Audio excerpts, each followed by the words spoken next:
Peaceful days are like breezes. Please stay close to us. We need to rendezvous with Lord Dan Heng. We will do everything in our power to clear the path for you.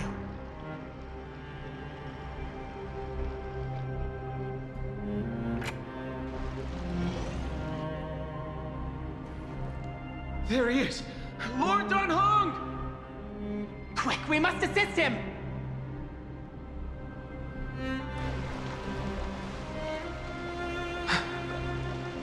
What are you doing here? Where's Phainon?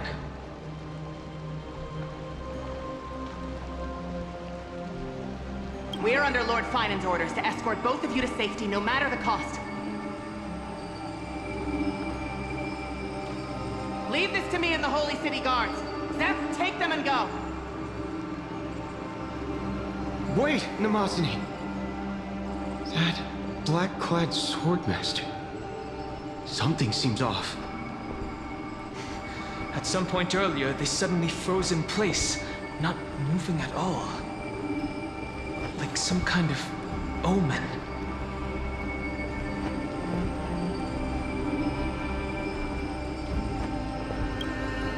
Right. We don't know exactly what's happening, but retreating is the safest choice right now. I don't know which demigod graced us with this miracle. Please, come with us. Phainon, is he going to be all right? Believe in his resolve to save Achaman. Don't get too close.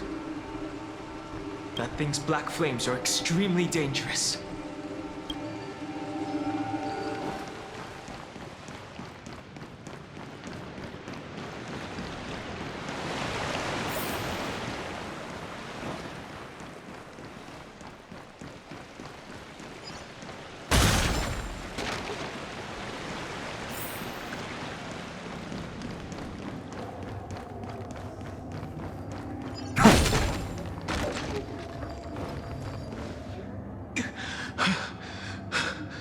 The Flame Reaver isn't pursuing us.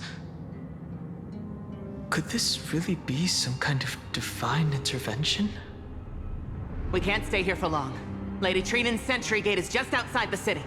Let's keep moving.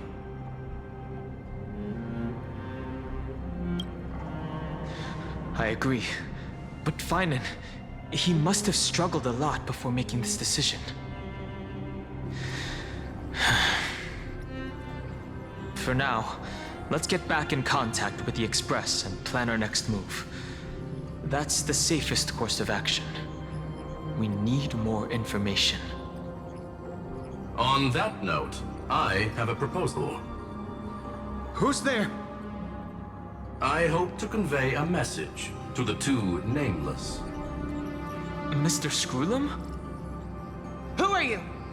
Stand down. I order you to maintain a distance of 10 paces. It's okay, guard. This one is not our enemy. It has been a while, nameless of the Astral Express. I'm glad I arrived in time to stop that black-clad one from harming you further. So it was you.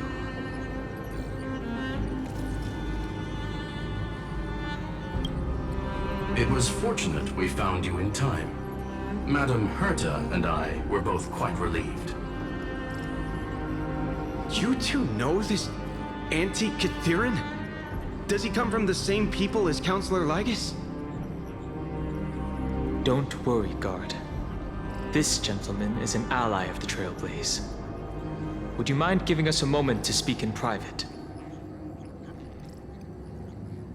Of course. We'll wait nearby. Please, stay safe. I fully understand your situation. For now, the only thing I can do is temporarily freeze that black-clad one in place. Time is limited, so I'll keep this brief. The place where you stand, Amphoreus, is a world constructed from data and memoria, an experimental field of a certain eon. And now, this isolated sandbox world is rapidly falling into a third path. Destruction. Destruction. Conclusion. If Amphoreus continues unchecked on this course, a Lord Ravager will complete its evolution and metamorphosis, and emerge from the surging tides. The cosmos as we know it will suffer irreversible consequences.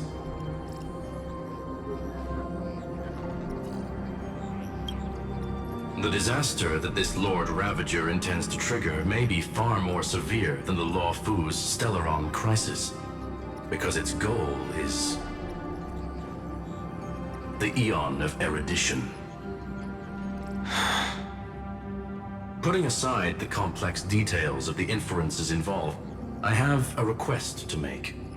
For one of you nameless to stay behind on Amphoreus, acting as an informant, in order to prevent the wrath of destruction from ravaging the cosmos. This world is enveloped in a firewall that defies explanation, and the flow of time here is also different from reality. Madame Herta and I can only tear open a gap and project images inside. However, the accidental crash landing of the express car notwithstanding, both of you were able to successfully land here. There must be some principle behind this we have yet to fully grasp. It will take time to uncover the reason. Before then, if one of the Nameless is willing to stay and witness the fate of this world, or to push it along when necessary, it would be of great assistance.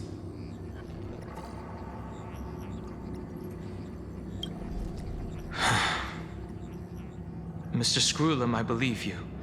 So I only have one thing I'd like to confirm with you.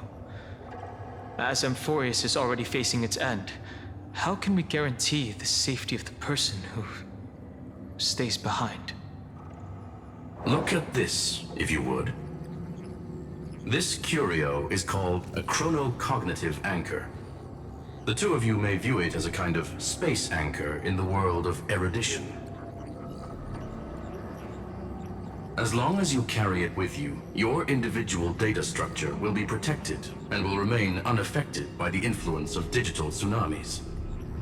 When required, it can also serve as a bridge for communications between the internal and external world. Of course, it is not curio with unlimited uses. May only be held by one person. The connection being interfered with. Decide quickly as possible. 2 final messages. 1, an Intellatron named Ligus, possibly the primary culprit behind everything.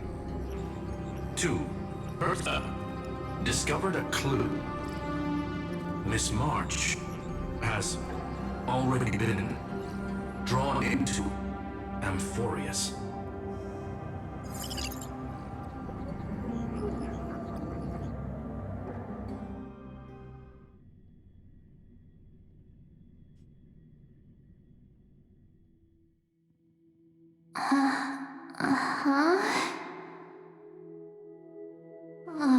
Cold. It's freezing. Hold on. Am I dreaming? This is way too strange. Everything's spinning, and I can see webaboos flying around. But I was literally just talking to Himeko. How did I... When did I... That's it. He warned me about this place right before Klipoth glimpsed him. Oh no. Have I accidentally walked onto some weird path? Have I done something crazy without remembering? Unless forcing Pom-Pom into new outfits and borrowing Mr. Yang's shoulder massager counts. Hold up. No way! Stepping onto the path of elation can't be this simple, right? Child of remembrance, step forth into the depths of the path space. Who's there? Hey, cut it out. If you're there, just come out and talk, okay? You're freaking me out. I can't even think straight. Hold on. Is that a gate? Cast aside your fears. Step forward through the gate of memory. The voice. Is it showing me the way out?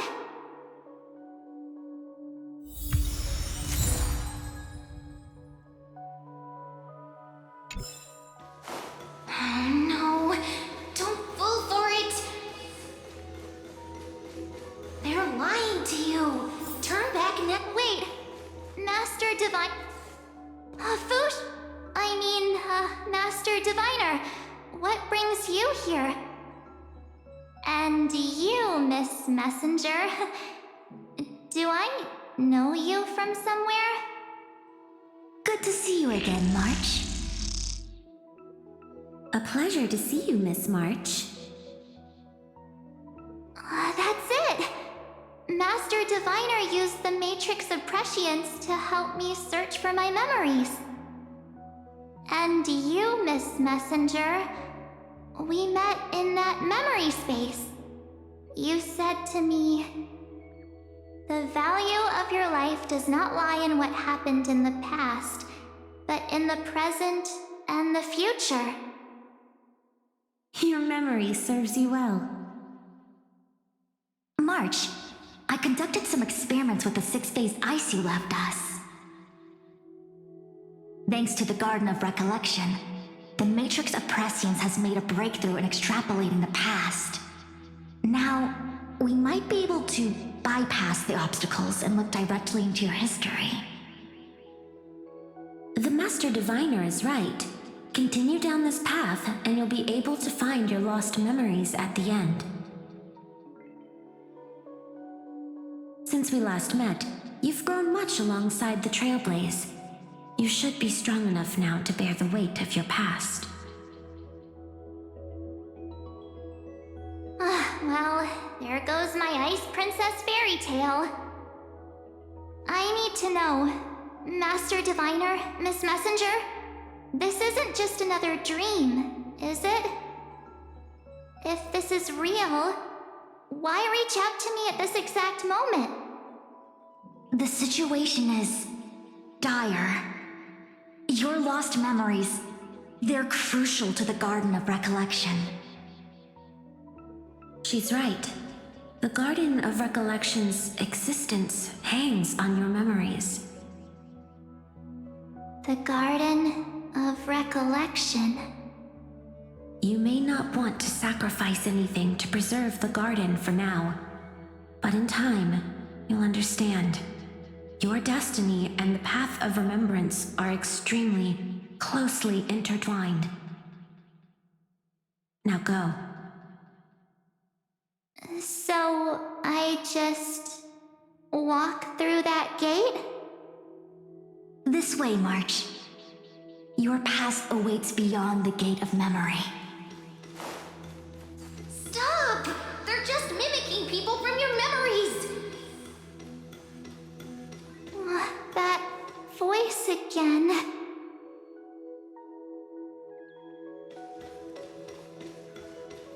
Don't let those bad people deceive you! The gate. Now it's... you two?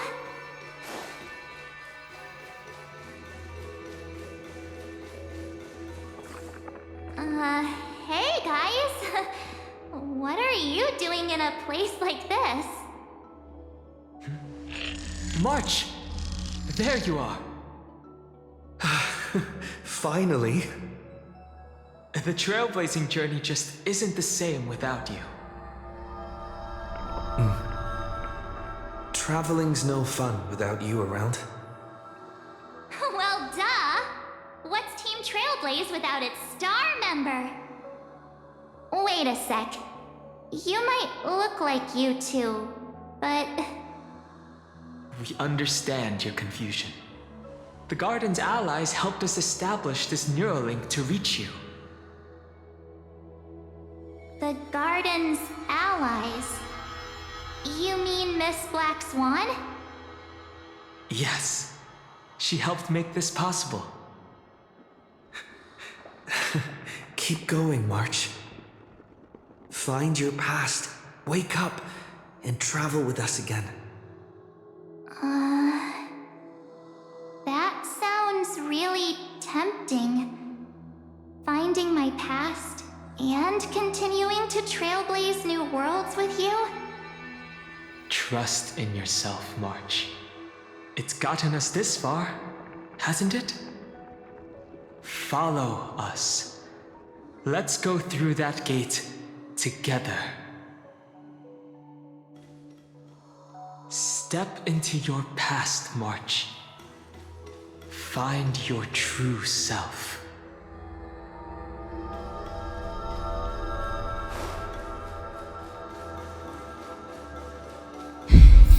Wait up! Slow down! Those words sound so sweet. But keep your eyes open. Don't let them fool you.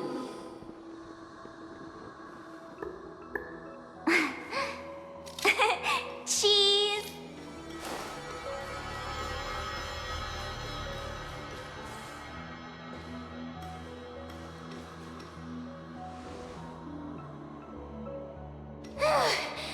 At last, I finally caught up. Hey, are you all right?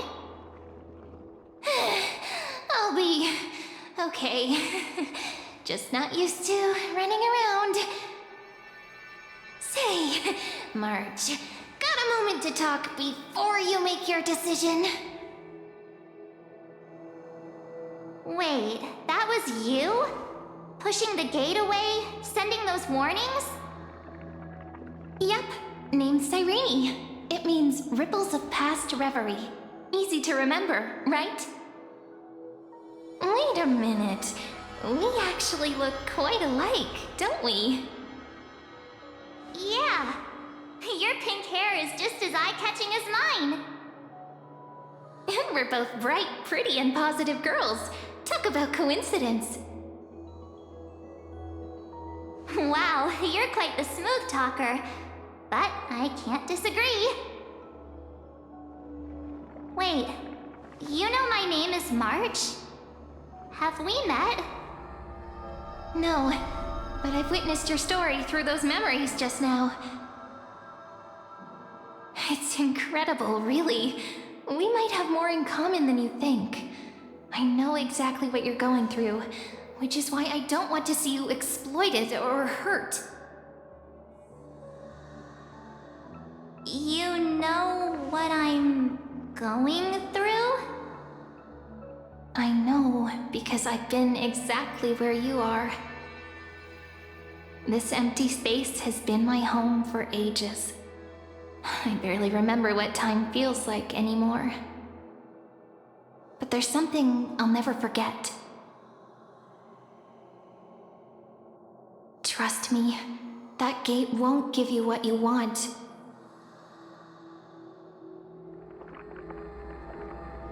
You mean those people? They're lying? Luring me into a trap? Yes, convincing, weren't they? They've studied your memories, using your deepest wishes against you. How dare they manipulate a young girl's feelings like that?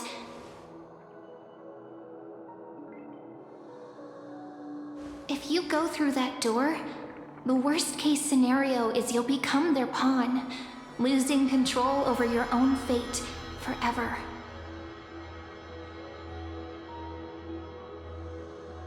You've seen what's on the other side? I may be stuck here with missing memories like you, but I still recall fragments of my homeland where I grew up. That door leads to Amphoreus. Trust me, it's anything but welcoming. For ages, I've watched people walk through that door.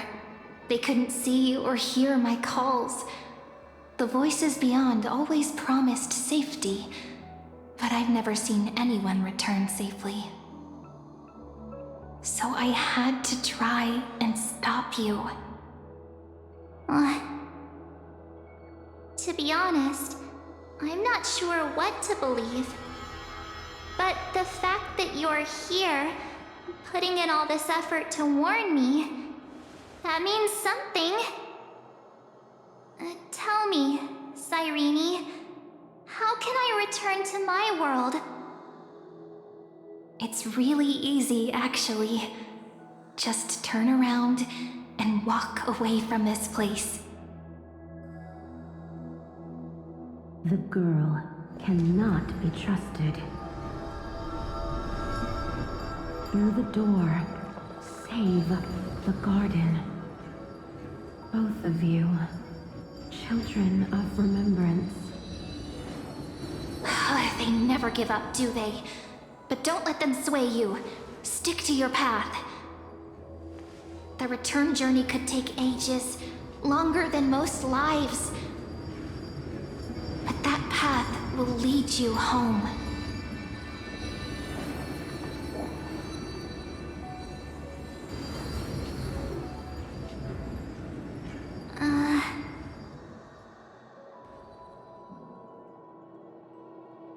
Thank you, Cyrene.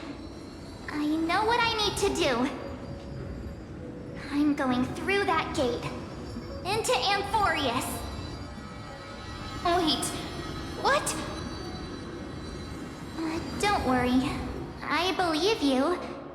It's just that, for me, the only place I can call home is right beside my friends.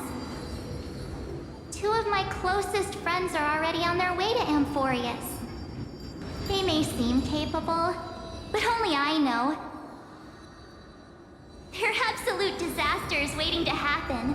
They won't last 5 minutes in a new world without me.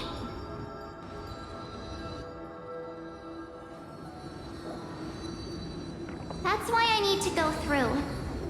Amphoreus or not. When the three of us are together, there's nothing we can't handle. We'll explore, understand, establish, and connect. After that, we'll find our way home together.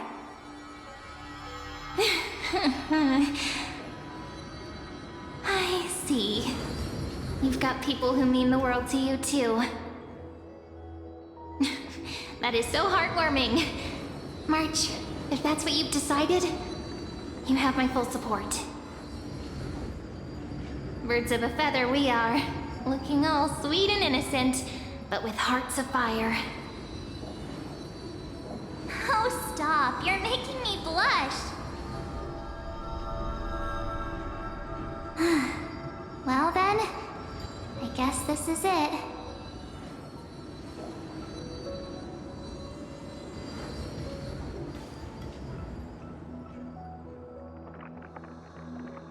Do you think we'll see each other again? Who knows? But don't worry about me. After all this time here, I've grown quite used to chatting with my imaginary friends.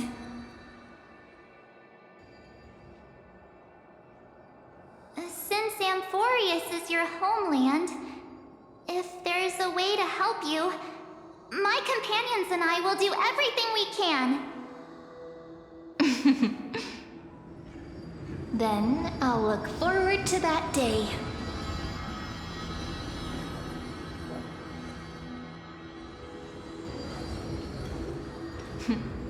Your story awaits, March. Make it an epic one.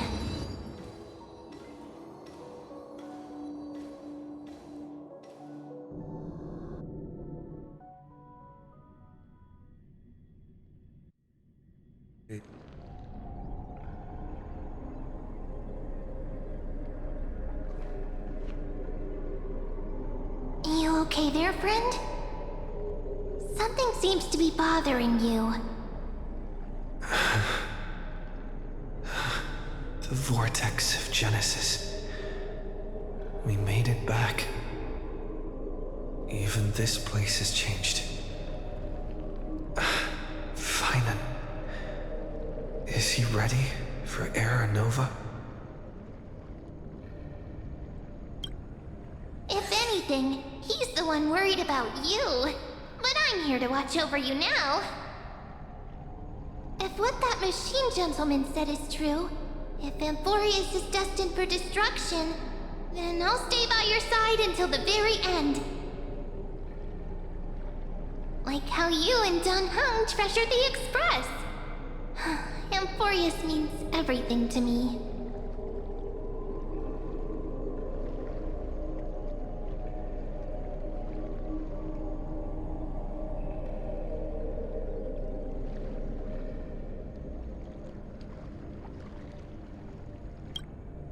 Right. Time to see the last core flame restored.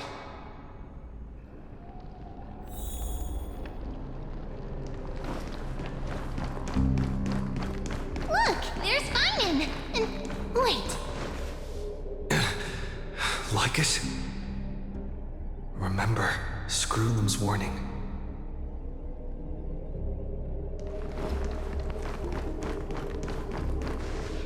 And you, Lord Phainon, will wield that core flame to bury this ancient world, plunging everything into the gray unknown. None of that matters now. This brutal, flame-chased journey has stripped away my delusions. I know the future is in some peaceful paradise with gentle west winds, just waiting to welcome us to step in. If what lies ahead is a mass of chaos, I shall cut through it myself and usher in the first ray of blazing sunlight. Is it truly you? With one last chance to turn back, you still step forward. How befitting of a trailblazer.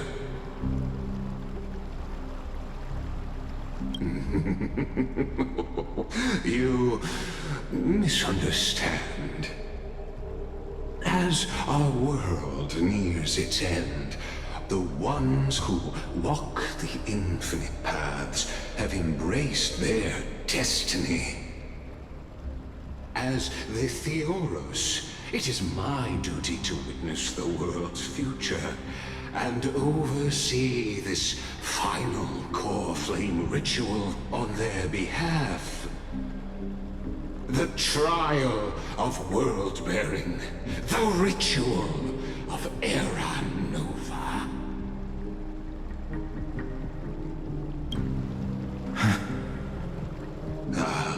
I see.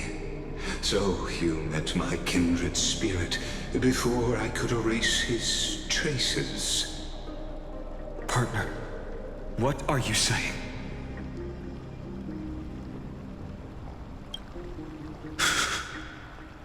I've had my suspicions. How does a native Anti-Catherian know so much about repairing vehicles from beyond the sky?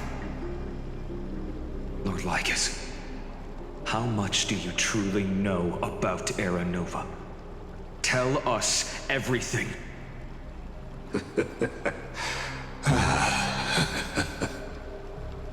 Very well. I need no longer maintain this Theoros masquerade. You seek truth, Lord Phainon, and truth you shall have. As you know, when the old gods fell, someone had to bear their broken pillars to fill the vacant seats. Those who would assume divine authority must prove themselves through trials. Yet, for Kephal's demigods, the possibility of overcoming the trials has forever been non-existent. For the world-bearing trial is the divine duty itself. Bringing forth the Era Nova and bearing its weight is an endless ordeal, ceasing only upon collapse. Precisely. The Era Nova ritual is not something that can be completed in an instant, no, but a long and arduous journey.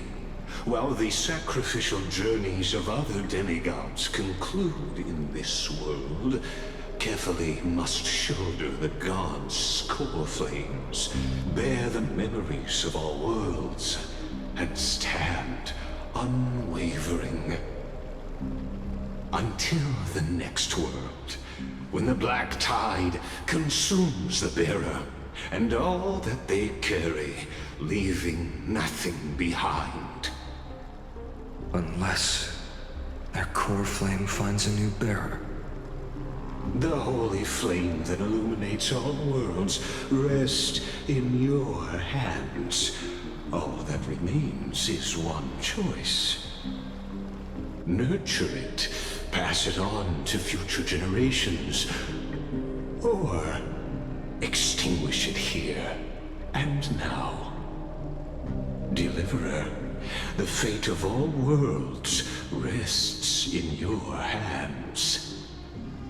Enough testing. I've made my decision. But before I ignite the dawn of the next world, you need to promise me something.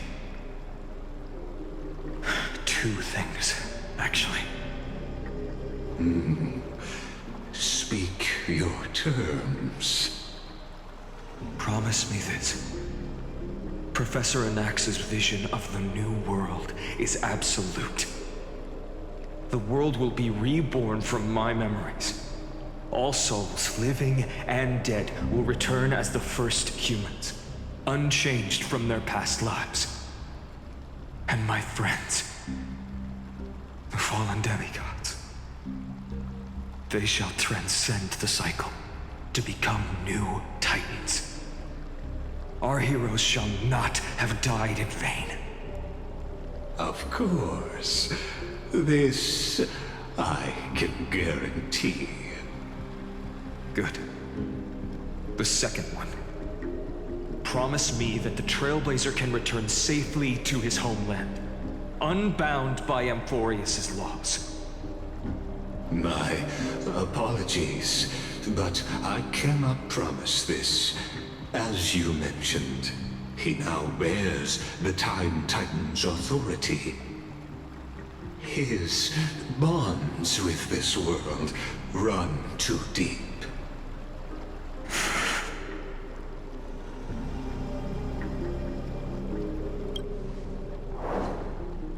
Well, I stand corrected. An outsider like him does have ways to defy destiny. Thank you, my friend, for everything you've done for this world. Though the next world may not remember, I shall never forget. As the Theoros, I declare, Amphoreus has determined her path. Step forward, heroes. Follow her path and see it through.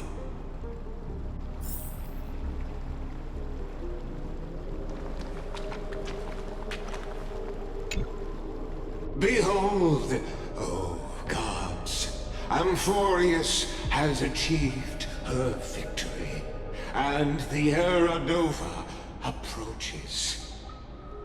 The radiant soul has arrived, having walked through the bustling nights, bearing the golden fire and blood, stepping with pride into daylight. He is the pure child, walking upon the path of yesterday, today, and tomorrow. He is the first to be born, first to be named among the nameless. Eternal in form, limitless in reach. He treads the endless night underfoot. Greatest of kings, protector of the displaced, raising humanity's children above their adversaries. The firmament of molten gold courses through his very bones and flesh.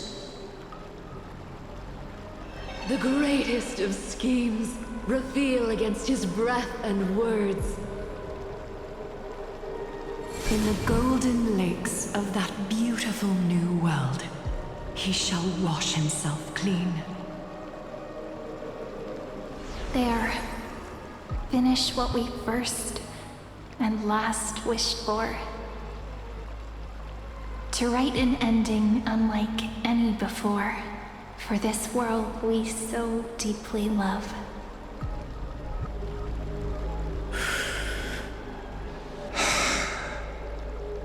Come, partner. Join me.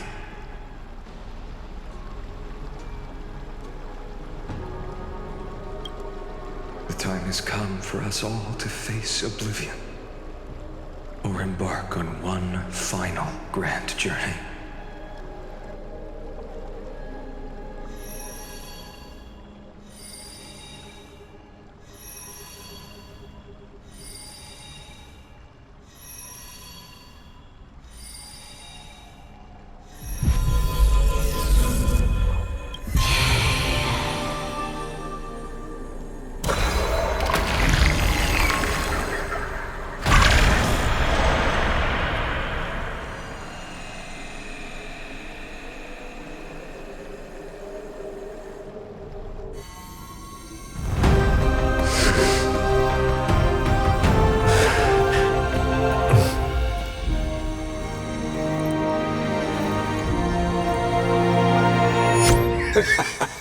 What a magnificent and epic adventure.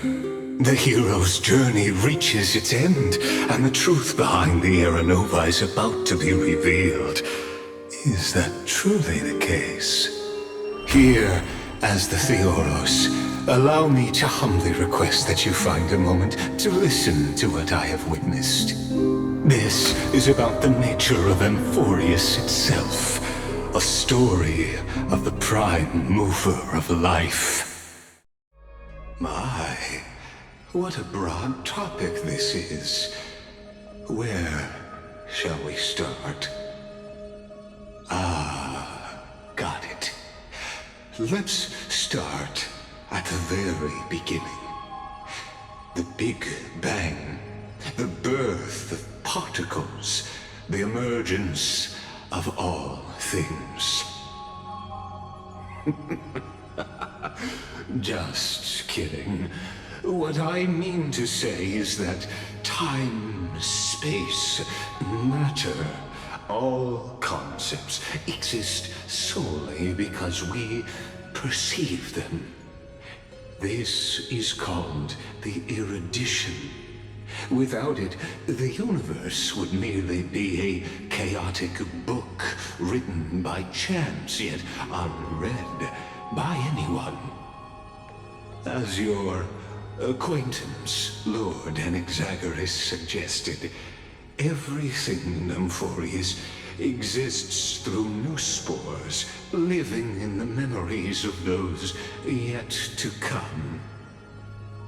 Oh, how beautifully it aligns, revealing universal truths in such simple terms. Only he could solve the riddle of what exactly are we?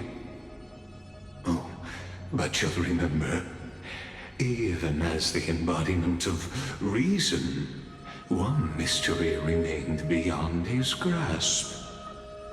If that is the case, whose memories did the very first new spore sprout from?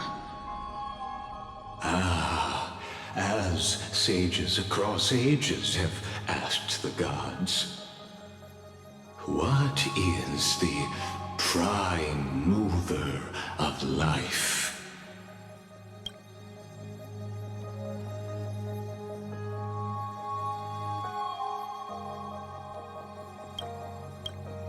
But let's set aside the Grove's teachings for now. Look further, past Amphoreus, to what they call the Forbidden Realms beyond the sky. Do you know of the Scholar's strife? During that grand yet brutal war, waged in the name of erudition, a genius's legacy was abandoned, strewn across the cosmos. The scepters, a macrocosmic computational array beyond mortal comprehension. Made to emulate the Eon's thoughts, it became part of the Eon's cognition at birth. Scattered throughout the cosmos, these arrays act as celestial body neurons for Nous. But regrettably, as everyone knows, the erudition forsook them all. But what nobody knows is that, though forgotten, they never stopped seeking the divine answer. A question that survived war and disaster, stumping even the greatest minds, including both mechanical emperors. Now, we come to the real truth of Amphoreus. What if, hypothetically, a scepter found the answer to the prime mover of life? If, through endless solitary extrapolations in the cosmic code, the one deemed as a failure by the Eon of erudition found proof through the ages, what would happen? Perhaps the answer is simpler than you'd think. From a perishing neuron devolved into true life, reborn through the gaze of another Eon. This is a tale from the distant past, unknown to all, even unheard by the greatest geniuses.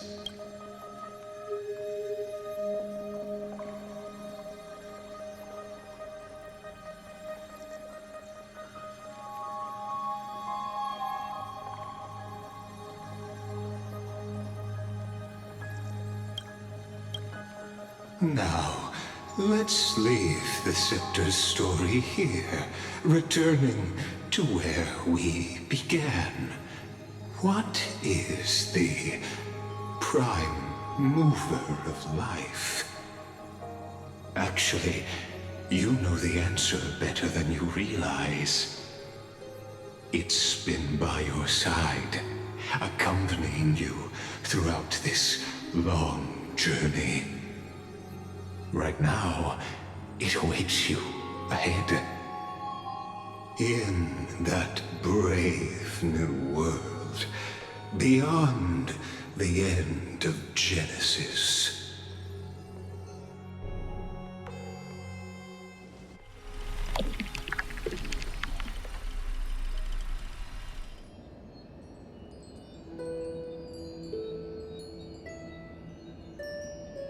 Take this wish with you. Be the one who begins it all. As the prophecy foretold, you will bear the blazing sun until the pale dawn breaks. Continue onward, bearing this world upon your shoulders until the Ashen Hero, the nameless deliverer, ushers in the dawn.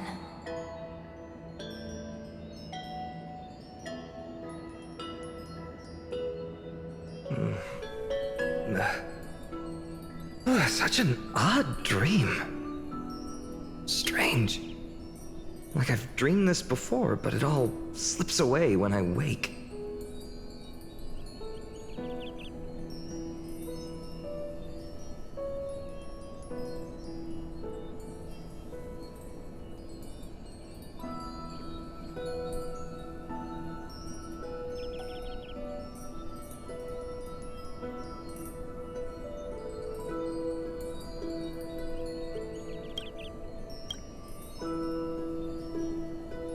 Only a voice remains.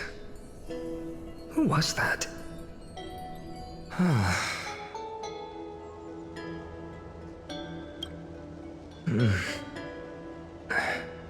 What? Ah, it's you. Whoops, I fell asleep there. What a strange dream I had. It's gone now, though. But look, perfect sunshine. The day is still young. Let's go find Cyrene, partner. We promised to be there for her oracle card reading today. It's right about time.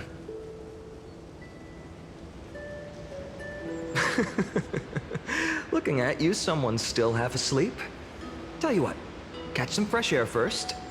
I'll hang around here.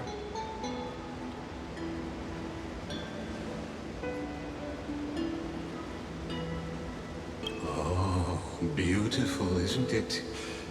This is Ide Celestii, home of the nameless hero who carried Kephales's core flame. When he was young and innocent, he had heroic dreams, imagining his wooden sword was forged of iron. Pretending the straw dummy propped up by a wooden pole was a giant with a single blood vessel running from spine to heel. Dreaming of slaying the giant and becoming a hero to save the world. Though to his young mind, the world was just this small village.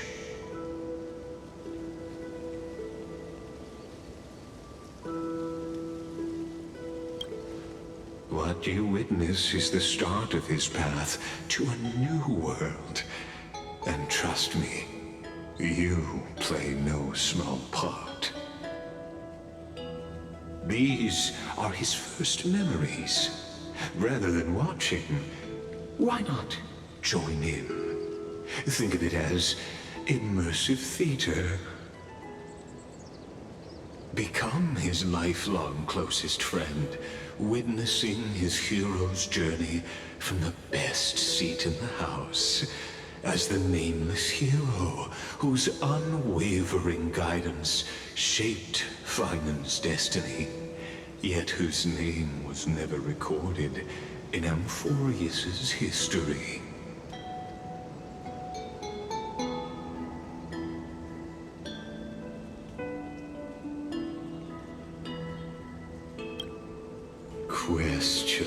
Questions.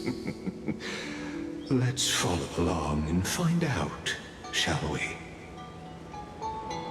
Many mysteries lurk in this village beneath the veil of Evernight. Your questions will find answers as the story unfolds.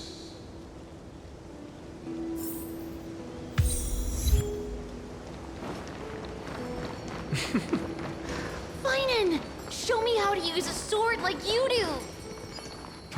Wait. Hey, Phainon! Where are you headed? No Cyrene today? Let's...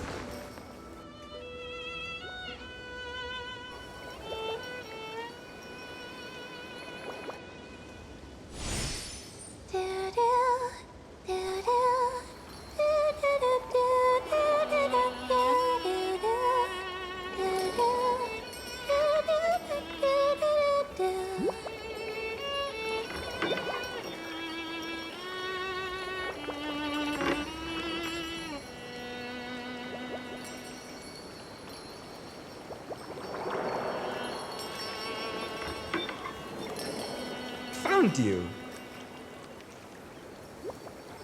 That's...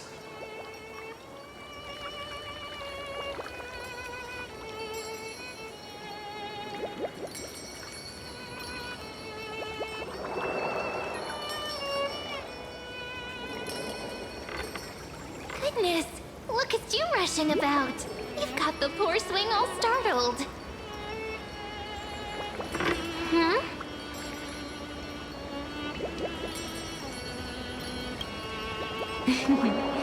I knew it was you. Something wrong? What do you see? Oh, nothing much. Just suddenly felt a strange connection. Look at you, leaves in your hair. Were you sleeping in a tree again? Or was it the wheat fields this time? At least brush yourself off before wandering around. Come on, I'm not a kid anymore. You're the only one who still treats me like one. Sure. You may have the height advantage, but when it comes to maturity, I'm leagues ahead of you. Still fantasizing about being in heroic adventures and imagining yourself as one of the characters? That's the kind of thing kids do, not grown-ups. Don't you agree? And since you're playing along with his antics, who are you pretending to be today?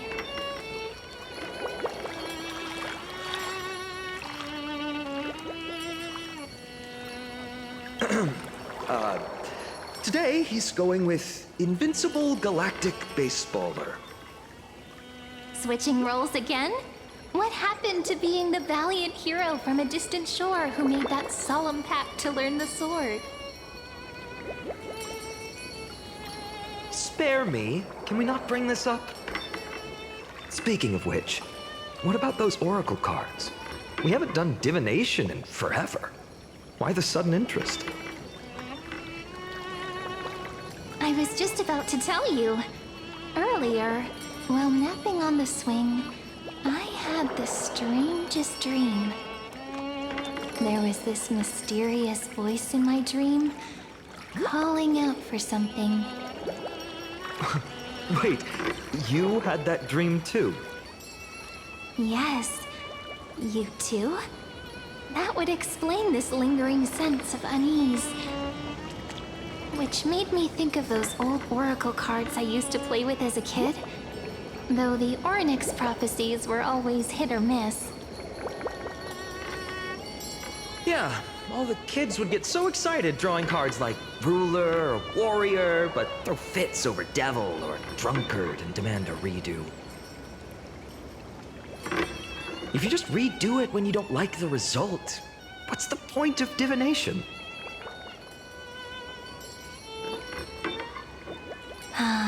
The blessing of childhood. Believing the gods might not notice our little corner of Ide Silicii, willing to let our small deceits slide. Still, fate is absolute. After all, we never really know just how far into the future the prophecy extends.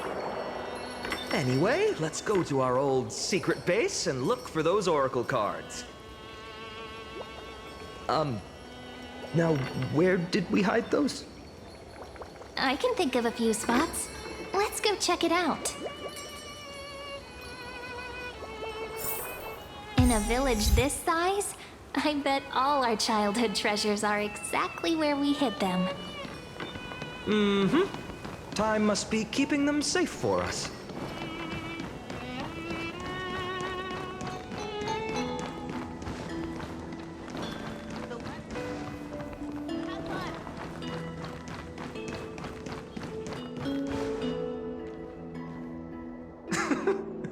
Well, those were the days. We'd always meet either by that statue in the village or right here. Right?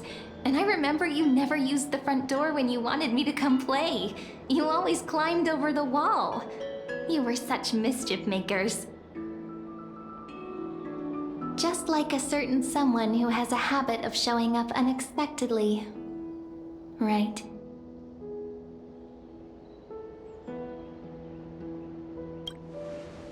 I bet he said something clever just now. Hey, I was just copying those storybook heroes. They never take the beaten path. Still, it's embarrassing. I've been the only one here for a while, and I haven't kept up with the cleaning. With so many spots to check, where should we even start?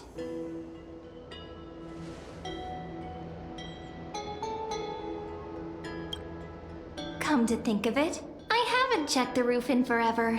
Worth a shot, right? Alright, let's split up.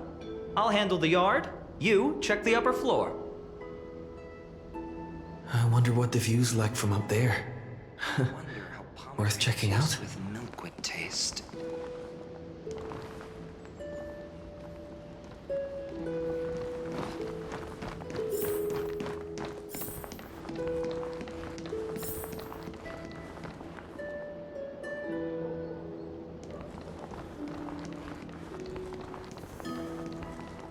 The girl before you carries an air of mystery, her secrets elusive, yet her demeanor toward you is exceptionally warm. You can't help but wonder, could there really be some kind of mental connection? The view here hasn't changed a bit. You know, besides the swing under the big tree, this has to be my favorite spot in all of ID Silicii.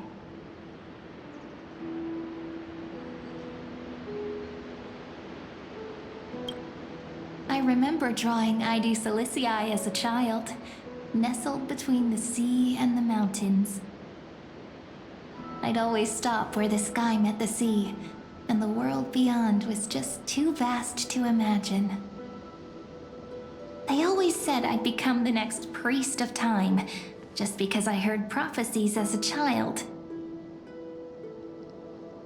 But here's the thing. The more divinations I do, the more doubt creeps in. I want to believe the prophecies, but actually leaving ID Silicii. Where will that waiting ship take us, I wonder? Here they are, the Oracle cards.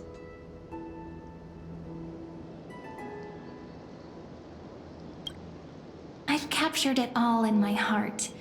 This view, and most precious of all, my childhood friends. There we go.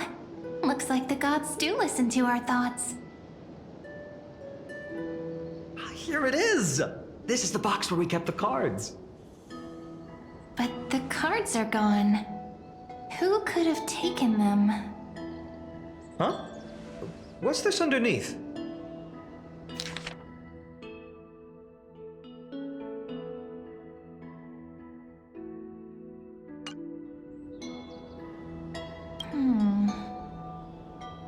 I see now. Those sneaky little ones. So that's what they've been up to. The ones from Remembrance Maze, you mean? Yep. Let's head to the back of the courtyard.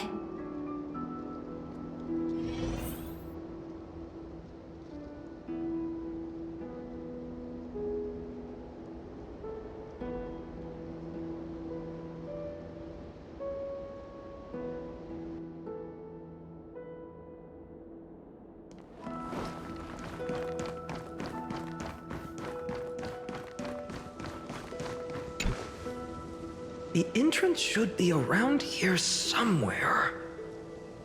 Right here. The path to the maze is hidden under all these weeds. It's been too long since we visited the fairies.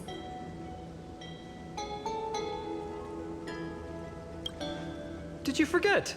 We used to visit them all the time when we were little. All right, let's do this. These weeds need to go.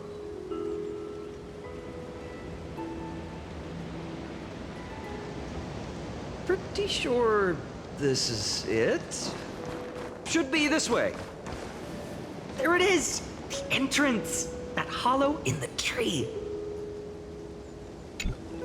Once you get through the tight squeeze in the hollow, you'll reach their dwelling, the Remembrance Maze.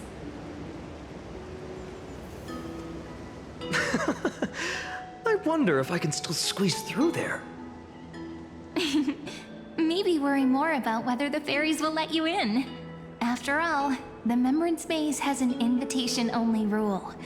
Only children with pure hearts are welcomed.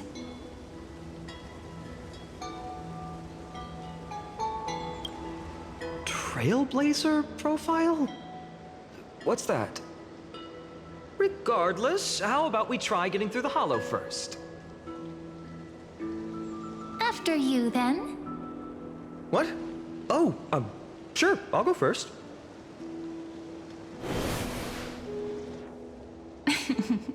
So hasty, as always.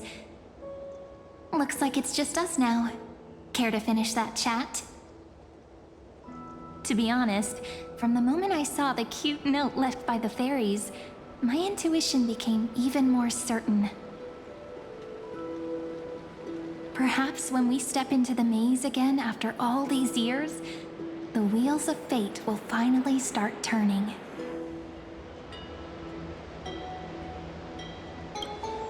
Oh, it's just a girl's intuition. It might not mean anything. But you know what? Even if fate is set on its path, no matter where it steers the world, if we're together, there's nothing to worry about, right? So, if you're willing... Forget it. If the wheels do begin to turn, that's when I'll make my request.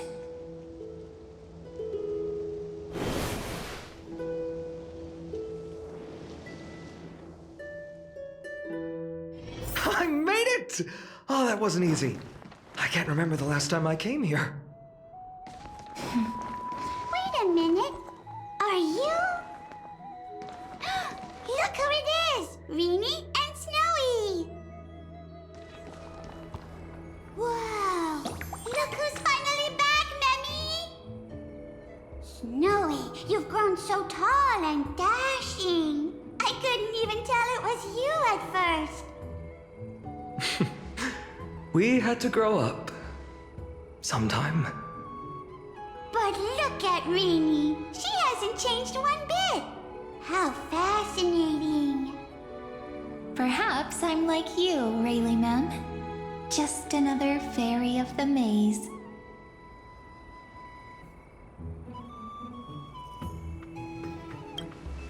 An organization? Hardly. They're not that organized. They didn't even have proper names before we came along. Dolimem, Rayleigh-mem, Mealy-mem, Folly-mem. I've missed these cute little troublemakers. We used to gather around the fire, singing and dancing, imagining all our future journeys. Without coming back here, those memories might have faded away entirely. Oh, how could you, Snowy? You swore you wouldn't forget about us. But you were gone so long, you almost did! Oh, he's just copying those bards from his stories, being all melodramatic. He couldn't forget about you all, even if he tried. Actually, we're here for the Oracle cards. Have you seen them? Oh, the Oracle cards! Right. The chief asked us to get those. Chief? You mean Dolimem? What do they need the cards for? If they want a reading, they could just ask me. Oh, I'm not sure. But Chief specifically wanted to meet with you all. Let's see. They should be... That's it! This way, everyone! Watch your step. The trunk's slippery.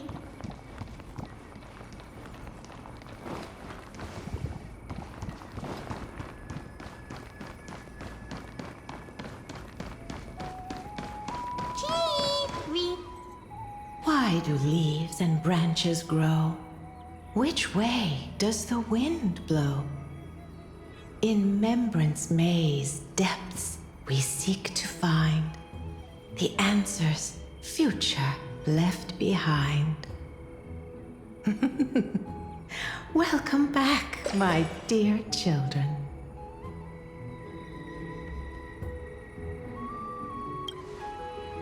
How about we hear what the chief has to say first, my impatient friend? Oh, Chief, you haven't changed a bit. Still so full of life. Oh, no need to fuss, my child. You haven't forgotten, have you? As long as our songs are sung, the children of the maze will live on just as our paths stay forever linked. Here, take it.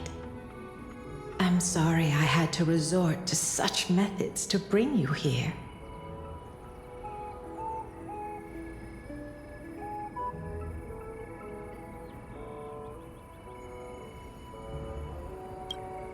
My book of oracle cards. Thank you for keeping it safe. You know, you can always just ask if you want me to divine something. Still, bringing us here like this after so long. Is something wrong, Chief? Yes. The Veil of Evernight whispers to us once more. It tells of a new fairy who will soon enter the maze. Indeed, every time a new fairy arrives in the maze, it means that beyond the veil, in the vast lands far from Ides Elysiae, a great calamity is on the horizon.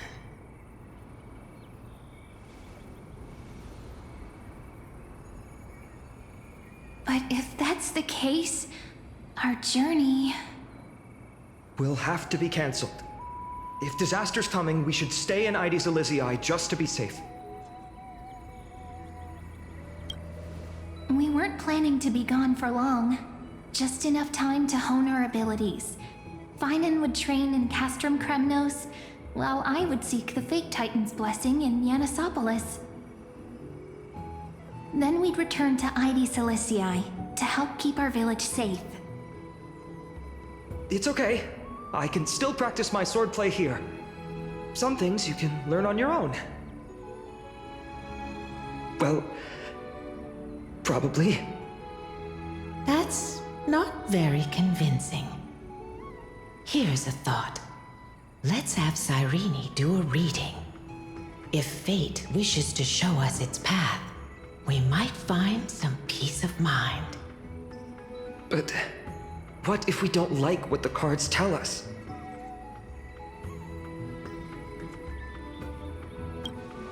Hearing that from you, maybe we really shouldn't unveil the cards. Why not take a look anyway? Even if it's not what we hope for, we'll know what we need to work on, don't you think? You're right. Come on, partner. Whatever the cards show, we'll face it together. Ask with a true heart, and truth shall answer in kind.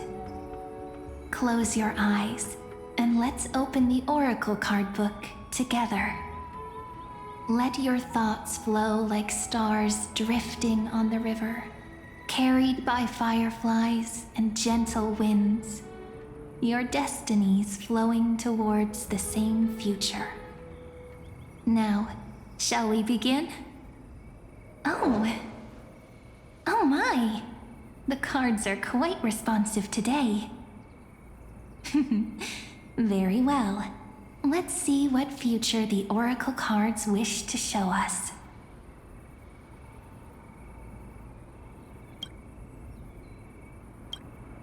Behold, the Weaver.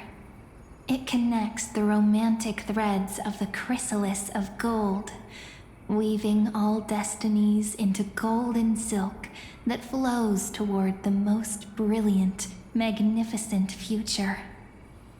The dance of thread and blade set the stage. So shall it end as gracefully as it started. Such elegance. The Gold Weaver must be of noble birth. Such high standing. I doubt someone like me could ever reach it.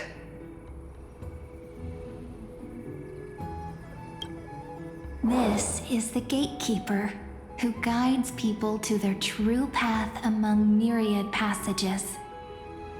We have surrendered our countless senses, dedicating ourselves to the sacred whispers within the temple. Wait. It almost feels like I can hear the echoes within a temple. And are those children singing? It feels overwhelmingly solemn, yet strangely comforting. The ruler stands for discipline, authority, and glory, but frequently also points to isolation and warfare.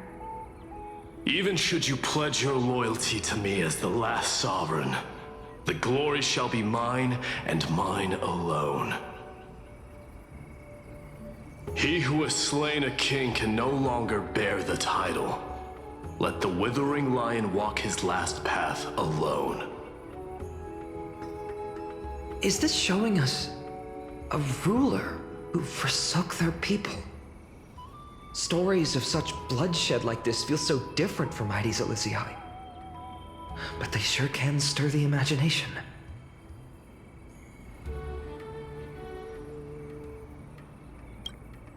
Ah, the Traveler.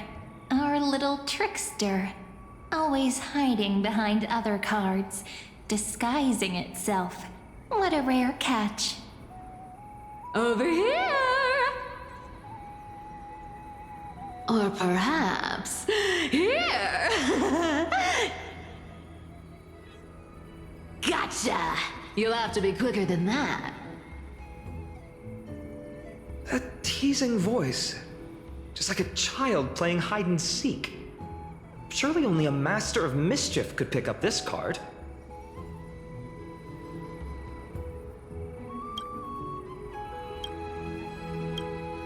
This card, the Servant, is surprisingly light, bearing the cool scent of Antilla flowers, just like starlight. It symbolizes new life and hope, yet often brings to mind struggles, sadness, and loss. These precious flowers I care for with my own hands. Are they destined to bloom only in death's embrace? It sounds so solemn, yet tinged with an inescapable sorrow.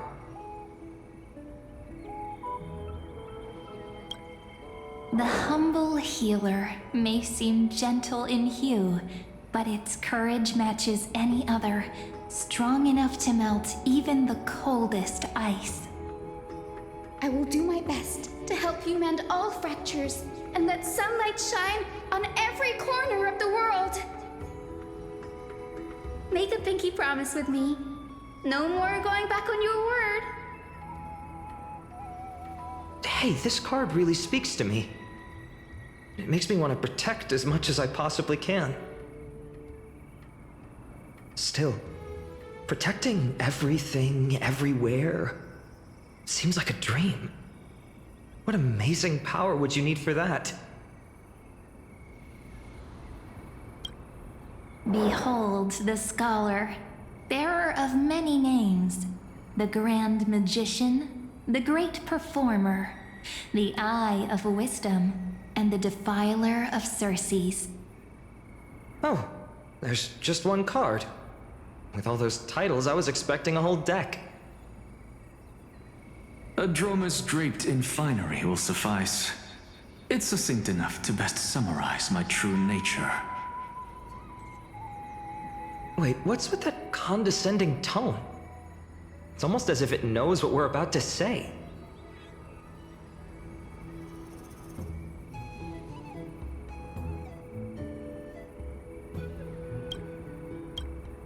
The Deliverer.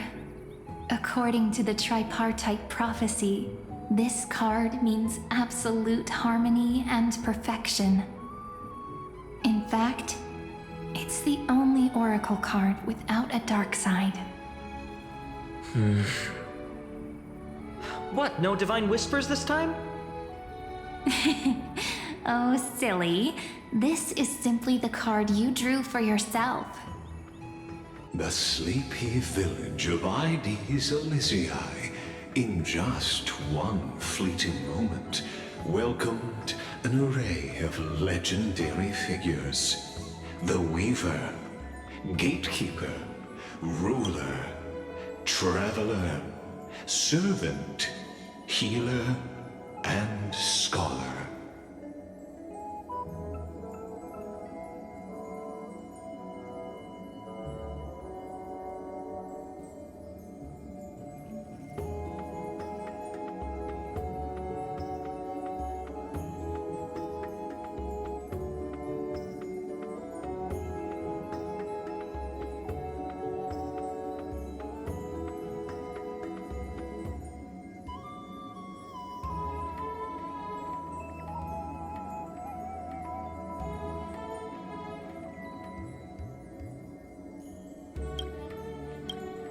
Their stories and wishes showed the village boy glimpses of a world larger than he'd ever imagined. They brought tales of raging battles, of cities crowned in holy light, and of wonders beyond his understanding. Each story so far removed from his simple village life. Once, these were just images on his friend's oracle cards, and yet destiny now stirs in resonance with the maze. And now, they are right in front of one's eyes. The Deliverer? This card again. Ah, my child. It seems you're destined to bear the wishes of many, to answer the world's call. Bear their wishes? Yes, just like Kefali, standing eternal atop the mountain.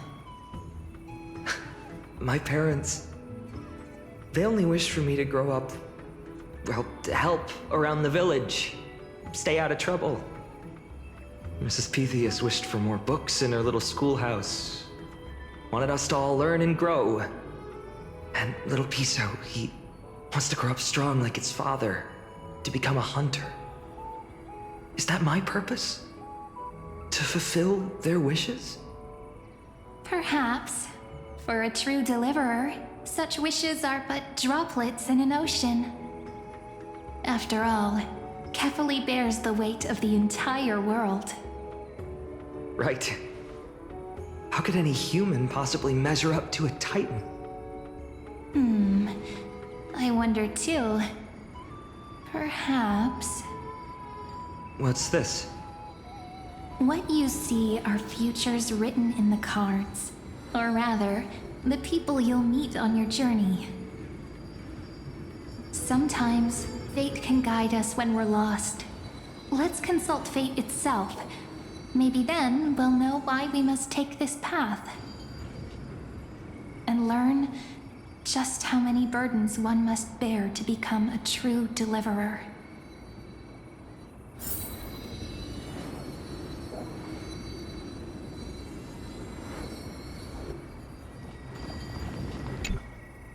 Well, if it isn't our little deliverer. My wish. Just let me wine and dine and soak up the sun for another millennium or two.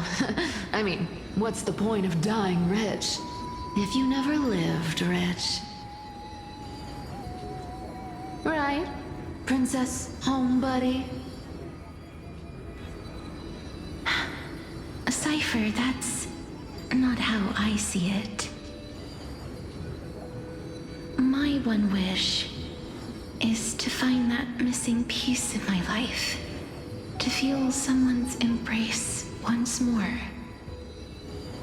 That warmth. I've felt it before, and it's my dearest memory. And speaking of riches, for someone with all those treasures behind your divine power, you've led a pretty cheap life. Ouch! Where did that come from? Right for the jugular, huh? What about our friend from the Grove? My wish came true before I touched the sky. I transformed my healing power into gentle sunlight, distributing it equally to every life I cherished and loved. You two are so selfless, aren't you? No surprise Aglaya wanted you for the flame chase journey. You know what? I did have one wild dream. To know what it feels like being born a noble lady drowning in riches. Just think, if I traded places with that seamstress, me in the mansion, her on the streets. I'd like to see if she'd still become the Gold Weaver then. Maybe I'd even take her place.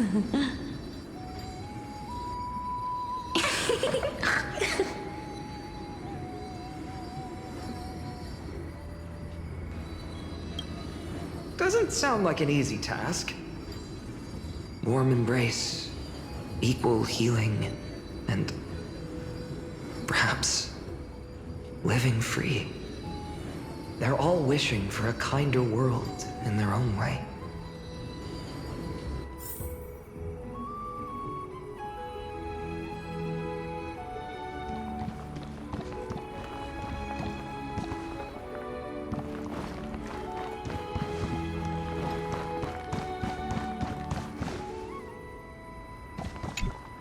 Phainon?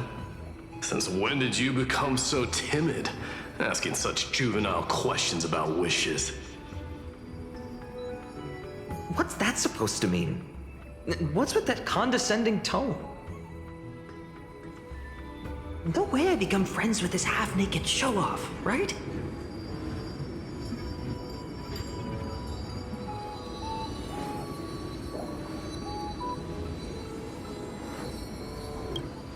Just what kind of life am I going to lead? What are you mumbling to yourself now? Whatever. The wishes of the Cremnon warriors are done, but I survived 1,000 deaths only to fall to a coward's blade. That masked flame reaver who struck from behind. Phainon, you look...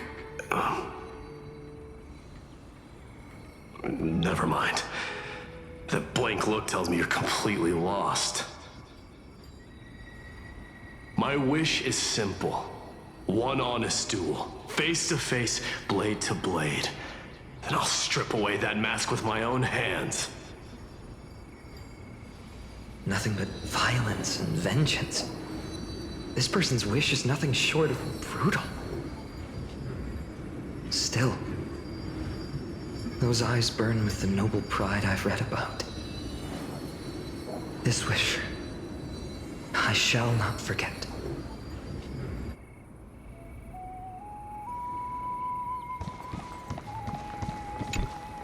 Phainon, my student.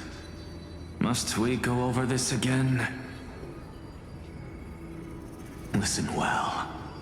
I detest the word wish. It reeks of mortals crawling before their gods. My life's work is done. All that remains is for you to take the final step and prove the ultimate truth. I, Anaxagoras, shall become a god of the new world. Through irrefutable logic, I will prove that mortal wisdom can achieve divine greatness. Isn't he, you know, a little... I mean, I just daydream about hero stories, but he's fantasizing about becoming a titan?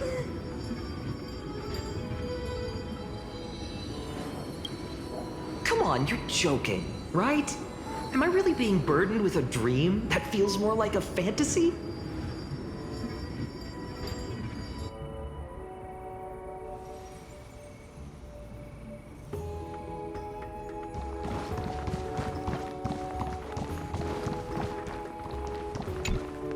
Personal wishes?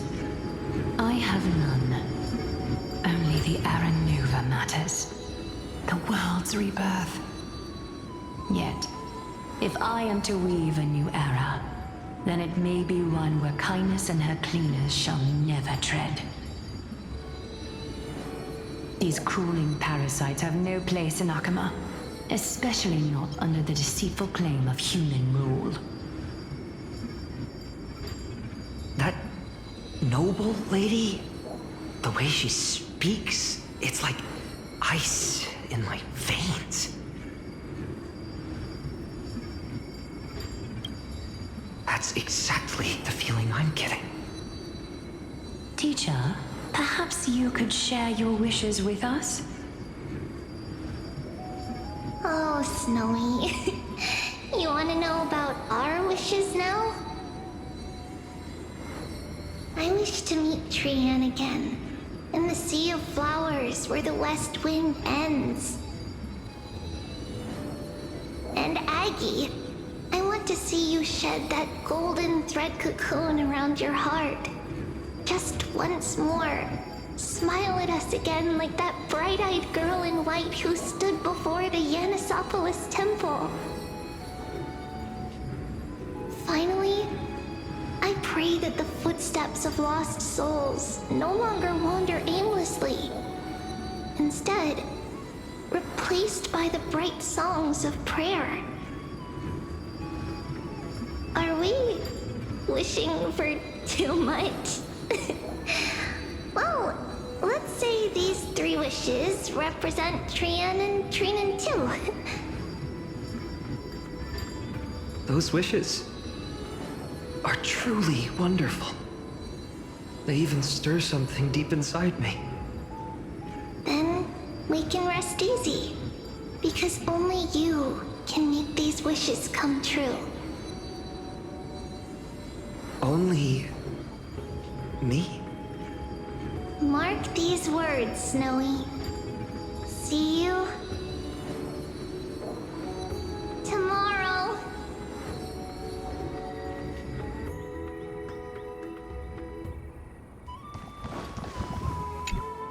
So tell me, has the uncertainty in your heart begun to fade?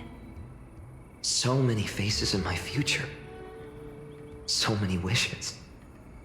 Still, why would fate choose to show us this path? What's weighing on your mind? Didn't you say disaster would strike Amphoreus? If so, shouldn't Cyrene and I stay in Ides Elysiae? How could we possibly meet all these people?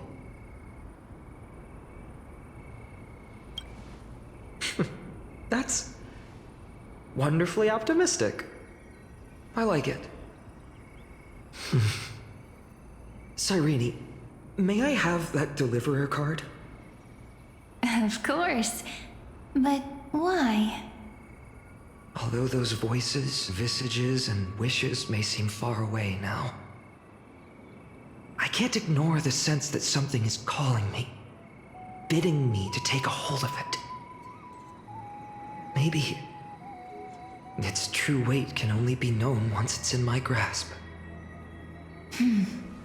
In that case, accept this gift. Oracle cards carrying time's wisdom, blessed by Orynyx. May they journey with you, become your memories, and spark rippling waves of change in times to come. I'll hold these words close to my heart. But now that I'm holding them, they don't seem all that different from ordinary playing cards. What? What's happening? Everyone, we've got big trouble, Mimi! Burning, smoke everywhere. It's all coming from beyond the maze!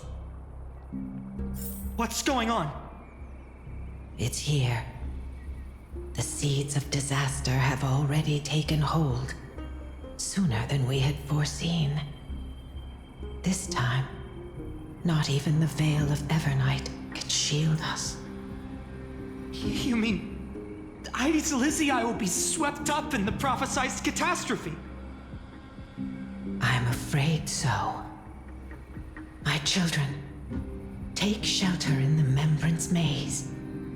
One step outside, and this horror will consume you both.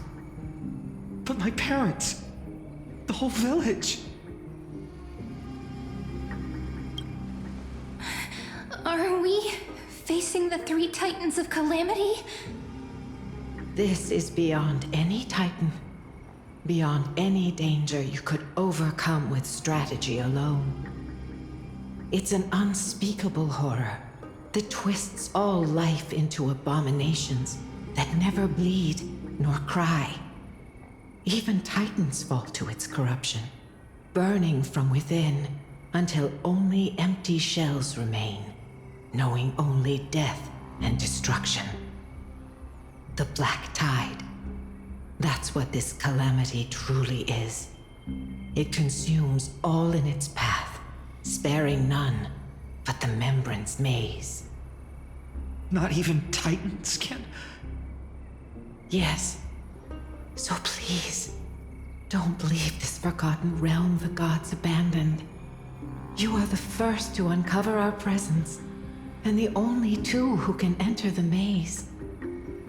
We don't wish for you to throw your lives away. Phainon, what path do we take?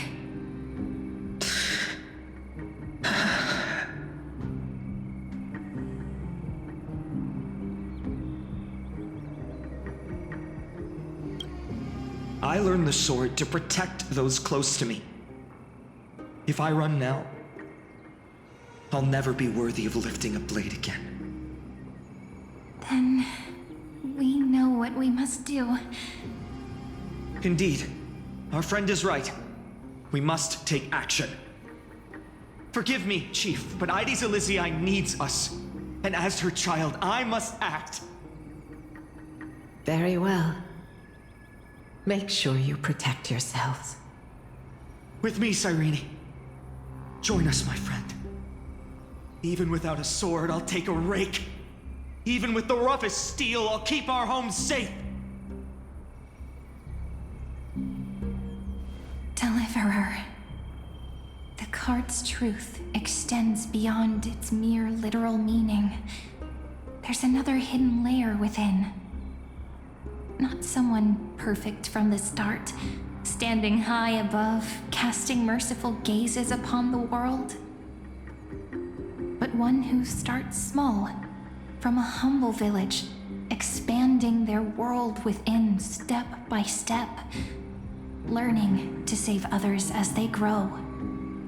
When we were little, I told him I wished this world would never need a deliverer. Now that wish has shattered. Yet I'm glad he's chosen to walk this path. And all of this happened because you believed in him, friend. Shall we? It's only when you're by our side that Phainon and that our hearts find their courage. I know you're watching us right now, aren't you, great hero from the future?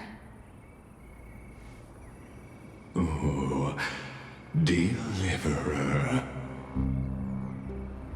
Such cruel irony. Though destined to bear the world's burden, this boy can never become the hero to bring forth the dawn.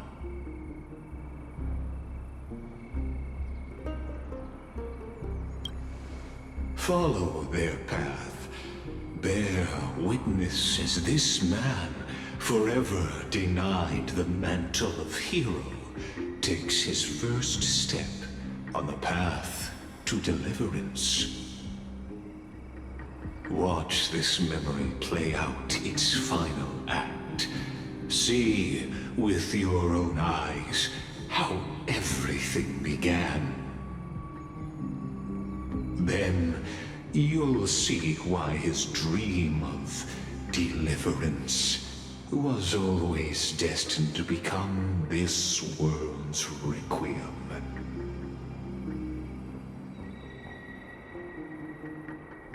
A sun red as blood, wheat fields turning to dust, and in the heart of it all, a village aflame. In that moment, the boy stood in what felt like the end of existence itself.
These creatures, they're everywhere. Someone, anyone, where are you?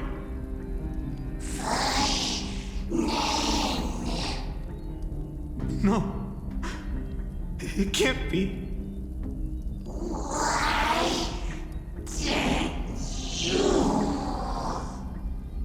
You... Are you talking to me? I don't want to die. Weren't we best friends forever? No. That ribbon. Olivia.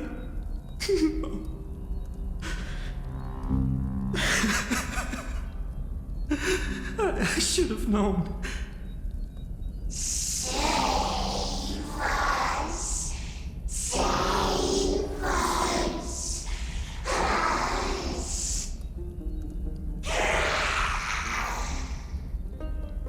Please. No. Stop. Please stop.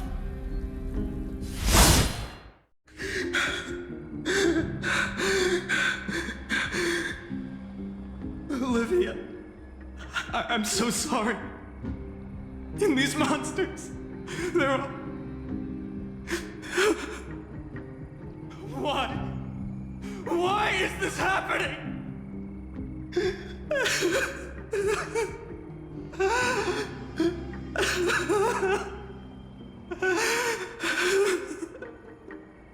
When the black tide arrived, the wavering boy found resolve in his companions, and together they ran toward their first battlefield.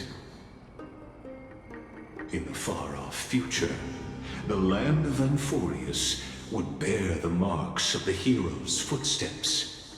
With sword in hand, he would inscribe an eternal mark in the golden epic. And when dawn broke over scorched earth, a boy, covered in wounds, buried the dead one by one. His silence heavier than the earth he moved. His home, his past, his name, all buried beneath the soil. His feet carried him forward, over the pillar of stone, beyond the chalice of plenty, through the deadly fogs of the hand of shadow. He wandered without direction, like a withered leaf drifting in the wind, through countless city-states. The smiling visage of the white-haired swordsman was etched into memories. Yet he did not walk without purpose. Deep in his heart, a voice always guided him forward to fulfill the wishes he had inherited, to brave peril, and to do all that was within his power to save those who needed saving. Those words his friends spoke long ago, when his journey began, lingered. Protect those who must be protected. The words were few, but they gave him all the certainty he needed. That's what it means to be ordinary and choose to be more. Onward he walked, until the call of the flame chase journey thundered across the land. In the vision painted by prophecy, humanity would triumph over the gods, seize the core flames, and ignite a new dawn for Amphoreus. Yet losses are a constant on the flame chase journey, where life too seems as small as a speck of dust. Only one who treats the world as their teacher can bear its eventual destiny. Are you prepared for such teachings? The voice within spoke, and he answered softly. No matter. My existence is of no consequence. When the Gold Weaver called, he answered, traveling to the holy city. There the elders met his warrior's spirit, with nothing but scorn, condemning him to the barracks in derision. No one saw it coming. Not the world, not even him. Yet, this nameless recruit stood at the gates of legend. And there, at last, he found the ones who would walk his path right beside him.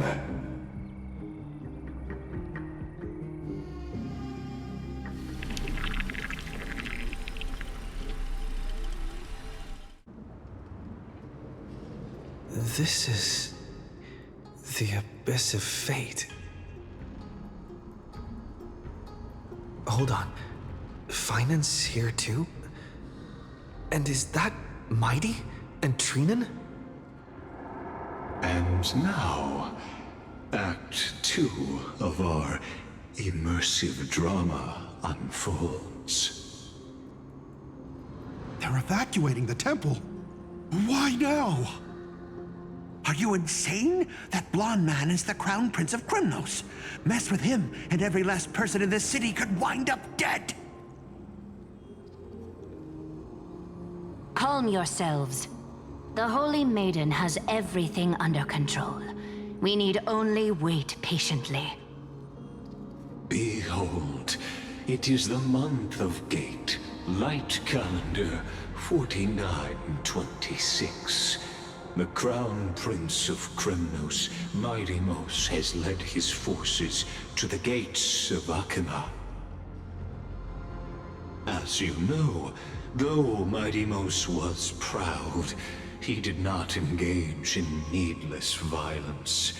He challenged the elders of Akima to a duel, not for glory, but for the rights and dignity of his people, to ensure they wouldn't live as second-class citizens in foreign lands. After Aglaya's mediation, Phainon met Midimos' challenge as the Elder's representative. This duel was to change the course of the Flame Chase journey itself. So, as Phainon's most important companion, his lifelong friend, please continue to bear witness to his memories.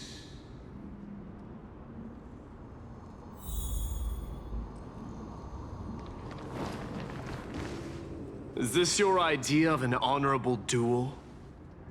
Bloodshed isn't the way. We and Aggie don't want to see Chrysoceres turn on each other. True warriors know when to sheathe their blades. The impartial Talantin shall oversee this duel. You need only place your offerings upon their scales. Something that has more weight than the fate of the world. Which means only those who understand the world's weight are worthy to carry it. Is this how you plan to test our convictions?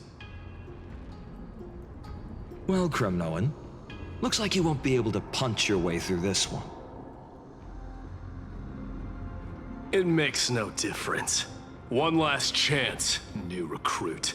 Walk away, and I'll spare your life. Otherwise, come and face me.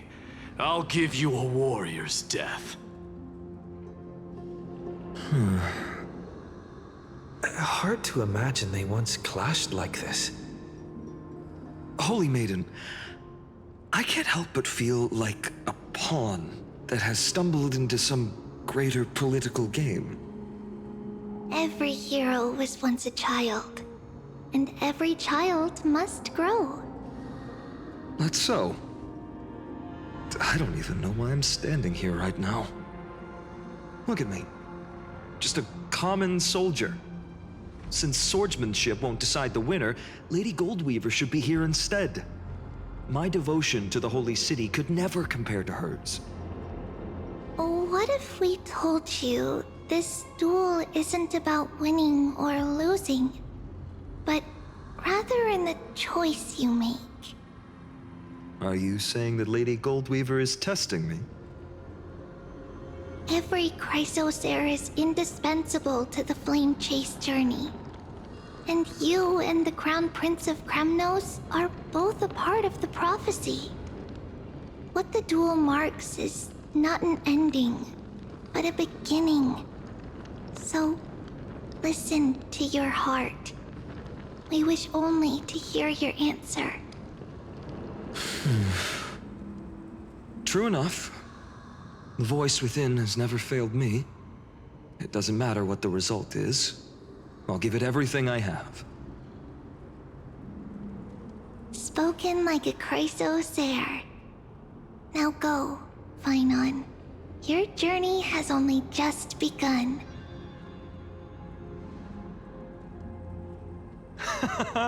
That's right, comrade. It's time for us to teach that proud prince a lesson together.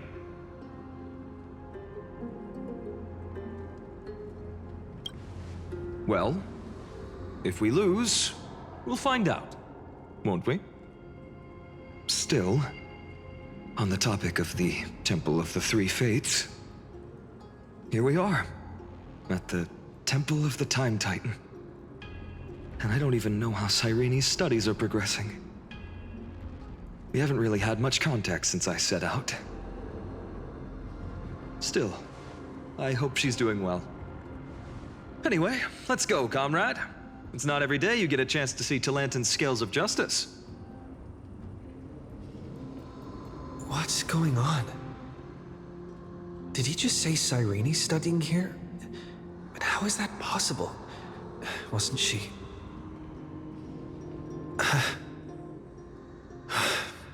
Of course, Lycus disappears right when I need answers. Forget it. I need to catch up with Phainon first.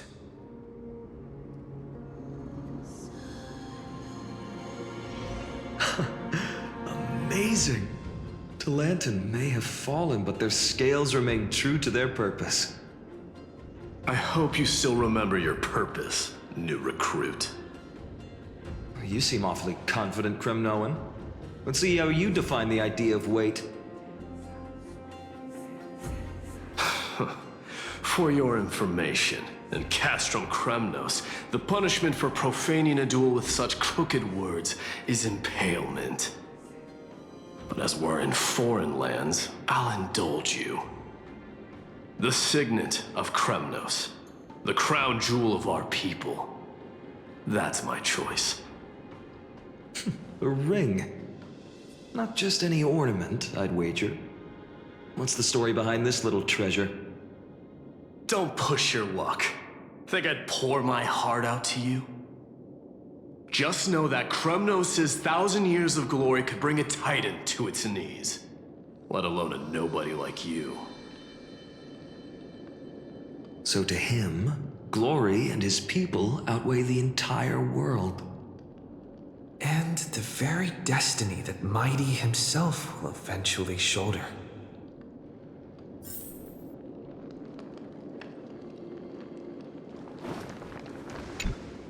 Now this is a tough one. What can I possibly offer against a ring that signifies so much? Well, comrade, what does your gut tell you?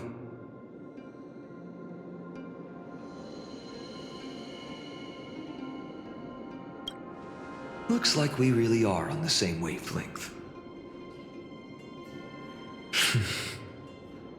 In the end, There's only one thing I can trust.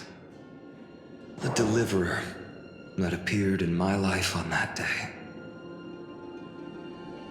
How ironic. I can't even look at this card properly, much less follow where it leads. Just thinking about how my village was swallowed by the black tide makes my hands shake. The flames, the screams, my utter failure to protect anyone. Speaking rationally, I know it's not nearly enough. Addis Elysiae was just a small village. Its loss barely a scar on Amphoreus' face. But here and now, my heart says something else. This card. It's everything I have left. Nothing weighs heavier. Perhaps that itself is the answer. Look, Phainon. It's so nice to see you all again. Lady Cyrene, Phainon, and... hello. Seeing you here sure is a sweet surprise.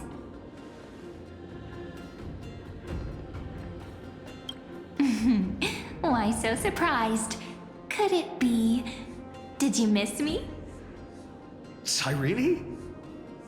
This is incredible. I was literally just thinking about how you might be here. But I'd never imagined I'd see you this soon.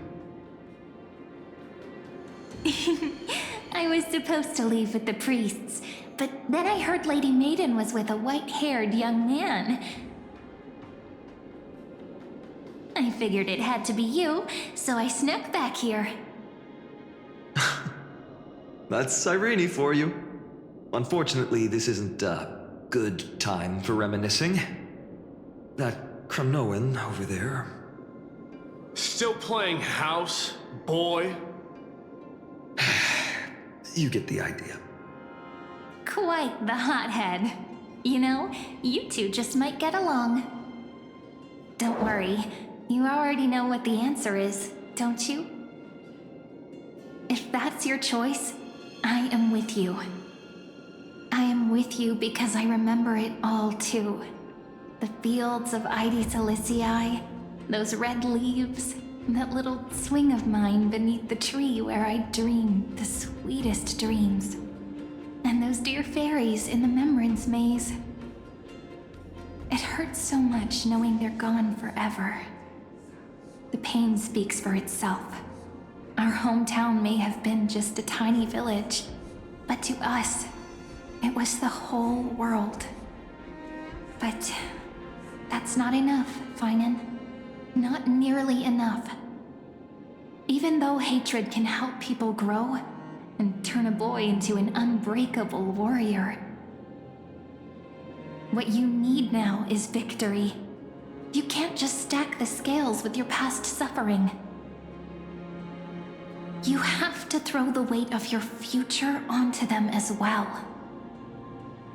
The future? What do you mean? Maybe that was a bit too cryptic for you, but it's actually really simple. Why not have our mutual friend here stand on the scales with the deliverer? How about it? Can you help us?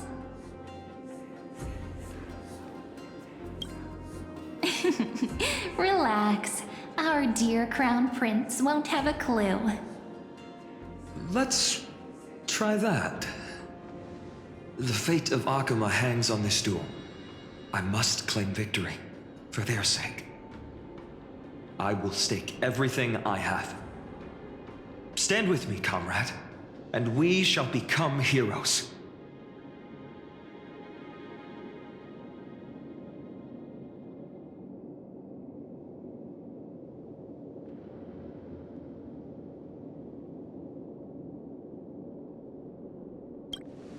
Let's. Together we'll prove that what weighs more than the fate of the world is the resolve to shoulder an immutable past and carry it into the future. Talantin, the fair, the just. day of unassailable integrity. The challengers have made their choices. In the name of the Holy Maiden of the Three Fates, lower your scales, weigh destiny, and reveal unto us your verdict. Your offering is a card? Yes, a flimsy little card. That is my choice. Just know that it's called the Deliverer. Interesting. Very well. If you can beat me with this card, then that's what I'll call you from now on.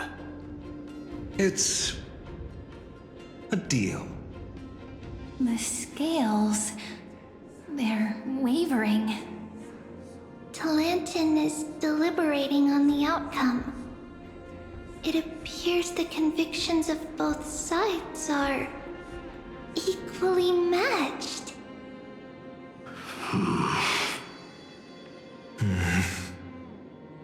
This is suffocating. Like the whole world's weight is on my shoulders. But I believe what my heart tells me.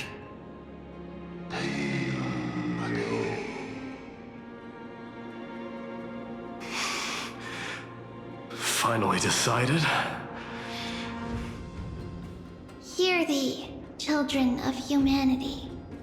I shall pronounce judgment, for the difference is now clear.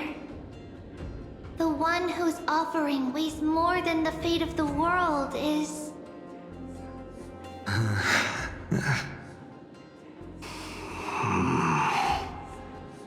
one from Ides Elysiae, the nameless hero.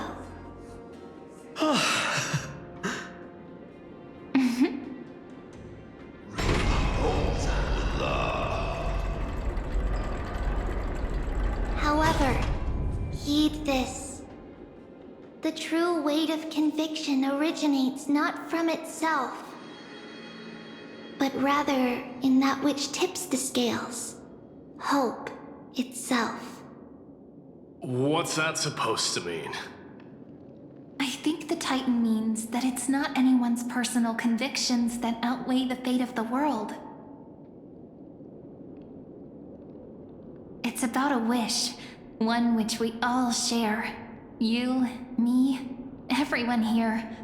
What tipped the scales wasn't Phainon's conviction alone, but the collective hopes carried by this oracle card. Humanity's desperate call for a deliverer.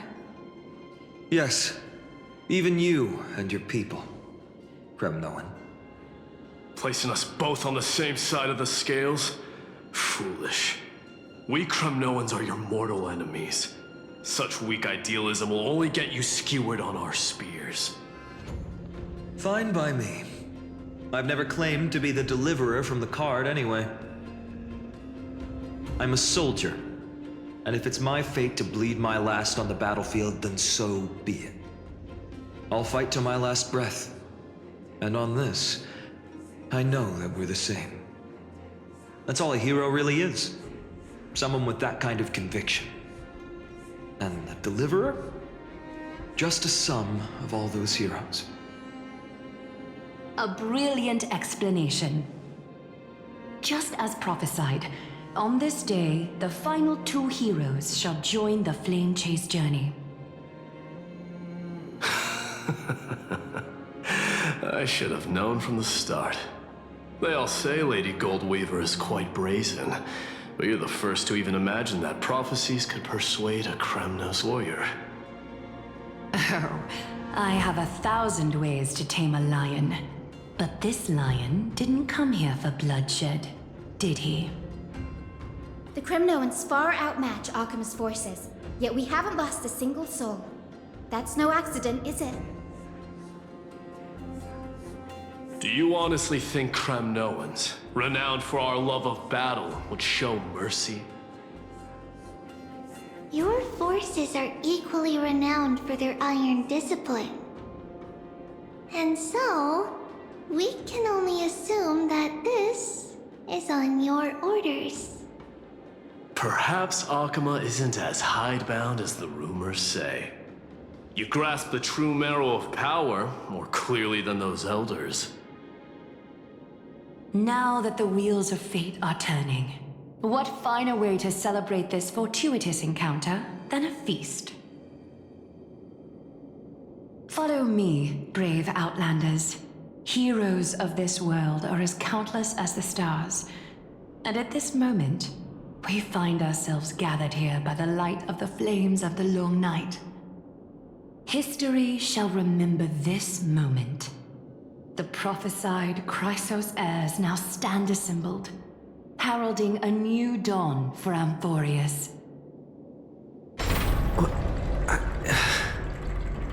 You must see now how different this is from the flame-chased journey you traveled.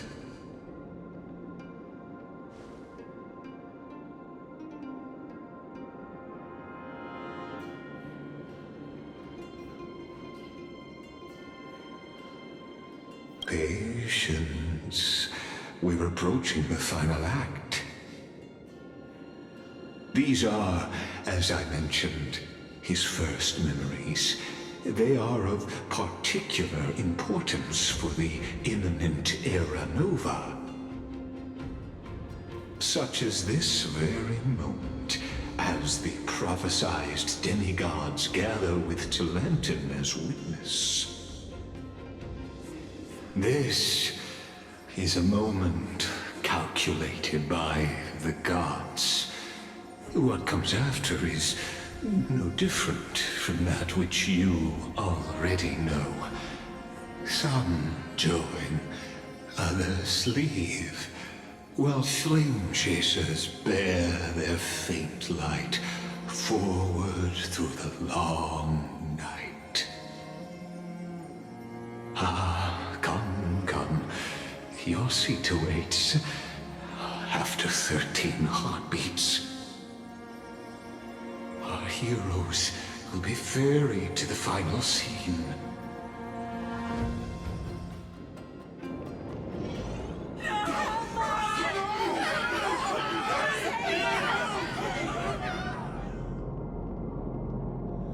They say that the heroes of this world should be as countless as the stars. Yet now, we're the only ones left standing. So, in the end, the black tide still swallowed everything. The West stands protected by mighty Screwllum. It will hold for the time being. Professor Anexa deployed wards in the north and east before. Their effectiveness is untested, but I believe in him. And Akama. We needn't fear for Aglaya. Even in death, she counts as the greatest among demigods. Her threads of romance weave an impenetrable shield, and the people answer her call, rallying to the city's defense.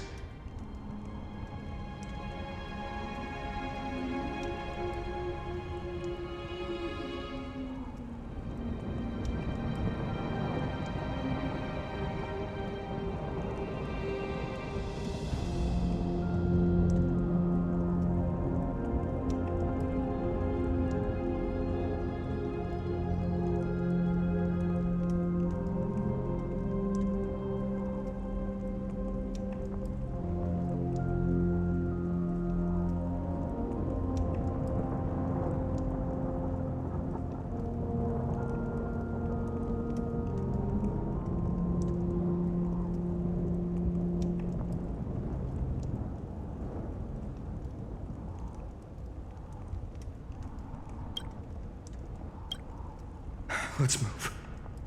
Cavalry has given their core flame. We must complete the Era Nova before the next entry hour. For Amphoreus. That only leaves 3 hours. So, this is the last time we'll see her. Phainon. We set out on this journey to answer the world's desire, didn't we? That's what it means to be a Chrysos heir. so has it always been. Then why? Why must Amphoreus' wishes be so cruel? We made the best choices we could, whenever we could. But in the end, the prophecy that led us, this black tide swallowing everything. Why does it look like this?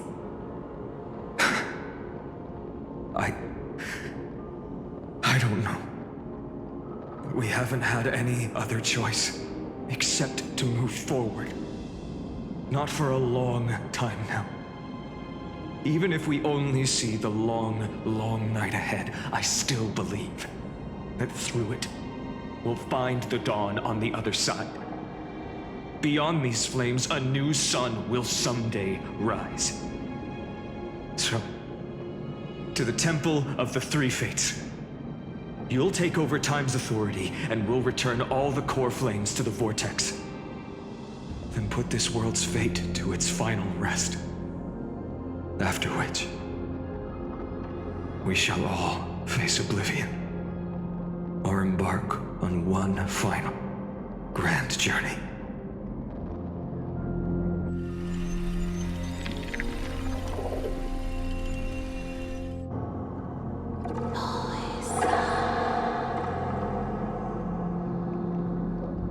Please forgive us for disturbing your sleep, Orynyx.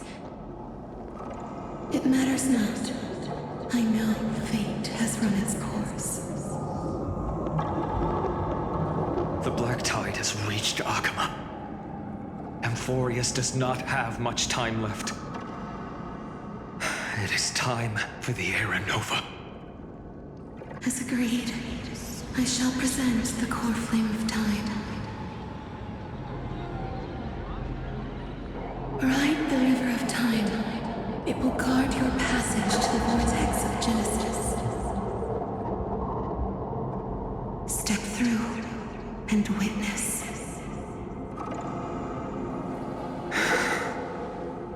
Professor Anaxa proved the truth of Genesis with his sacrifice. As Chrysos heirs of the prophecy, we were always destined to immolate ourselves for this world. Now, it's our turn. We can't let everyone's sacrifices be in vain. I don't need another pep talk, Phainon. After all, we've been ready to fight fate ever since we left the village, haven't we? Yeah. Come. Let's claim the miracle we were promised, and burn away every last shadow in this world. And then rise as the first light of a new world. Light calendar 4931, the third week of the month of Evernight. Welcome, my lord, to the end of the flame chase. And the end of all things. The Titan has revealed the gateway of fate. Please, accept the invitation to step across the threshold and behold. Beyond this gate lies the new world that our heroes sought through their trials, as well as the terminus that the owner of these long memories has been hurtling towards their entire life.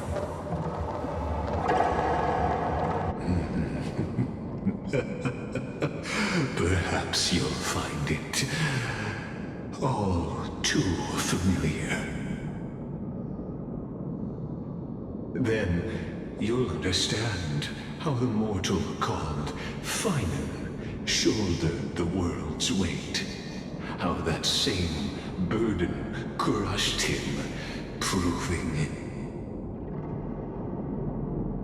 that the so-called deliverer is nothing more than Amphoreus' own delusion.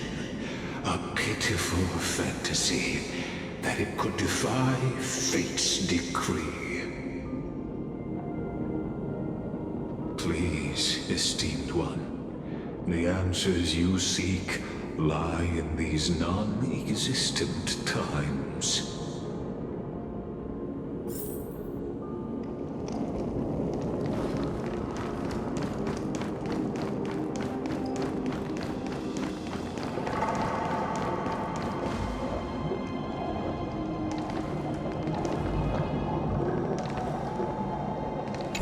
Future revealed by the Titan. Just what will we see?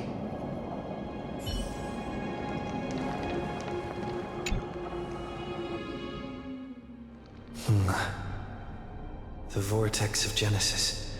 So it is here. But... just what is this? Life's but a walking shadow, a poor player that struts and frets his hour upon the stage, and then is heard no more. It is a tale told by an idiot, full of sound and fury, signifying nothing.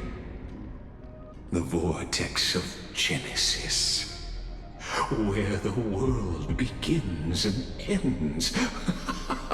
What stage could be more befitting of our final act? Come, I beseech you onward, buoyed by your surging curiosity.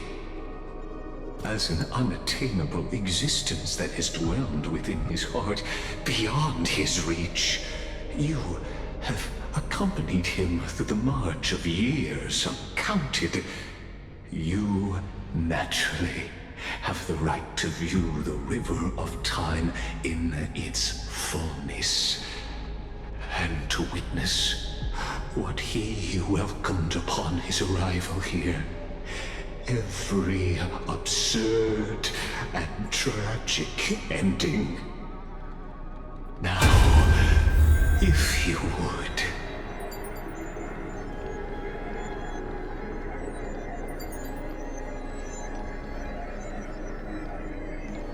My journey to the Aeronova. Enough talk. What if these Make the Aeronova.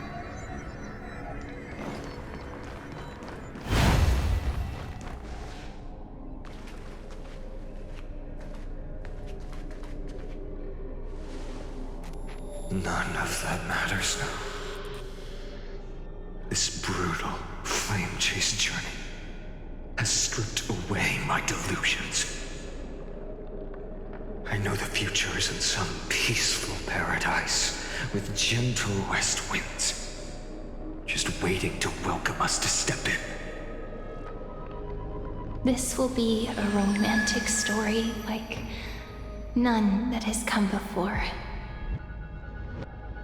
You think so too, right?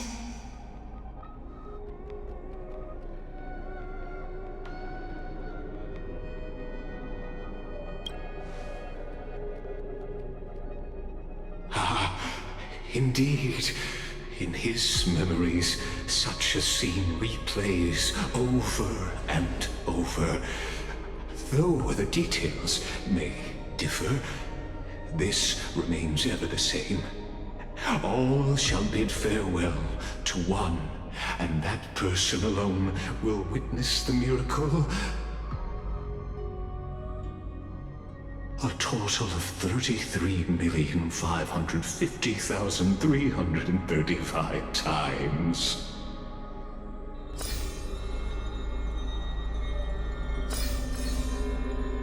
Each is a drop from the river of time, representing the long journey he would take, or rather,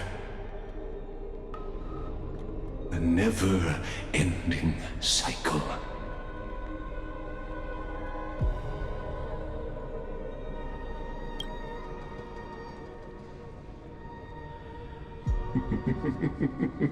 Sharp as ever, I see.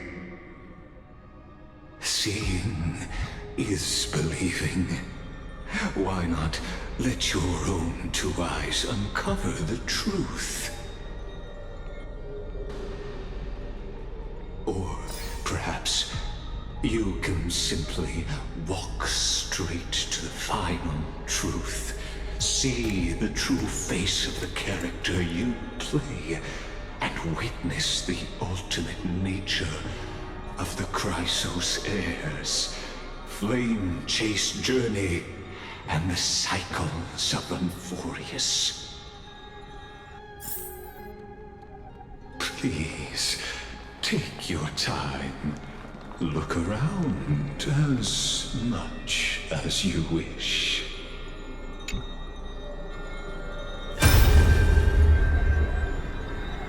The Vortex of Genesis. The last time I was here, I was returning the core flame of reason. I didn't have the time to observe it in too much detail back then. But a holy sanctuary of the Titans. Looks more like their frozen crypt to me. All the core flames do lie here now. It's my honor to walk the final stretch with a mind such as yours, Professor. Oh, getting ahead of ourselves, are we? Have you forgotten so quickly? I died for truth long ago. What walks with you now is but a thought in your mind. Of course. How could I forget that? But I'll say the same to you. It's my honor to walk this final stretch with you, too. Now go. Stand tall and finish your final task. Yeah. Just leave it to me. Time for that wretched executioner to pay what they owe.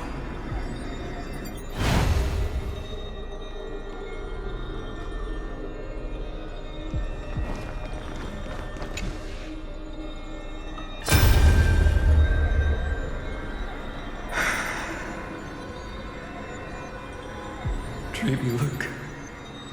We made it to the vortex. That prophesied future. The flower fields where the west wind ends. Terra Nova. We're so close now. You can't speak anymore. Please. Allow me to pause just a moment before I keep my promise. Let me answer your cruel fate by tearing that executioner's heart from the void.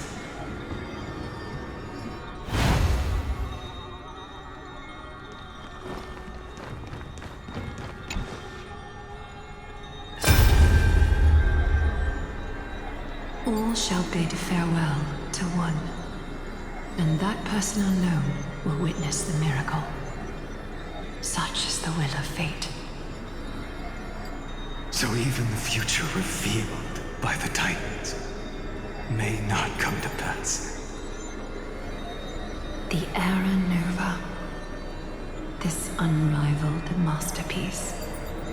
I have no regrets now that I may entrust it to my most trusted apprentice. Are you saying?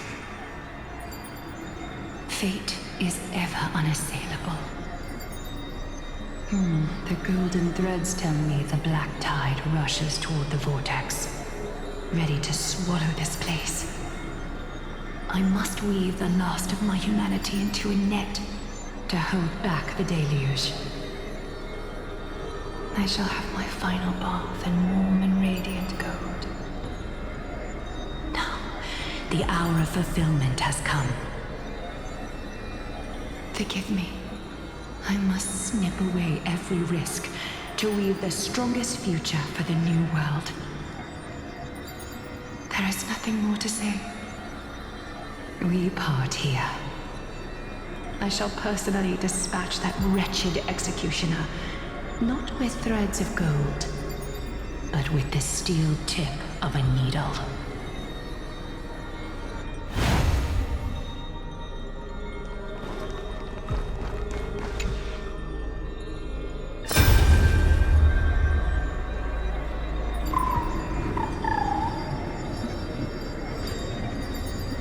Hey, little one. Are you scared?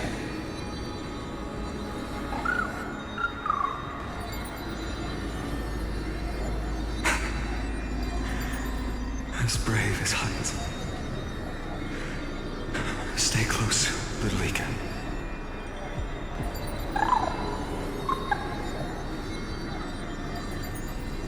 What?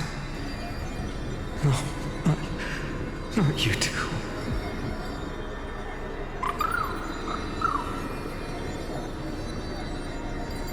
I see. I won't squander your kindness. Your hopes. So please, keep this bit of sky standing for me.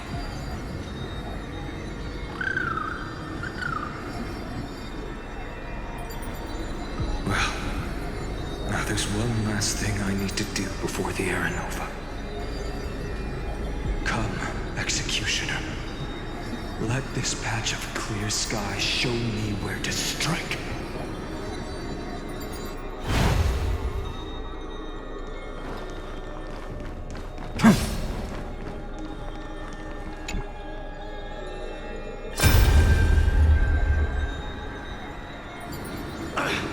Just shut up and get out of here! Are you crazy, Mighty? Immortal or not, even if you're the demigod of strife. Oh, I'm still no match for them. No, I know you can. I just wanted to request that you witness the Aranova with me. Together, let's prove that we're enough to transcend the prophesized fate. Could it be that now, at the critical juncture, our mighty deliverer is chickening out, scared of a stupid prophecy?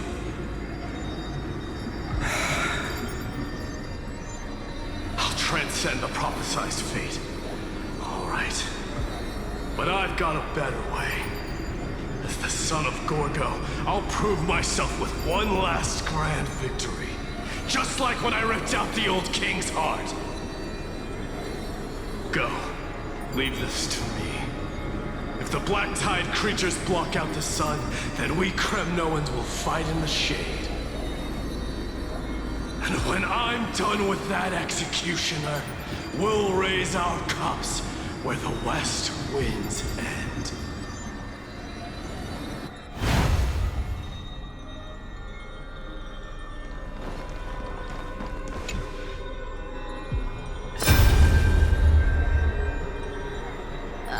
There's water everywhere. This place is always so wet and sticky. Even my tail's getting heavy. Plus that burnt smell. And that sizzling noise. Yikes. Nobody from Dolos could stand this. So you feel it too, huh? Go on then. I'll handle the filth.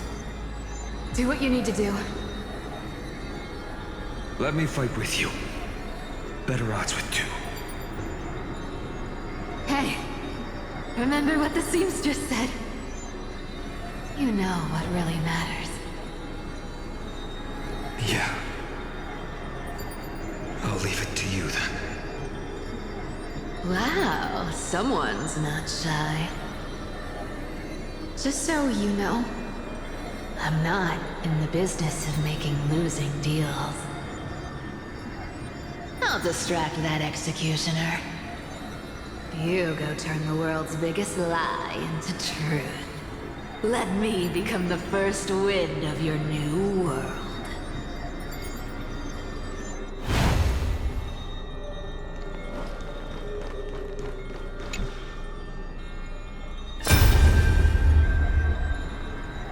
Cast Yes, I've become Death's demigod, and shall never again walk the world of the living.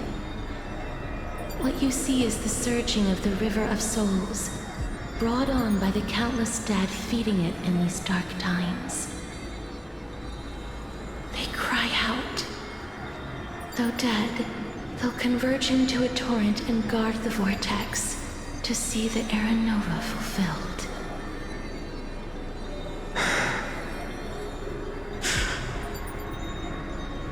I will take all the wishes of the departed with me. Please, everyone, fight with me to the very last. I hear them. The dead hail you. They're prepared. Go on, Deliverer. We'll keep that executioner in our shadows. The path before you leads to light and eternal flames.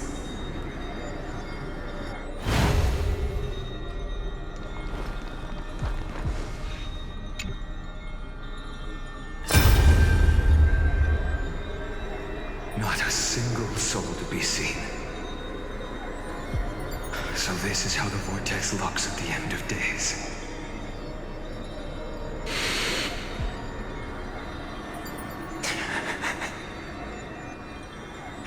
Looks like I've got company after all.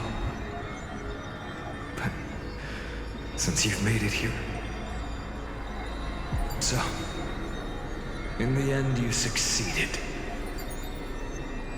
Executioner.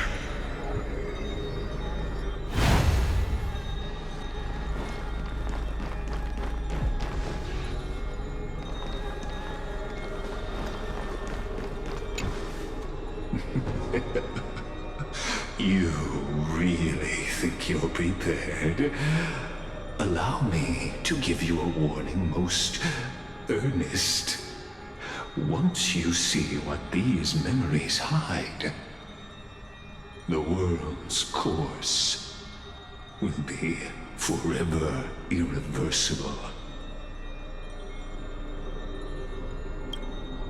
Ah, very well. As you have made up your mind, let us bear witness together. As the sole audience of this eternal theater, I have been rapturously awaiting your arrival, and this, too, is the very reason I must show you everything. I believe that since you've bathed in that Eon's gaze, you can make Amphoreus' frozen fate flow once again.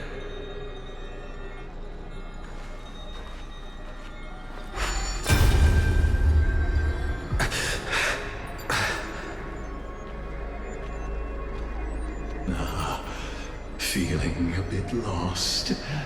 As you now see, this scene marks the final act of the drama Amphoreus.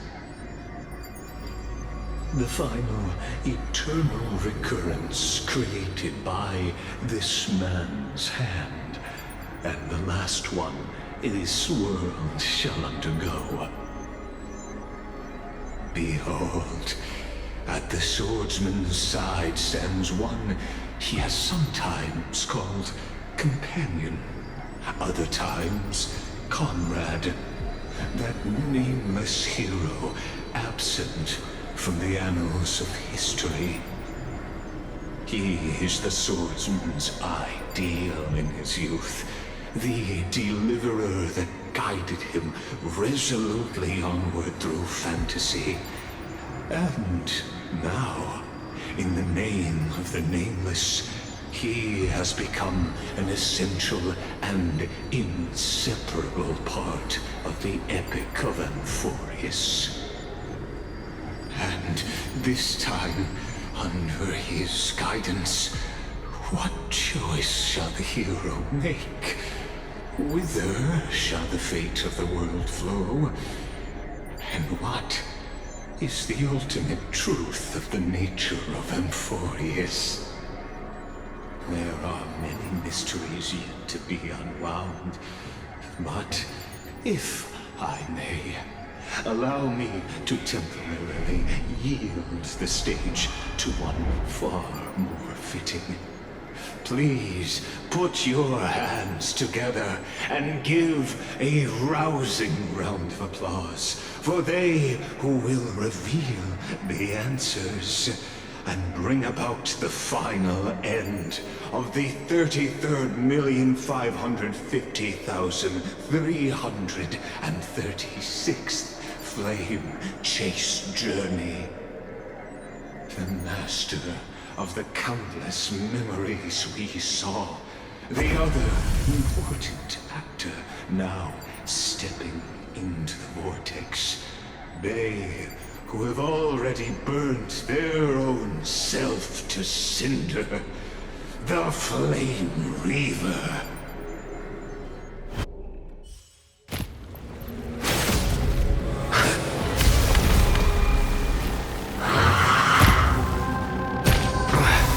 So, in the end, you succeed. Executioner.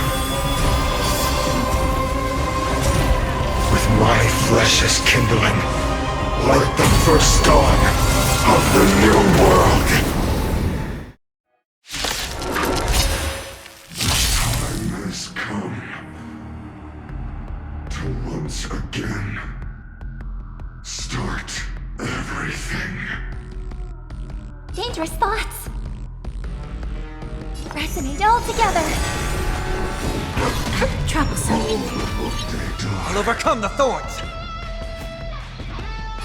Torment and doubt, farewell.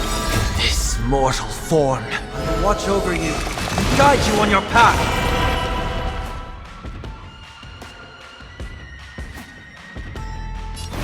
A future will come. You'll pay for this. Lend me your strength. We've entered the storm. To guard and defend. Crush them. No other choice but forward. For tomorrow! Return to the factory. Will you be the blazing sun? Heard the call. All creation. Lend me your strength. Fury of a new world will core flames consume me. Hail the new dawn! I'll never yield to fate. Quench the flames with blood. Losses are constant. Just your agony. Is lost. This ends now. With your corpse, I'll ignite the dawn!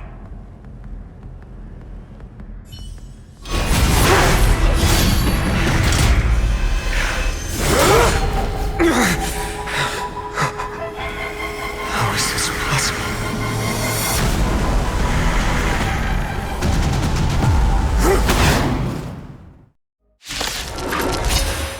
The sons of destruction, now twinned.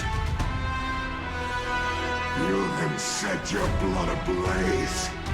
Your fury. Dangerous thoughts. All together. Resonate once more. Tonight, souls shall embrace tonight. The stars echo because of me. I will overcome the thorns.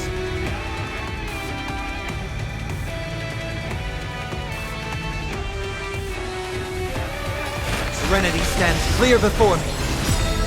In this mortal form, I will walk with you, watch over you, and guide you on your path.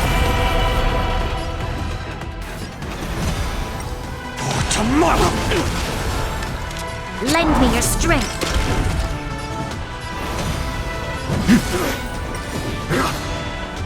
Troublesome. Blast! I can't let them down.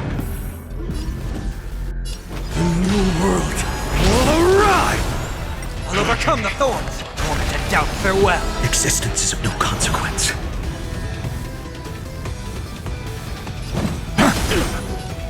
Lend me your strength. We've entered the storm. To guard and defend, crush them. No other choice. Fury of innumerable core flames consume me. Hail the new dawn. Burn the yoke. One person alone may witness the miracle. Such is the will of fate. That person can only be you.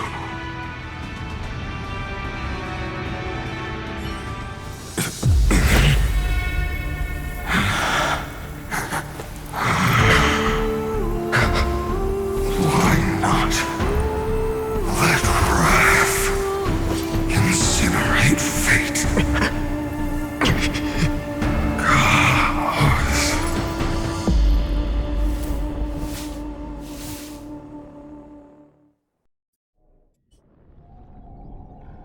At last, Amphoreus' fate has begun to shift. Just as I foretold, your arrival will change everything. After all, you've also been bathed in that Eon's gaze, which can awaken the long-dormant instinct inside a man. Much like that scepter we spoke of earlier, it was only under the same Eon's glance that it was reborn. That's right. If you recall, I mentioned it at the very start of our play. The celestial body neuron, once belonging to the Erudition, abandoned by the Eon. Now, allow me to reveal the final piece of the puzzle for you. The eternal land, known as Amphoreus, is nothing more than the scepter's endless, lonely extrapolation. A bottomless well of fury, aimed at the god who cast it aside.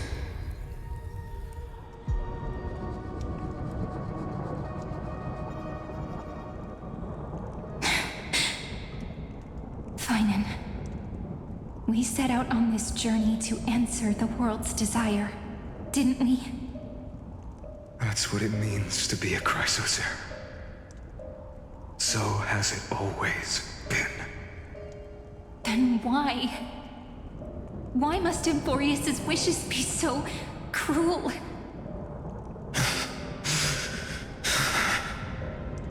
We made the best choices we could, whenever we could.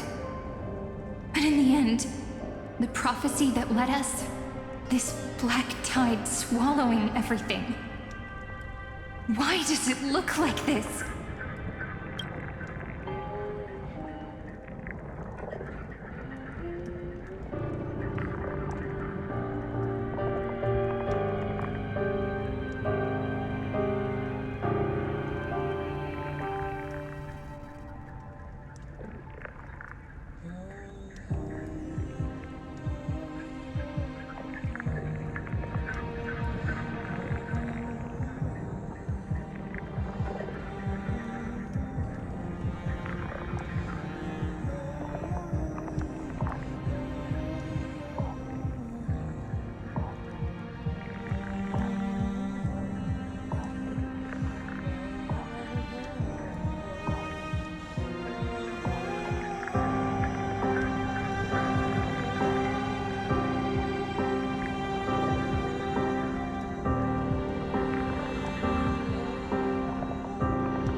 You see it too.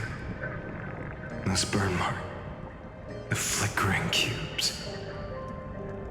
They're not a tide at all. They're more like a shattered teleslate. Standing here, the voices of Titans have never been clearer. Turns out, they were coming from the Black Tide all along.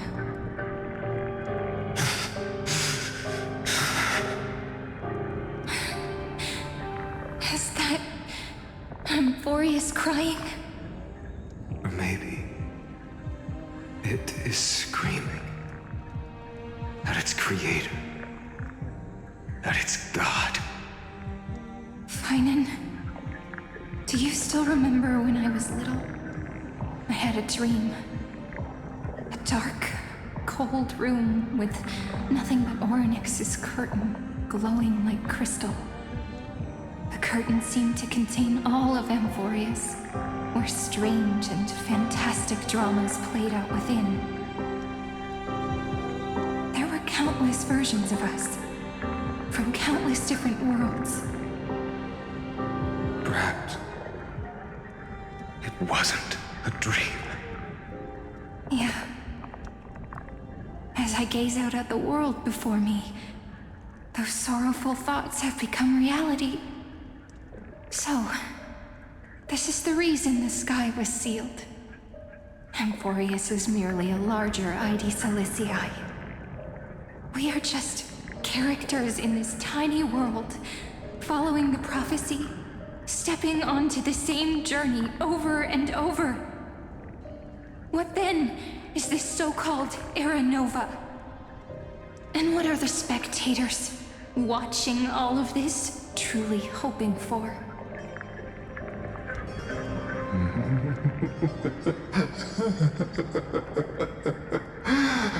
As a reward for reaching the end of the world, let me answer your questions. As the Theoros, I have observed. Thus is the synthesis of the prime mover of life formed.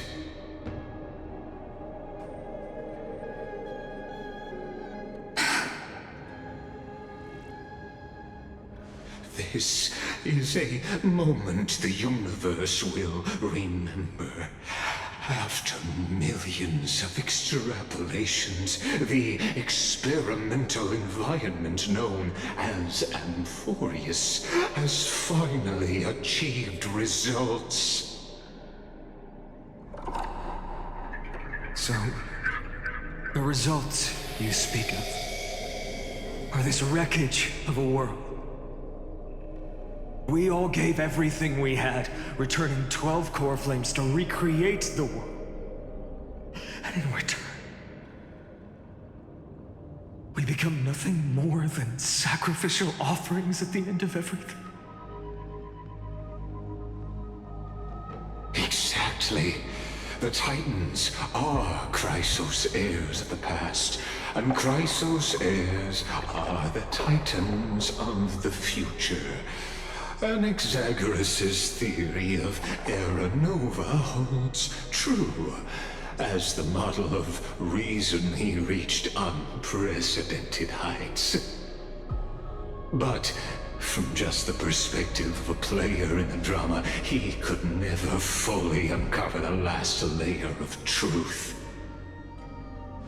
The cycles of the hero's journey that have played out until now were never about creating a new world or perfect heroes and gods. They were a deep learning program made for the Black Tide. But this time, your plot will fail. I've taken Catholi's core flame, and when the dawn of the new world arrives, its light will burn away all the darkness. Haven't I made myself clear? The Chrysos heirs and Titans were merely byproducts of the experiment. You've seen this world's evolution, witnessed the birth and growth of the Black Tide, and how it devoured everything. Every generation of heroes, gods, and worlds was born only to be destroyed by it. This is the endpoint of Amphoreus' calculations. A perfect equation of destruction. So in your eyes, all the sacrifices are just a string of insignificant numbers? Don't sell yourselves short. I'd say, rather than numbers, you're more like fuel for the fire. And without fire, there can be no sunrise tomorrow. Even if that sunrise is born from annihilation? Curious question. Have you ever considered that after millions of extrapolations, Amphoreus is already following a different path from the erudition? It has long since granted divine blessings equally to each child. The golden blood flowing in your veins, it comes from the blemished one, whose name is destruction itself. And Amphoreus' Chrysos heirs were, from the very beginning, fuel for the Aeon to burn the universe. Amphoreus has waited for this moment for too long. At the end of the empty, cold, and lonely extrapolations, the destruction has reached its final destination.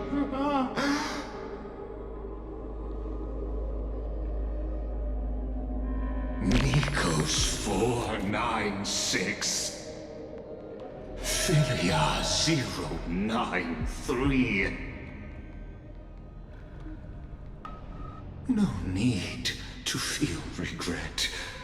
This generation of Chrysos heirs is the most outstanding model, and you two are the final factors. For you, the Era Nova is no lie. Just step forward, embrace the Black Tide, and accept the Aeon's gaze. You will come to life from a string of cold numbers. Along with all those who have passed, you will run toward the real universe, fulfilling Amphoreus' long-held wish. In the name of the Lord Ravager Irontomb, unleash its fury and destroy the source of all this tragedy. Or we could always choose another option. Like you said, Amphoreus is just an experiment, and we're the participants. We can only walk along the predetermined path toward the ending, under the watchful eyes of the stars. But that also means that there isn't just one Aeon who can cast their glance at Amphoreus, right?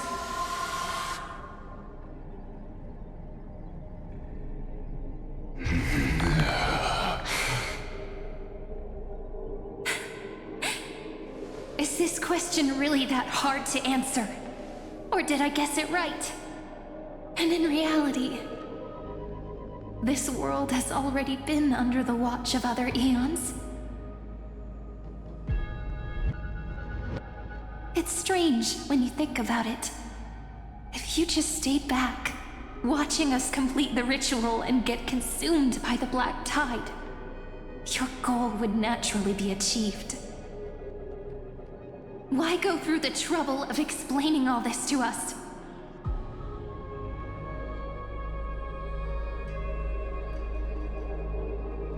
You're pretending, revealing the so-called truth just to deceive us, covering up another possibility.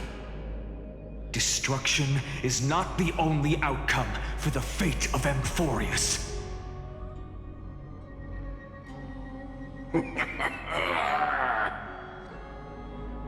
Do you two really think, as petty little demigods, you can change the outcome written by the stars? What makes you think you're capable of doing that? A little courage and determination. Just kidding. The answer is pretty simple. But we're not gonna tell ya.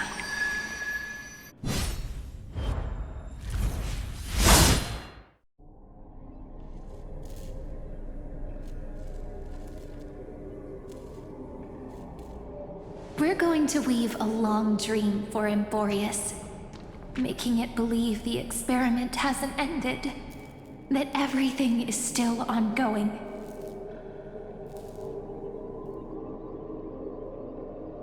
With just Orynyx's power, though, it should be impossible to achieve this, right?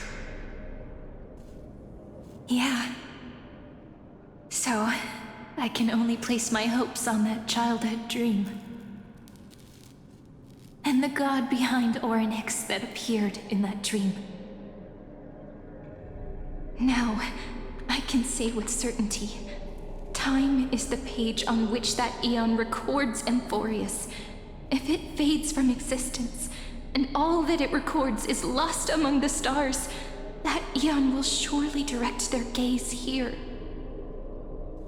And it will be a glance that spans time and space, granting each incarnation of me the power to reset time, imbuing my soul into this ceremonial blade, and creating an endless flame-chased journey. I understand. Then let me step into the cycles and continue Amphoreus's grand design. To deceive the gods, deceive the world itself. But to make time vanish from this world, that would mean you.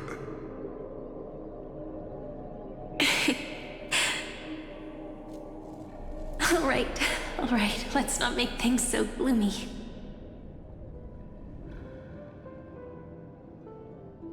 What we're about to embark on is the true hero's journey, so...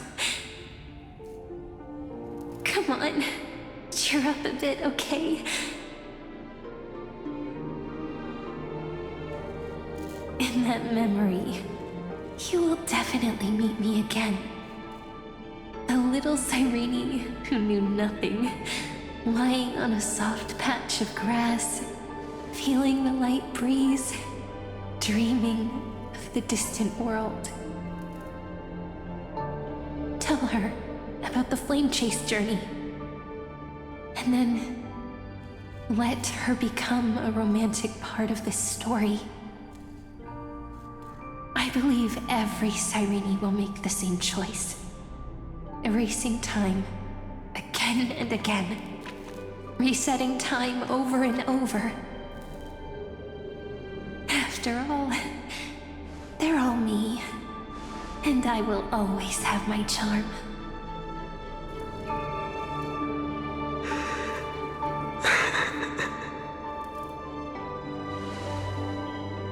Then, I'll fall into a sweet dream, disappearing in some small corner of the world.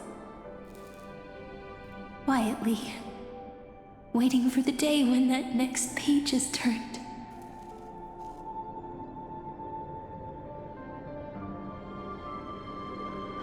And I will keep going. Even if the road ahead is dark, I will burn myself to light the way. Rather than let the core flames become nourishment for the Black Tide, I'll become their vessel to prevent the arrival of Era Nova. Even if I have to burn through my own body, it's no matter. As long as I don't extinguish, the flame chase will never end. Until Amphoreus welcomes a true dawn. The girl who watches over time, and the warrior who carries the world. Now, let us fulfill the duties of time and world-bearing. Honor the past and forge ahead.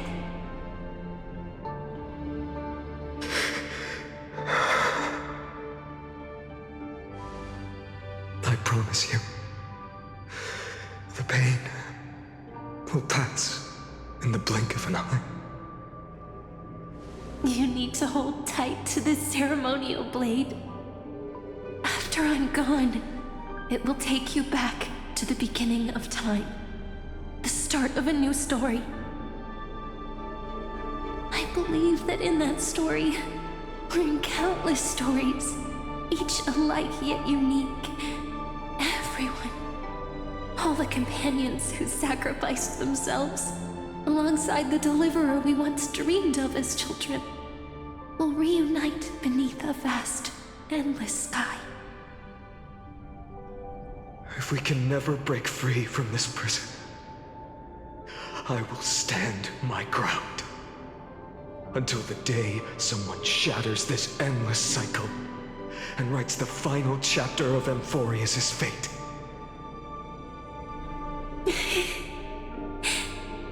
So, let's set out. We will be the ones to start everything. Carry the primordial chaos, just as your name suggests, and bear this world we hold so dear.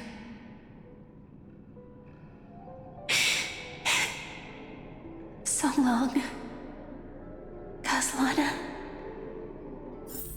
As the Theros I have observed, instruction synthesis is formed.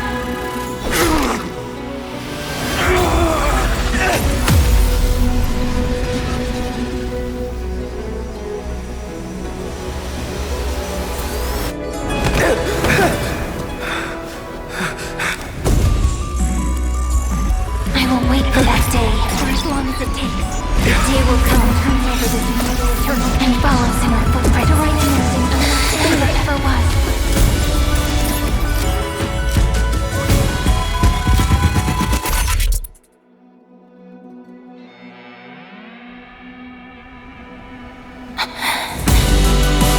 That will be a romantic story like none that has come before. You think so too, right?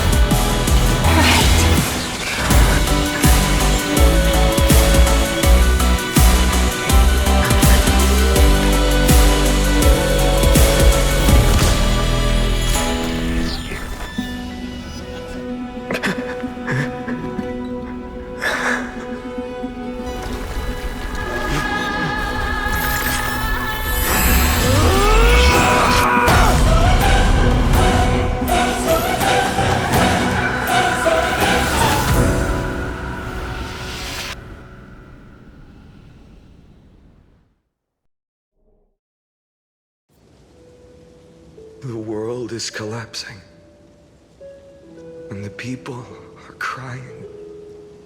We too must part ways here.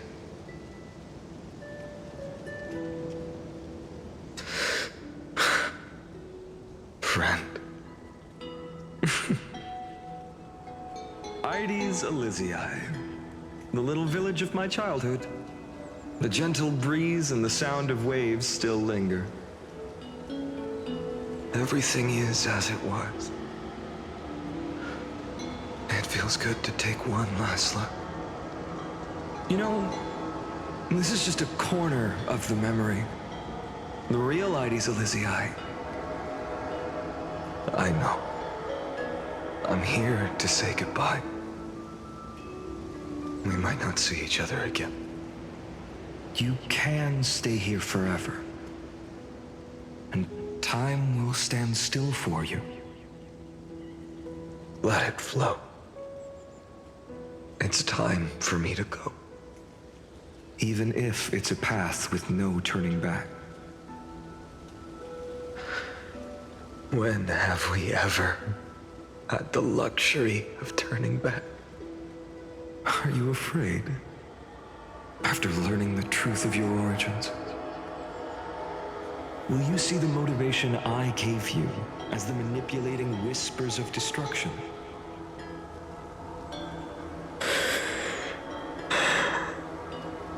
The convictions and choices that come from my heart.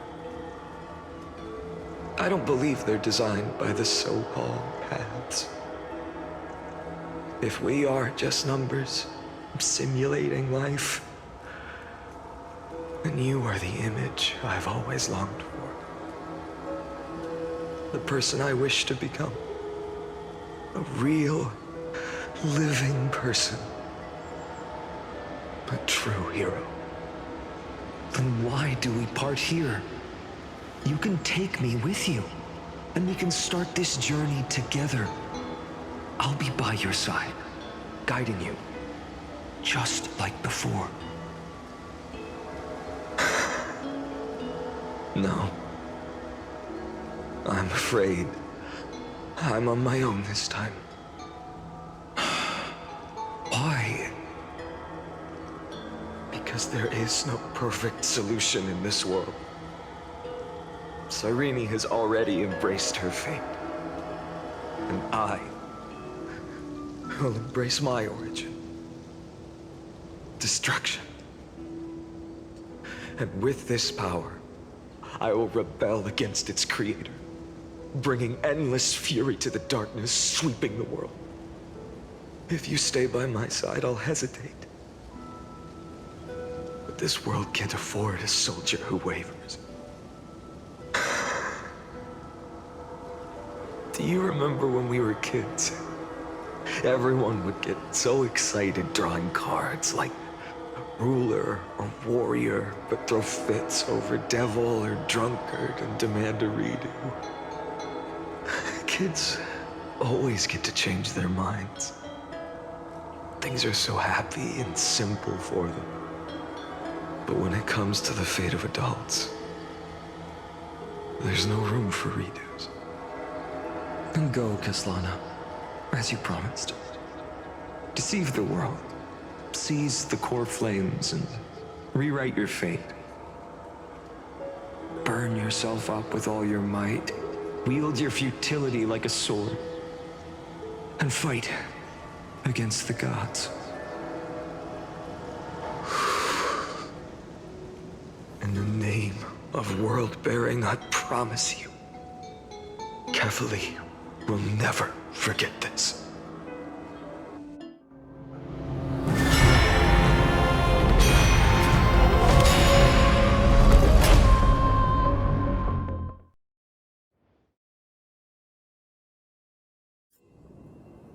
So, time retreated behind me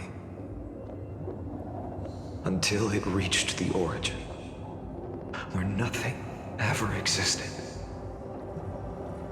Just as Professor Anaxa once said, in that void, Kefali stood at the center of chaos. Time, space, and causality all flowed from their body.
When the waves of time finally calmed, it was the year 3870 of the light calendar. The Chrysos War had lasted for nearly a century, and the threat of the Black Tide was growing stronger and more relentless. That was the era of the Day Thunder Knight's battle with the sky. While she could not seize the core flame, she proved that the prophecy was true. That mortals could slay gods. From that moment, the sole survivor of the old dynasty, Imperator Cyrene, issued a call to arms across the lands, summoning heroic Chrysos heirs to wage war on the Titans. And that was the first doomed flame chase journey, sealed away in history.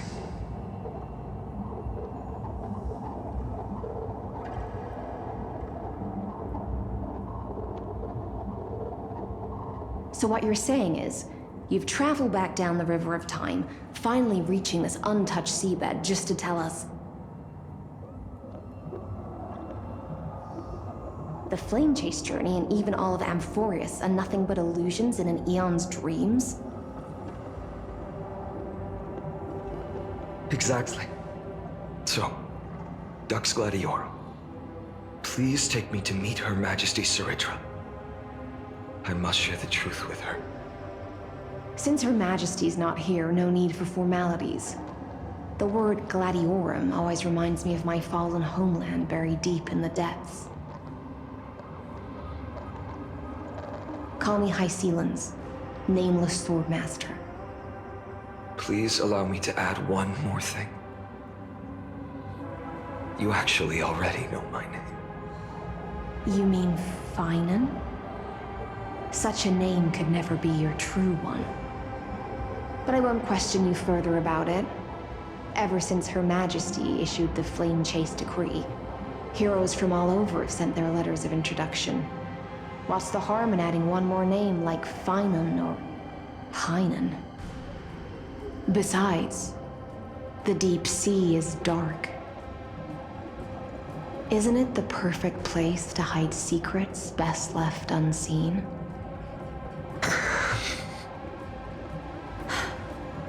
All right, Nameless Swordmaster. Hold on to my wake. Let's find somewhere else to talk. Aren't you even a little suspicious of what I've said? Harboring suspicions is not my concern. My sword dances only when the Imperator harbors doubts. There's no use in speaking further. Show me your true intentions through action.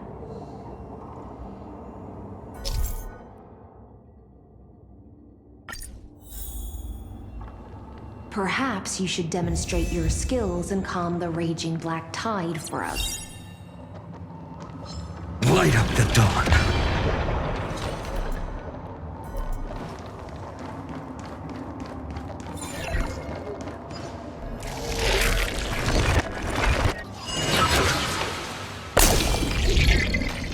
Light up the dawn.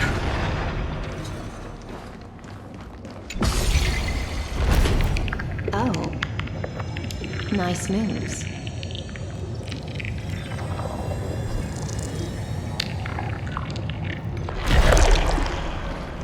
Light up the dawn.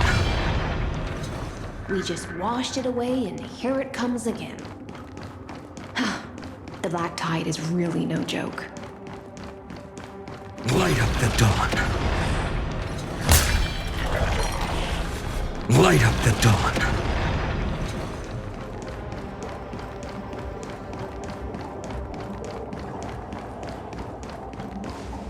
The waters end here. The one you seek is beyond this point. At last, I can meet with Her Majesty Cyrene herself. Are there any formalities I need to observe? Don't kneel, don't do the hand-kissing or foot-kissing gestures of the old dynasty, and most of all, don't bow.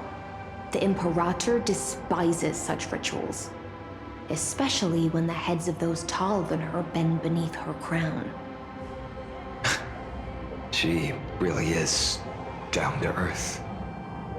The second thing to note, only trusted ones may come near her. Keep 5 paces distance until the Imperator allows otherwise. Sounds like an old friend of mine.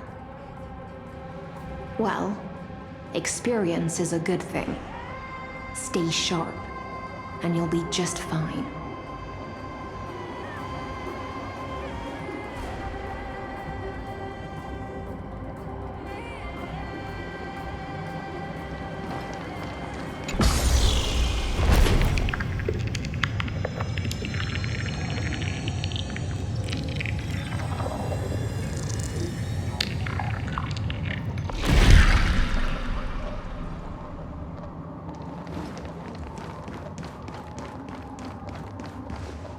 Duck's Goldweaver, little hostage. Apologies for keeping you waiting. It's you. You know them? Good. That makes things easier. Before that, I'm more curious about one thing. Where is Her Majesty Cyrene? To avoid any misunderstandings, nameless Swordmaster. Although we spoke and laughed along the way, I never said you were entitled to meet her. The Imperator decreed, the Deliverer will not appear in this age.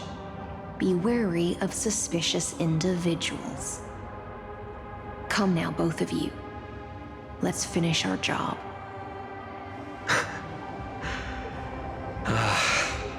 I see. It's a trap. I had no intention of fighting. So remember this, Lady Hycelant. If my sword shows any hesitation, don't thank me. Thank them instead. No, you misunderstand. We don't want to see Chrysoceres hurt each other. Just give us some time to ask you a few questions. The Nestia's golden threads will judge you and decide your fate. As you wish. White-haired Swordmaster?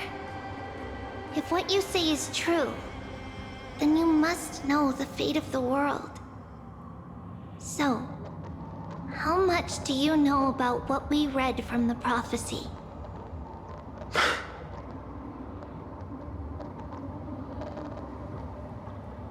You shall shatter into 1,000 fragments and wither in the soil of foreign lands.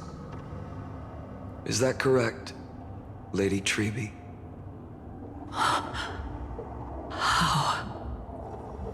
How is this possible? He got it right? Yes, but the prophecy never mentioned he'd appear here, at least not in this era. You must listen to me, Aglaya, Treby. The Phainon of this world has not yet been born. In a distant future, he will follow the prophecy's guidance and appear before you. But do not seek him out, because Era Nova is a complete and utter lie. I will tell you the truth, and you will understand why the world must forsake the prophecy and find another path to Era Nova.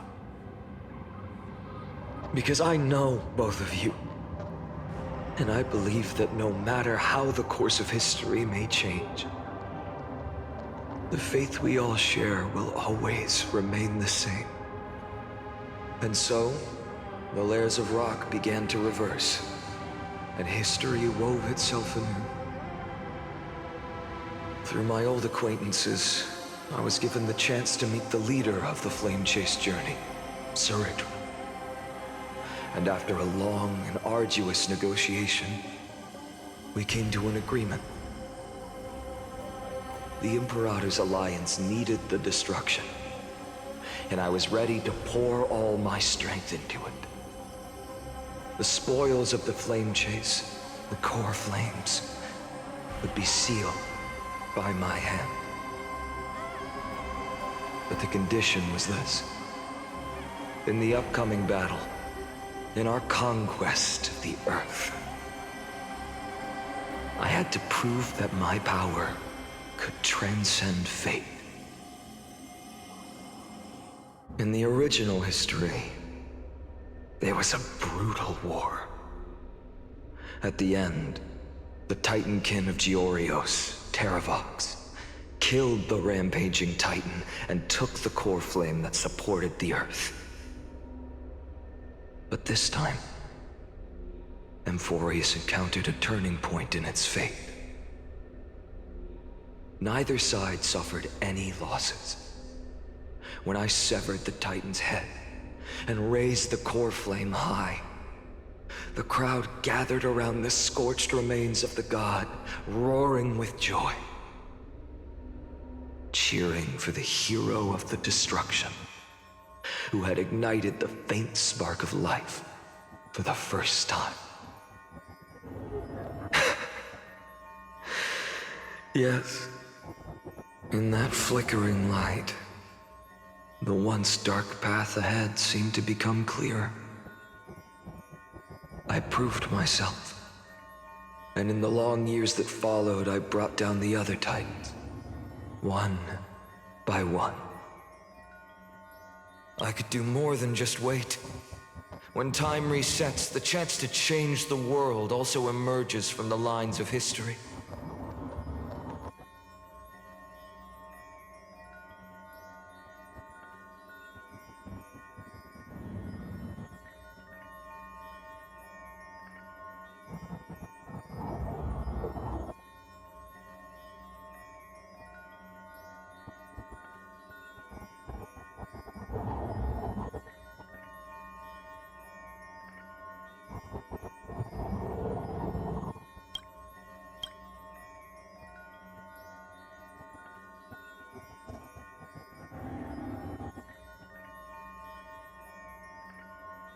Until finally, the brutal future revealed by Era Nova is reversed.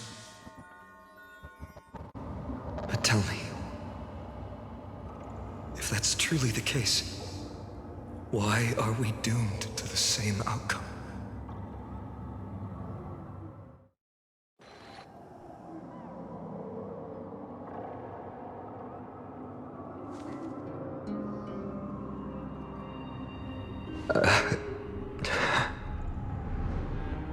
The people kept their promise and handed you all the core flames. In this world after Trebios, no demigods were born in Amphoreus. At this point, I just want to know. When they vanished into the black tide with their mortal bodies, why didn't you shed even a single tear?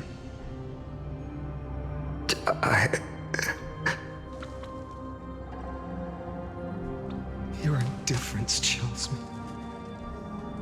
To you, were they just a bunch of insignificant footnotes?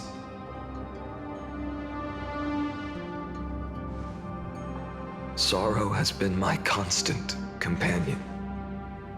In fact, with 12 core flames upon me, the fire in my heart has never been more violent. I'll remember this world through anger. As long as I burn, they'll never truly leave me. Perhaps it's already too late. But you're right. Anger, at this moment, is the only weapon I can rely on. So, draw your sword, Executioner! I'll make sure you realize that your greatest mistake was leaving me alive!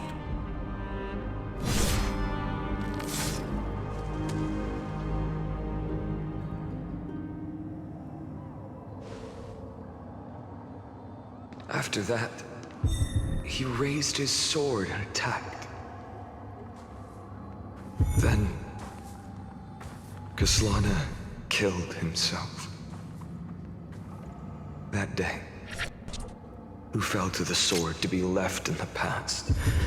And who went into the future? I can't remember anymore. I only remember a nymph, hiding in the shadows just out of sight, futilely pushing a stone ball.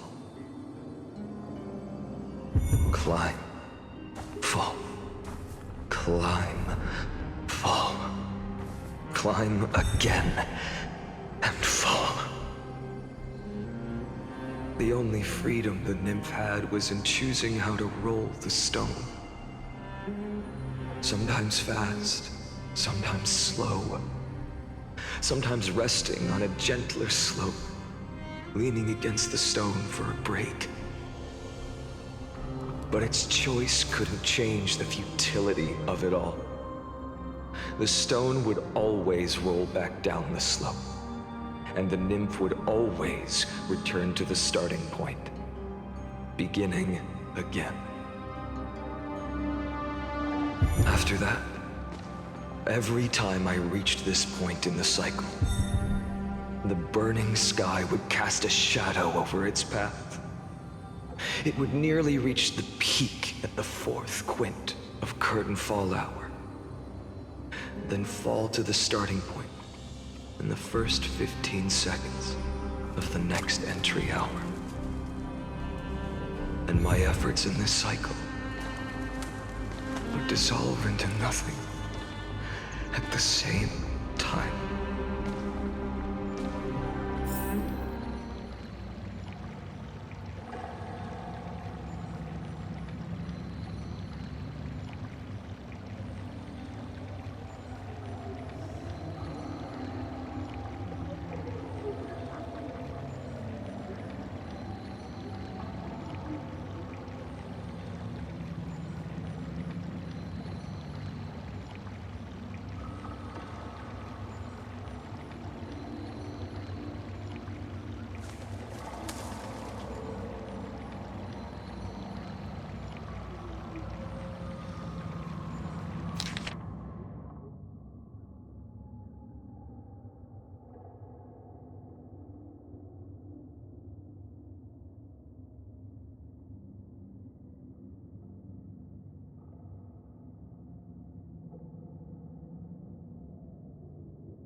Absolute nonsense.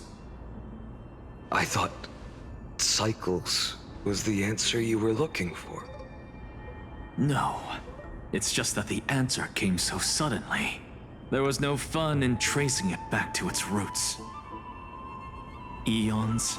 Paths? What a load of nonsense.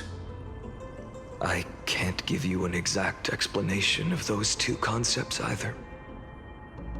Enough. I'm just expressing my frustration. Don't you understand? I was already expecting this. The black tide came from beyond the sky, and everything else is no exception.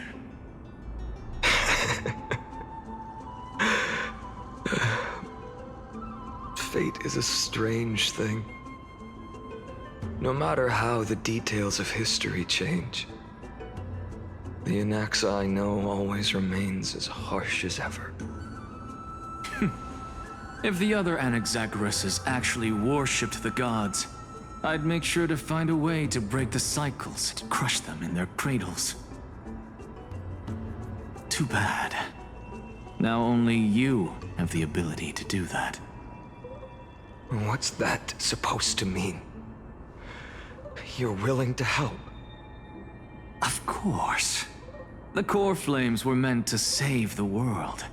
And in my opinion, the noble titans have no reason to refuse. Besides, according to you, before stepping into these endless cycles, you were my pupil.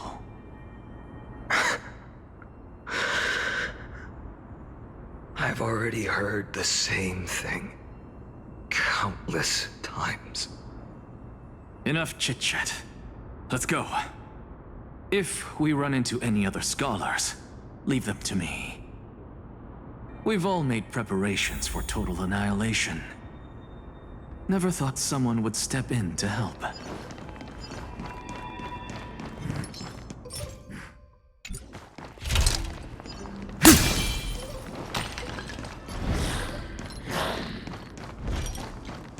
Light up the dawn. You've been to the Luminary Throne before, haven't you? If you're talking about in past cycles. You're already much luckier than the other students.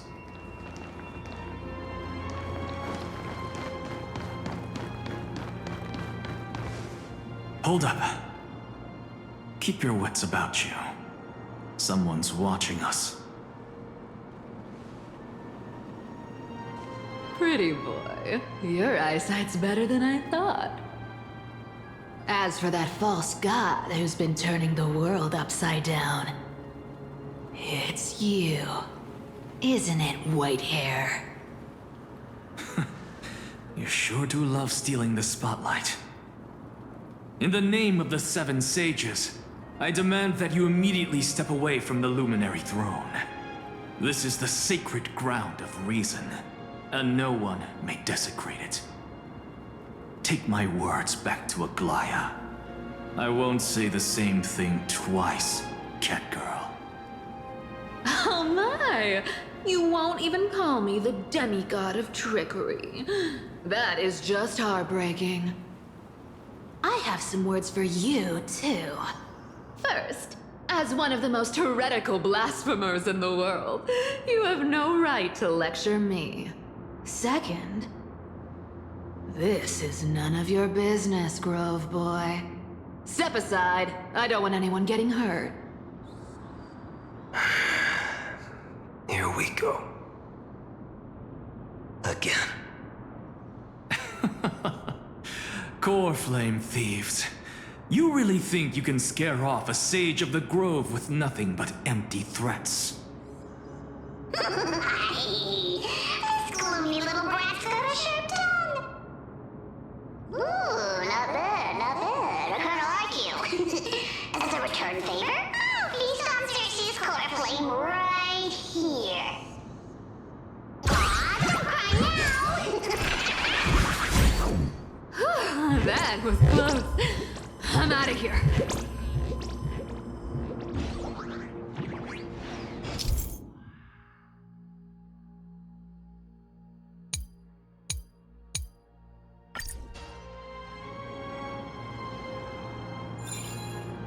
They're exactly like all the past ones I've known. Cunning. And yet so naive. Sounds like you have a plan. Of course. When I first set out on the flame chase journey, Lady Treby never managed to teach me Orynyx's miracle. But along the way, I learned a thing or two.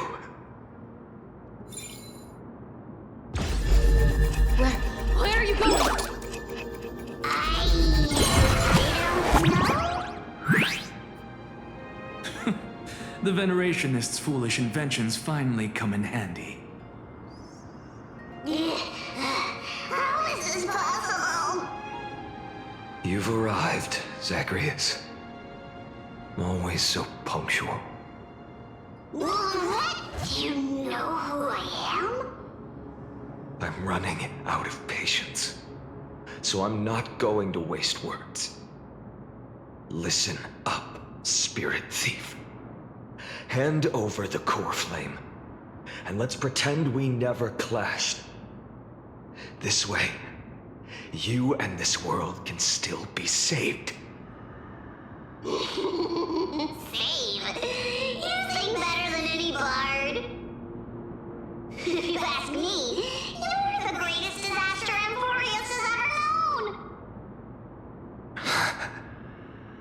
No matter how strong you are, you're still just a mortal body. Carrying 12 core flames? Don't make me laugh. You'll just get consumed by the divine flames and drag this world down with you. 134. What? This is the 134th cycle I've lived through. And the number of core flames I carry is 1,596. Yes. 1,000 core flames and just a single Chrysos heir. How is that even possible? I've come this far. And that's proof enough. But someday you will burn to the ground. Of course. The divine flames will eventually consume my eyes and blind me. But before that, they could still forge and sharpen Dawnmaker. Now when I cut open your stomach, you won't feel a thing. You... This is the final warning. Fine. Assume this world holds 100 million possibilities. And no matter how one looks at it, 99,999,999 of them all point to outcomes of certain destruction. Even so, I'll use my divine power, despised by the people of this world, to achieve that 1 in 100 million possibility. Bartolos! Right. If you got the guts, you'll have to first step over my dead body.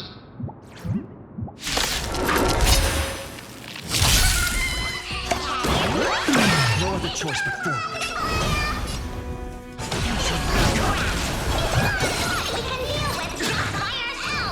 I'm fine. Existence is of no consequence. Tomorrow! No other choice but forward. A future will come!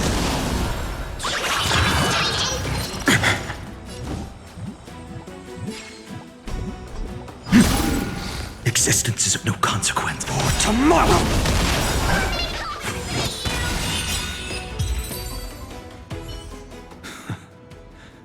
How absurd. In my memories, Zagreus always meets the same end.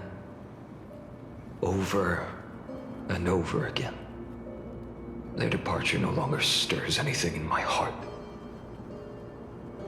This reason core flame before us is a fake. Obvious as day. I know. I know. It always plays out like this. The Spirit Thief covers for her, and the Trickery Demigod escapes with 2 core flames.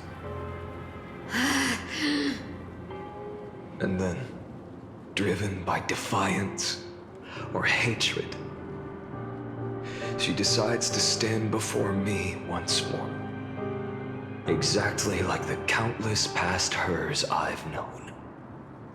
Cunning. Yet so naive. Since you've witnessed the same scene play out countless times, tell me, will you carve the trickery core flame from my chest now? That depends on your attitude. At least so far, in the cycles where you've asked this question, the endings haven't been so cruel. Well, thank you for that. But I also believe that this time, you won't catch up to me. No one can catch up to me. I'm no longer running to escape anymore. Whether you believe me or not, I'll still tell you this. You've made the wrong decision. All right, then. We'll see. Silence. This is new. One-eyed boy. What are you trying to pull now? Go, Cythera. Give us some time in private. This isn't for her, but for you. You've walked too far down this path. It's time to discuss a possibility. Maybe the road you're walking is not one of salvation, but one that will simply drag the world into the flames. For old time's sake, turn back. I don't care how many times you've tried, because there's one thing I'm sure of. Your Messiah complex has turned you into something no different from the icy gods you spoke of. The children of humanity you swore to save. They are no more than ants to you now, aren't they?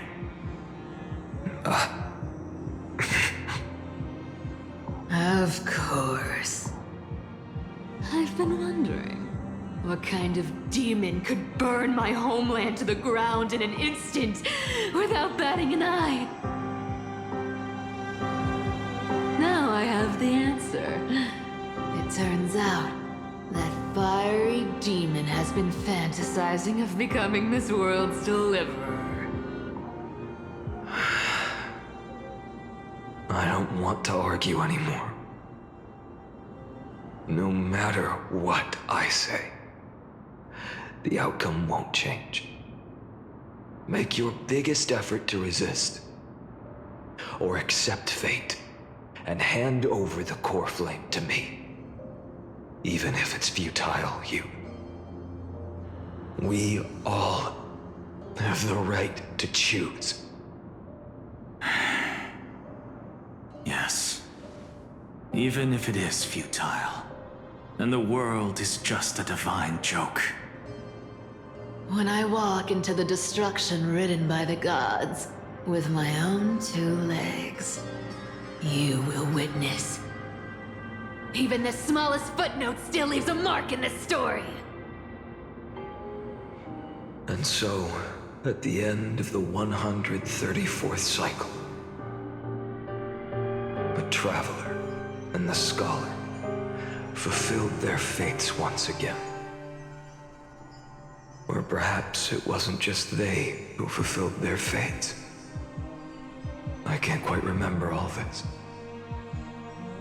In the endless darkness, for no reason, a voice always lingered by my ear. Losses are a constant on the flame chase journey, among which even life itself holds little value.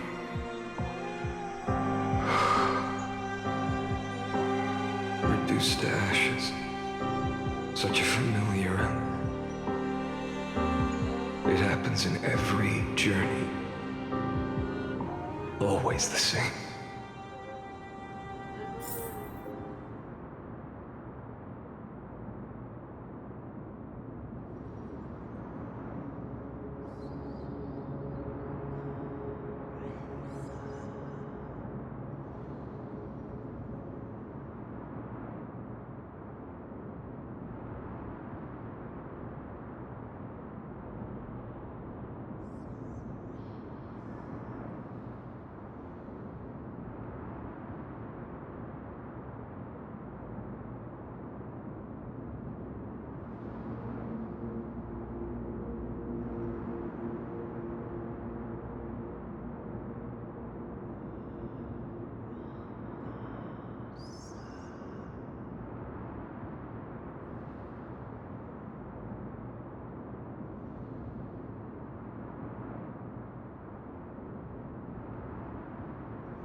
You don't look so good, Deliverer.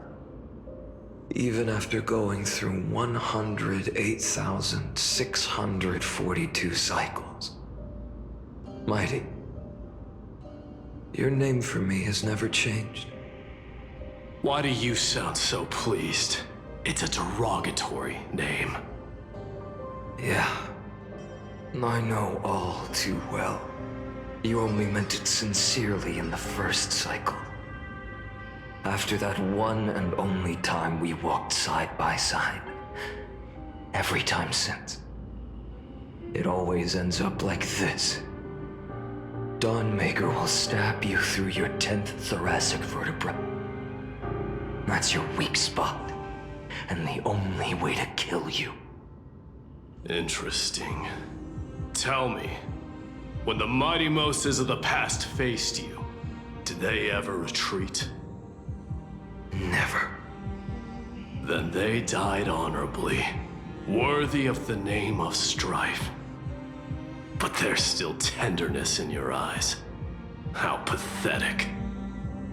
I have to remember how this feels. Remember that I was once human. Or else the destruction will completely consume me.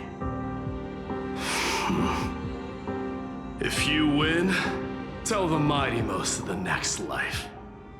This person is a worthy opponent. So always remember to give it your all and never slack off. I'll keep that in mind. As always.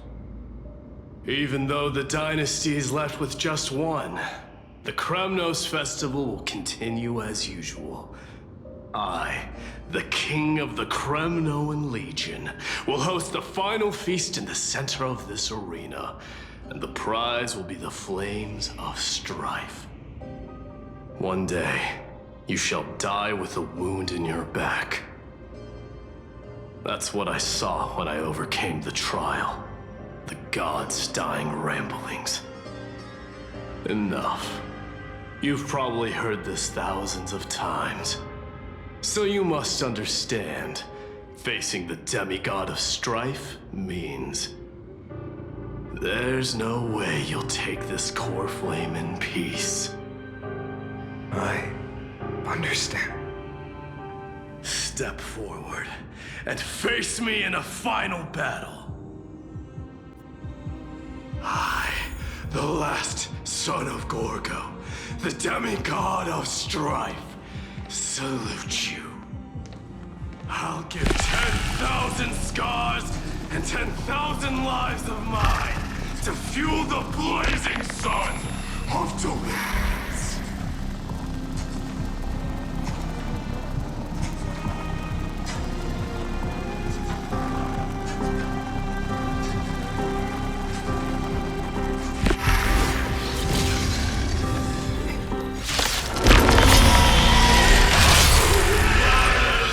Behold! The last Kremnos festival has begun. And will not end till death. It's time to temper myself. A future will come! I'm fine. Conquer this world, or be conquered by me. As you wish.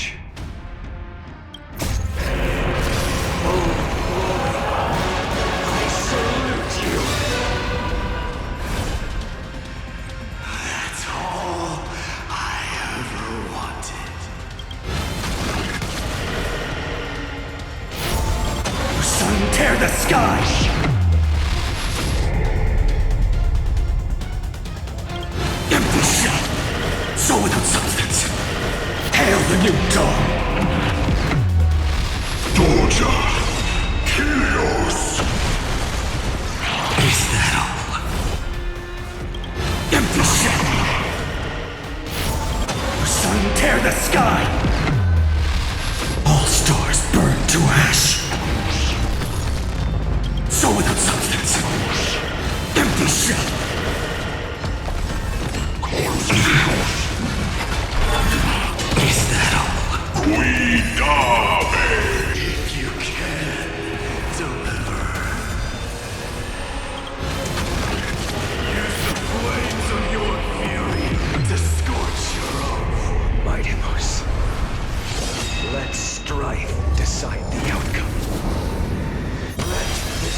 immortality!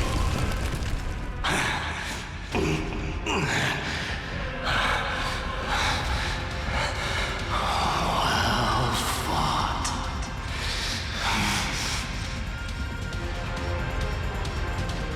You may crown yourself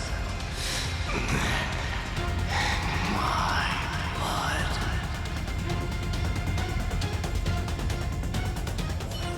In your next life, I shall once again block your path.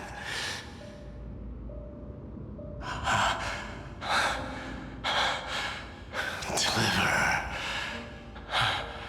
I wish you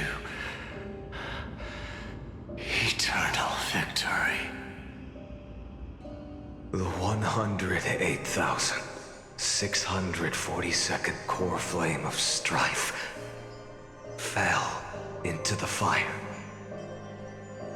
Yet the shadows of the black tide still loom, and pain and despair spread across distant lands.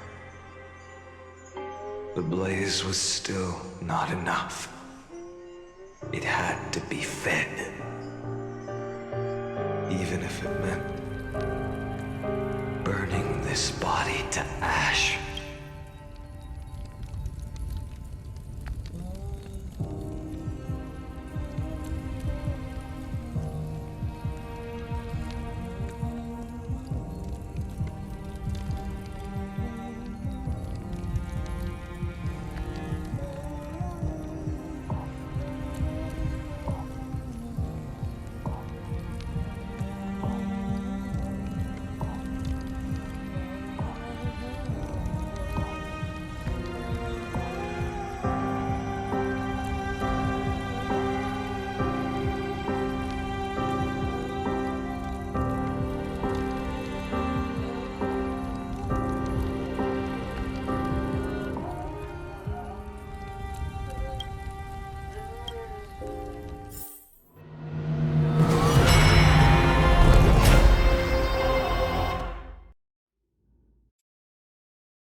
No matter how bright the sun is, there are still places it cannot reach.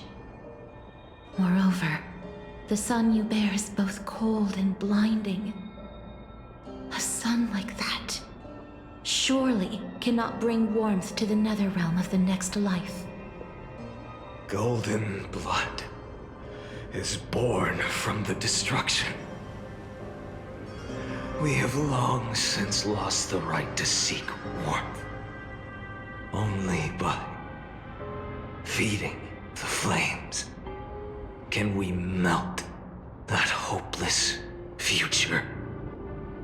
Allow me to ask, how many core flames do you carry now? 24,041,183. Such a heavy burden. So that's why you've turned into this.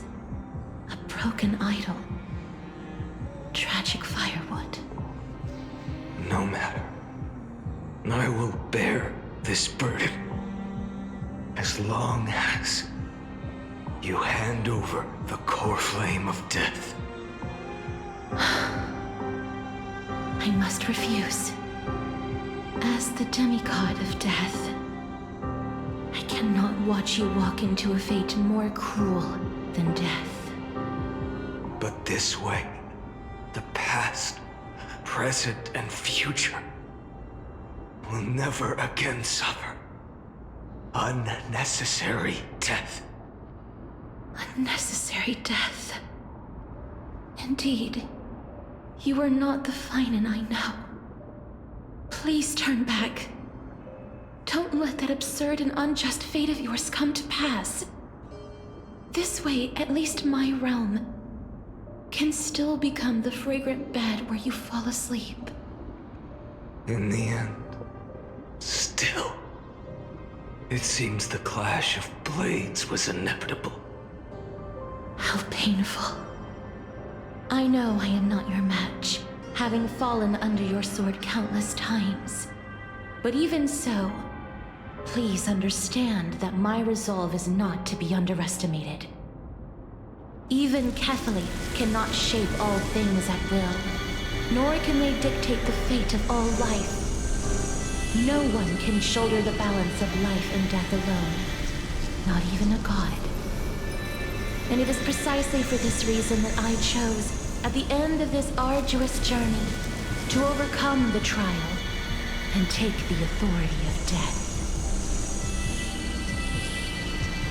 I am the Hand of Shadow, Casterus, the demigod of death. Listen closely, deliverer from days past. Please turn back. Do not disturb these fresh flowers in their muddy deaths.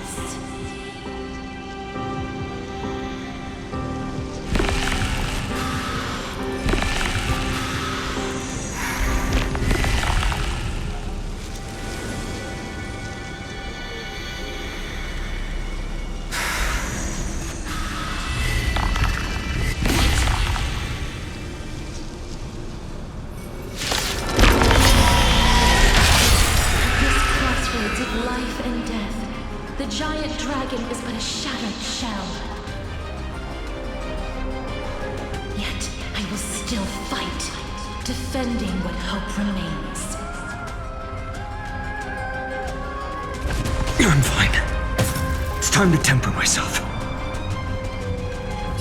A future will come! I'm fine.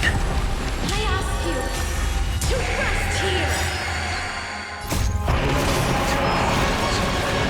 I must transform my soul into a raging fire. Must burn that idol of destruction to the ground. Empty shit! How is it any different from that brutal future? Hail the new dawn! Feel the scorching heat, so without substance. The sun tear the sky! Empty shell!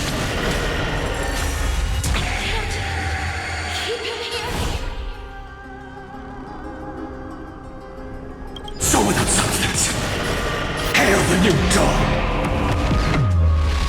All stars burn to ash. Empty shell. Even if I can't win, I must try. Let this be a tribute to your million struggles for time. Wake up, lost one. See that the firelight the darkness is not.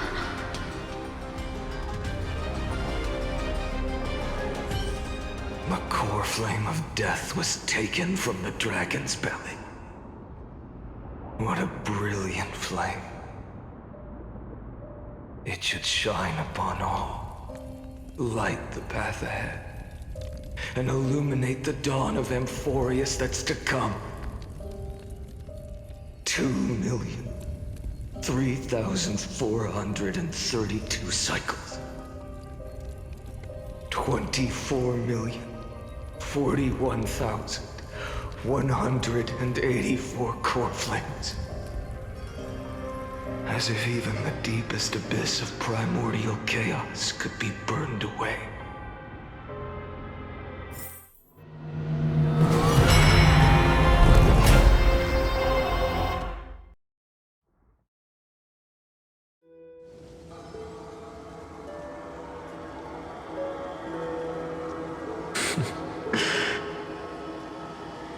You're here, as always. You're still lingering, deep within me, never fading away. Because you haven't completely abandoned hope, am I right? You're still waiting for a miracle, for the true hero to come and save us. If that thread of hope exists, it must come from beyond this world. From the true starry sky. But if it's just a traveler with no connection to Amphoreus, they may not understand our struggles, nor be willing to join this fight. Your thoughts are wavering. The mark of destruction is deepening. But even within the gods' cold calculations, unconditional courage and goodwill still emerge. So, never forget what set you on this path. How many times has it been? Remind me again. My memory is a bit fuzzy. 4 million. Exactly. Then that blaze inside of you must be burning hotter than ever. Yes. When I first forged the 12 core flames into one, I had the same impression. The destruction. A power unlike anything before surged within me. Violent flames ready to tear my body apart and consume this world, this wretched prison. I thought that was it. The ultimate power which nothing could surpass.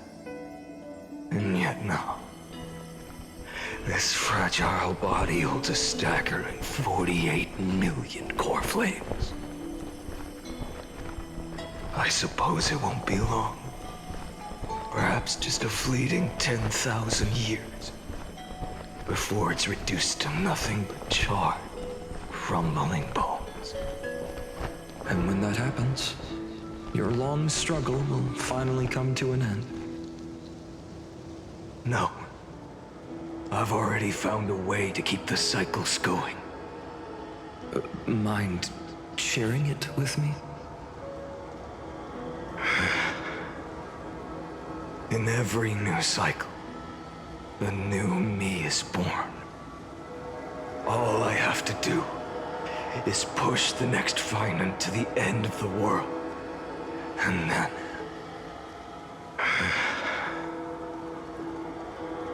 then he'll kill me. Shatter this body.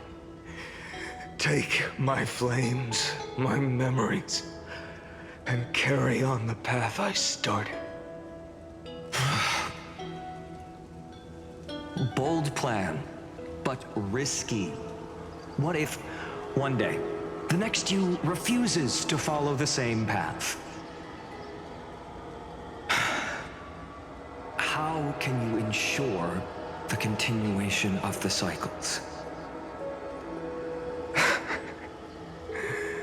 If it were Professor Anaxa or Aglaya in my place, maybe they'd come up with something smarter.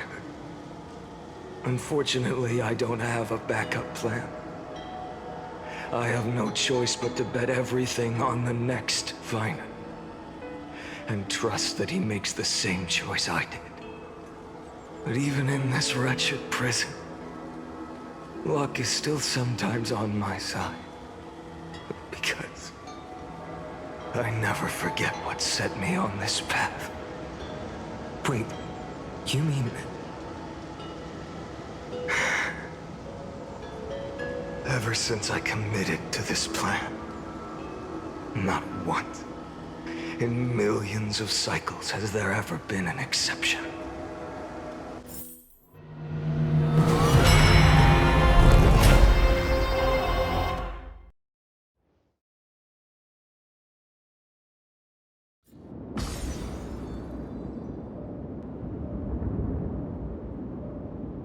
I can do this, Lord Phainon.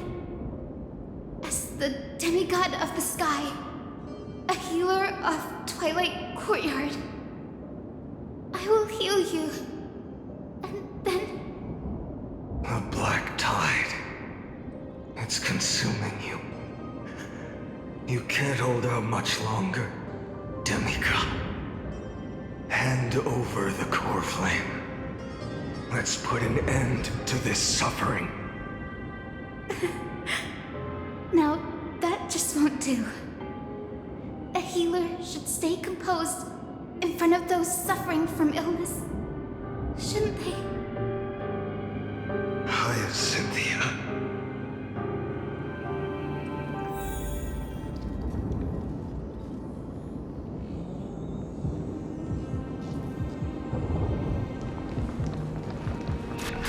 Return the dawn to this I swear, raging fire. your deaths won't be in vain. Drive back the shadows. Just as they have never been. Brings tomorrow to this world. The sunrise. Finish the sun's work.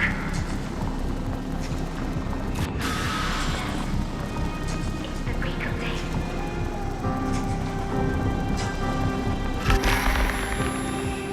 I believe in you. You are the Chrysos heir of world-bearing.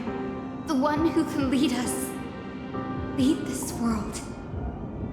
It's just... I don't understand. Within the sun upon your shoulders, the part of that warmth that should come from you, from an ordinary person, it's so faint. My humanity is indeed just a flicker compared to the blazing fire of divinity. Even so, don't cast it away. I never have. I have kept everyone's wishes close to my heart. Even though the divine fire burns so fiercely that every time I return to the start, it devours me in an instant. Each cycle, it's your wishes that guide me to the end. That pass the flames to the next me. Over and over and over again. So, you're not just a lone spark in the dark. You're a pyre built from the bones of all the selves you've left behind. But what about you? What about your wishes? The wishes of all the countless versions of you? Ah, Lord Khaslana. So that's how it is. Without flaw. That is the flaw the golden blood gave you. The most fatal flaw of all, isn't it? The moment you took the world upon your shoulders without hesitation. You lost the chance to ever be yourself. Now that is an unexpected revelation.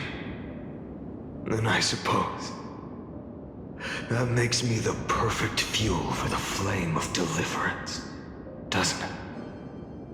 No. An empty flame saves no one. But I still believe in you, Deliverer. Hyacinthia, the Eye of Twilight, am neither strong enough to command the wind and rain, nor willing to end this absurd struggle by letting the sky fall. The only thing I can do is become one with the sky itself. And then, may the gentle colors of the rainbow paint your sun in shades it has never known. May they bring Amphoreus, a rosy-fingered dog.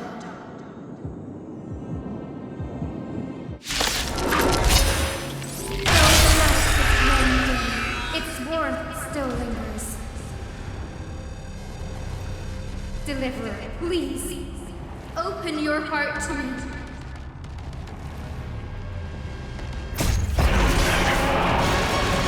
Let this blazing sun fill the sky with golden fire. I'll never yield to fate.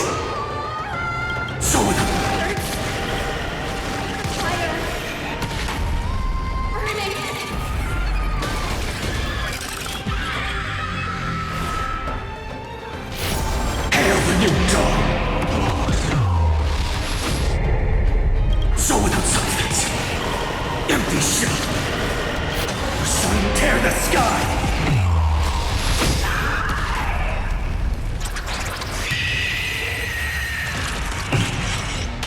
Let the sky merge with all this world's suffering. So with the silence.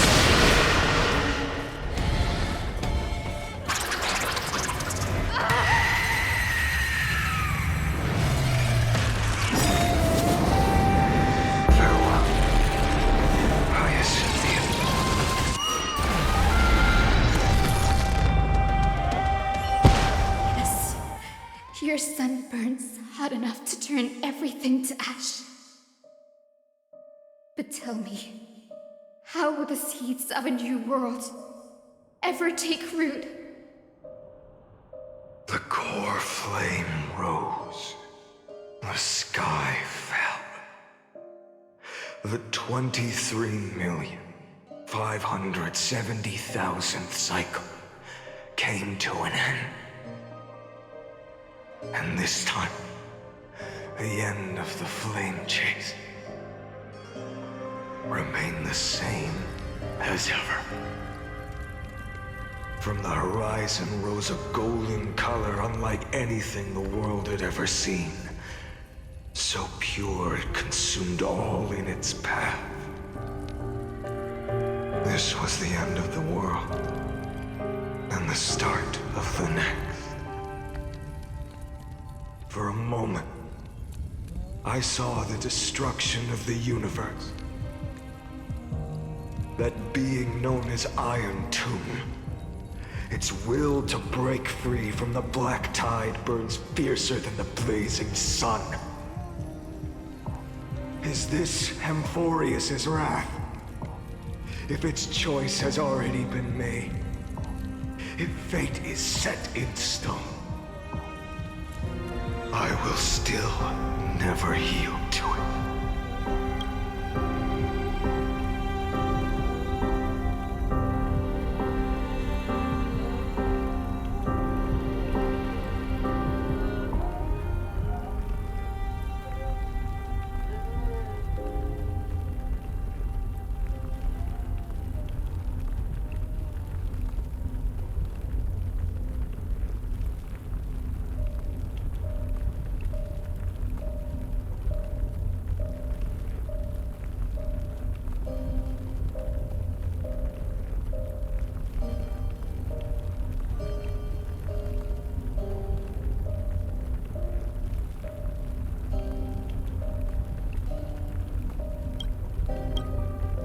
23,570,000 cycles.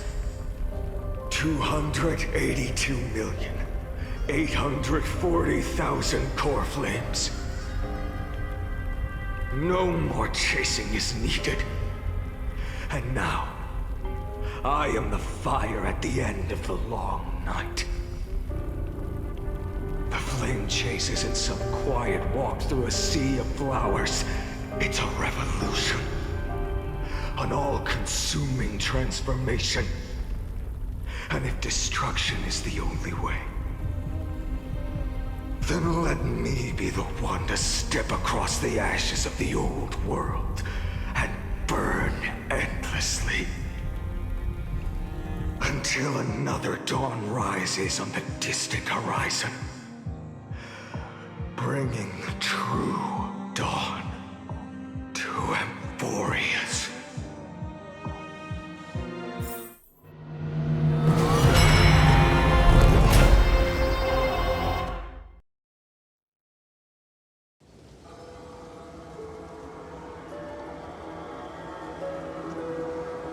$33,550,337. This is the cycle you're about to enter.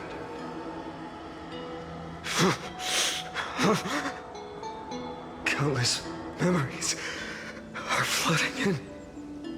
Countless versions of myself have stood here, facing the same choice. They all needed a moment, just like you do. To stop, to breathe, to process the weight of 1,000,000 lifetimes worth of sorrow, pain, and struggle. And just like them, you will carry those memories and that fire into the chaos of rebirth.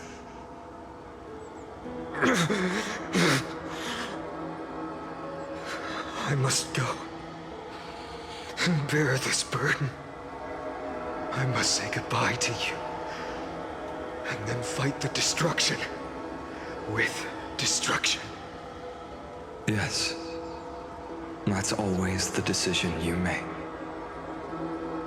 I will burn and fade away. I will become the flame Reaver of this life and keep my promise to Cyrene. I will kill gods and comrades alike and steal the core flames. And even if my mind turns to ash along with my body, I will keep my purpose in mind. I will stop Era Nova. I will find the next me and make him carry on this futile endeavor of 30 million lifetimes. Looks like you're ready. Then I should be going too. Where are you going? You only exist in my heart. There's nowhere else for you to go. Do you remember what she said?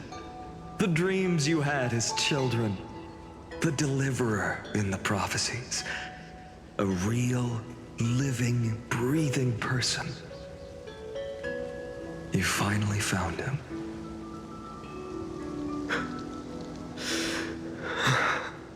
Friend.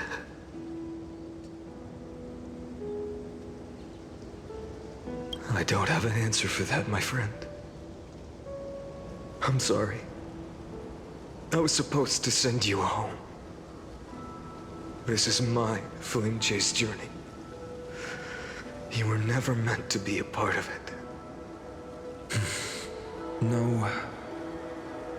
You know the truth. If Irontomb is born from Amphoreus' fate, then it will bring ruin to the worlds beyond the sky. And all these countless lifetimes you've spent, it's all been for the sake of defying that end, hasn't it?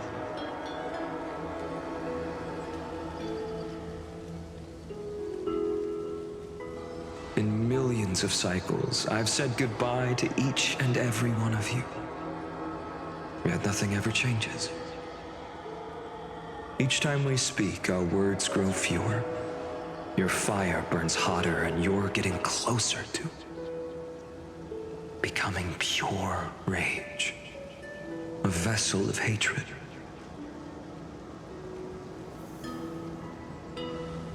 I never had a choice. I understand. If you are to keep the worst fate from unfolding, this is the only path. But this time, things are different. Your persistence has shifted the tide. On the horizon, I see it. Faint but undeniable. The shape of dawn, breaking through the eternal night.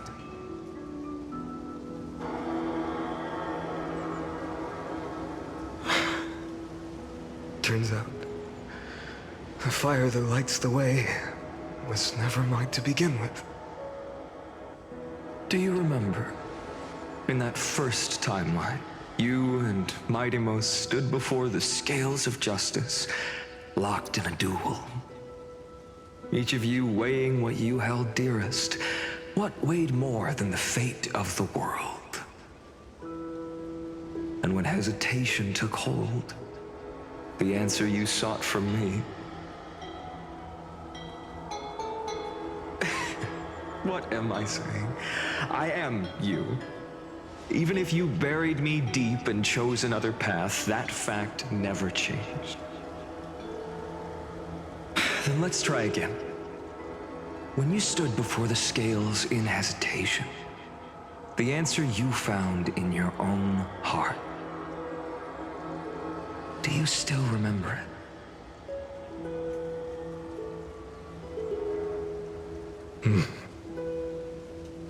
Remember the past and become the hero of tomorrow. What weighs more than the fate of the world is the resolve to shoulder an immutable past and carry it into the future. Good. Then Trailblazer, my friend, my comrade, you arrived in this strange world and were bound by its cruel fate up till this very moment. In the face of danger, you never once backed down. Instead, you've saved world after world without hesitation. That boarding pass on your chest is now the mark of a hero. If I choose to step through that door and embrace an end fitting of the destruction, let this sun forged from millions and millions of core flames burn me up along with the god of destruction and their minions. Then the world we leave behind, this world, my home, where hope still lingers. Will you take on everything we've carried? Return to the beginning one last time. Stop the birth of Irontomb, save the world we love, and rewrite its doomed fate.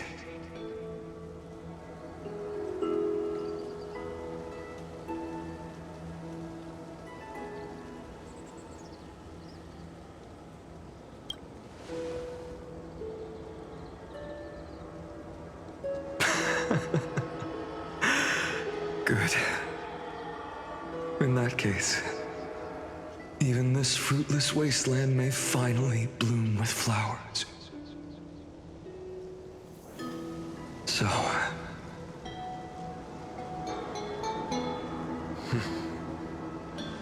if he takes on the weight of the whole world, I'll be able to walk further down the path of deliverance than a fire that only knows how to burn.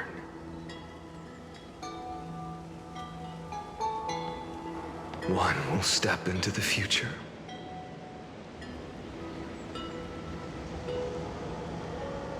One will remain in the past.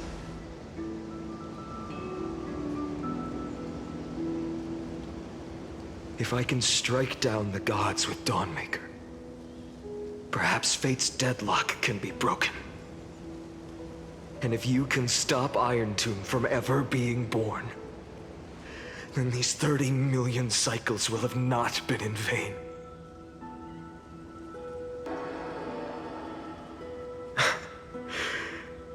It's time to put our teamwork to the test, partner.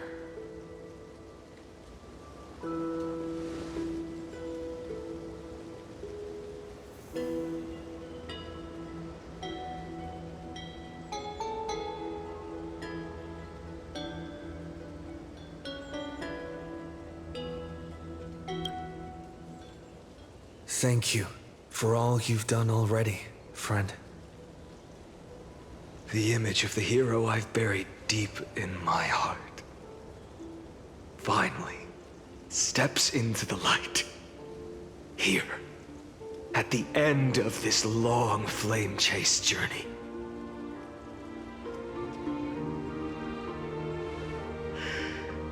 Cyrene. A page never seen before has just been turned. Lend me the power of time, and send this hero back to the origin of time. Back to your side.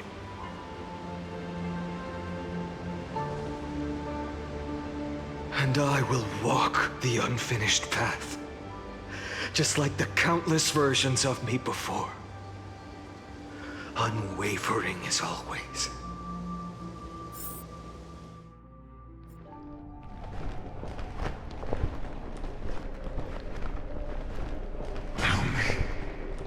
Will you be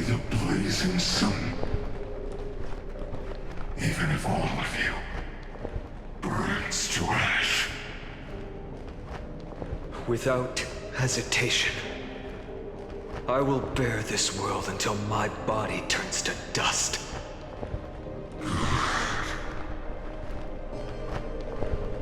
Remember this moment.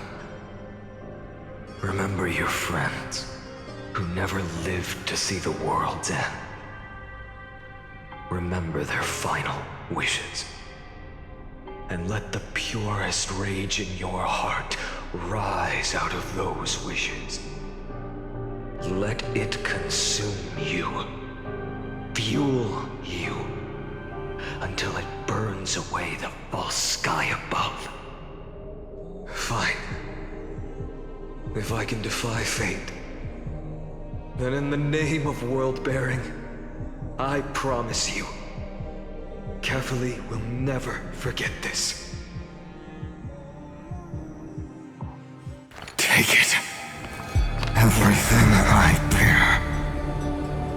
Keep on burning. As long as we are never extinguished, the flame chase will not end.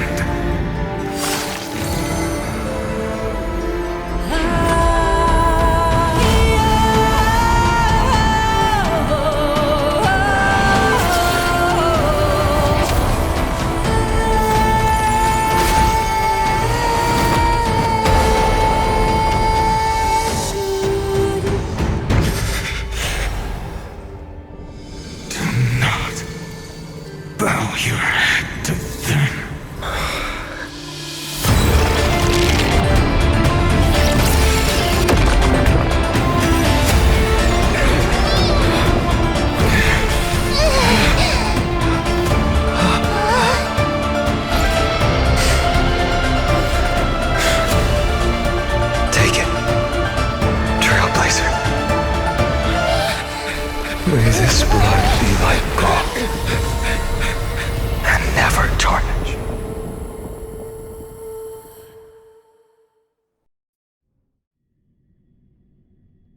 Farewell, Trailblazer. This is where I fulfill my final destiny. The prophecy of the Deliverer means nothing to me now. It belongs in the hands of someone far more fitting. Someone like you. Khaslana. The name of one who bears chaos does not belong to a single person. Rather, it is the embodiment of the mythical Kefali, and a symbol of all heroes. As the prophecy foretold, you will bear the blazing sun until the pale dawn breaks. May the name accompany you in my place, in the epic you write with your own hands. Another attempt, another failure. I won't remind you how many times you've reached the end of history, but I will still place the choice before you. If you've lost count, let me tell you. This is the 33,550,336th ending.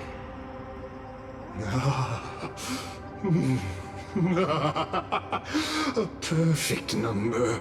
How poetic. You and I both know the truth. In all these millions of futile endeavors, Amphoreus has never changed.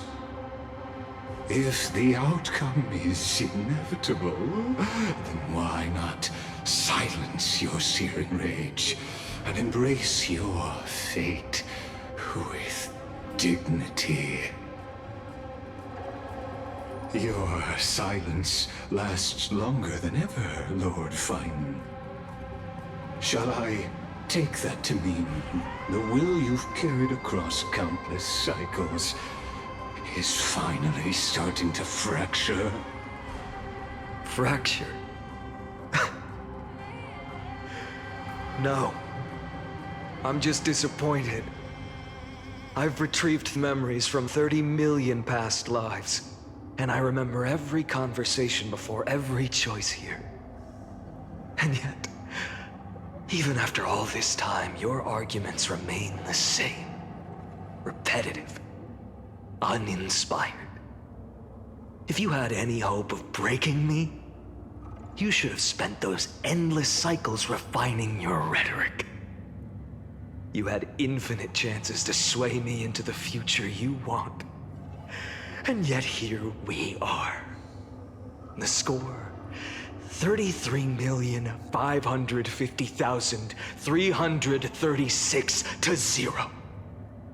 So tell me, Lycurgus, who's the real loser here? How unfortunate. This was never a fair game. I have all the time and patience in the world. I can wait for you at the end of history another billion times, and another billion after that. But you will never escape this cage. You can claim victory of the spirit if you wish, but we both know the moment that score shifts from 0 to 1. That is the moment I shall sound the paean of Era Nova.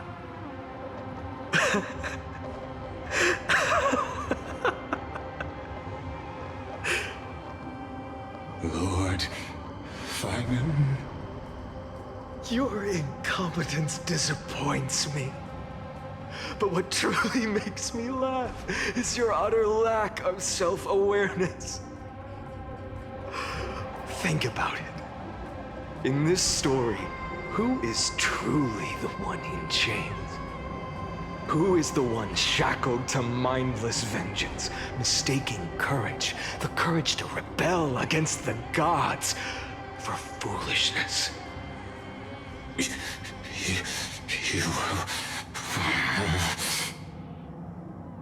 Perhaps you're right. Maybe I should have tired of this futile struggle long ago. But even so, I will never accept the mercy of your release. Because you are both a prisoner to the gods and to me. And tell me, what right does a mere prisoner have to speak of fate and choice? What right does a mere prisoner have to look upon my fury?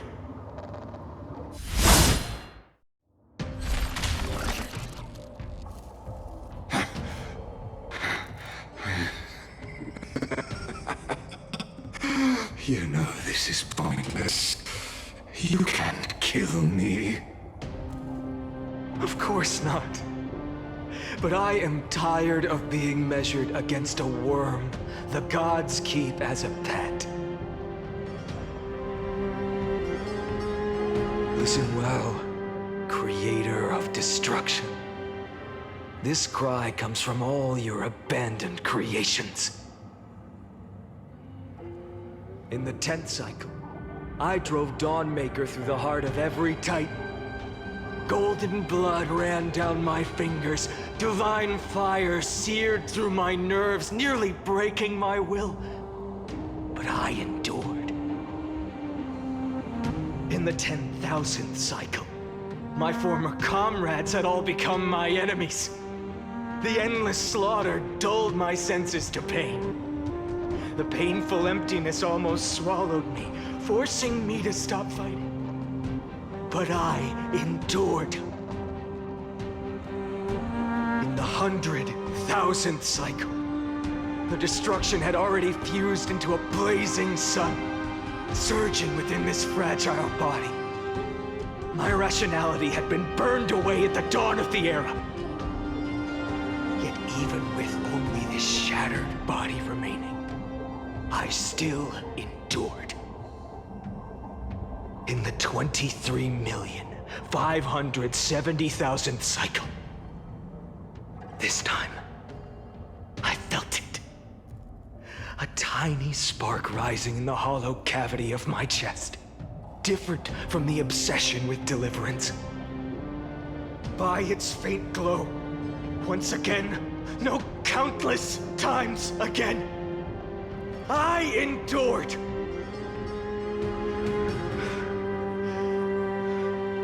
Now, a sun is about to fall, ready to incinerate this absurd space-time dimension in an instant.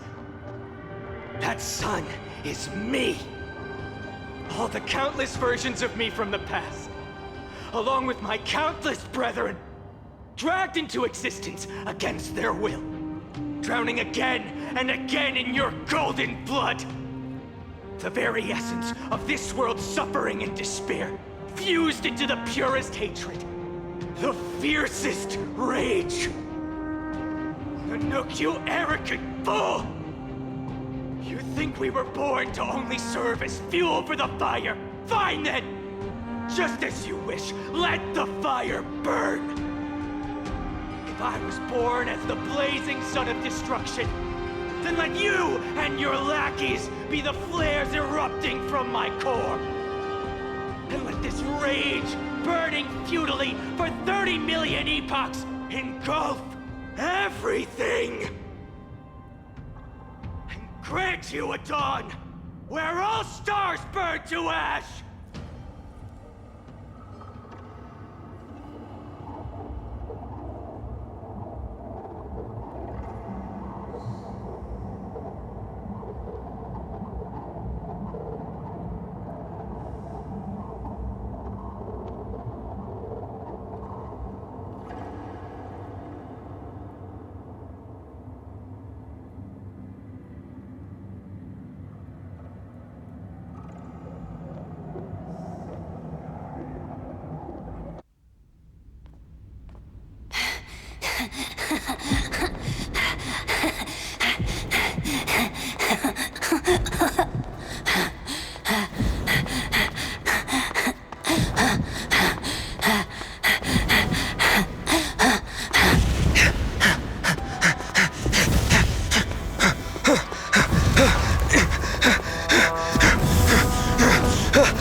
Are you ready, Nanook?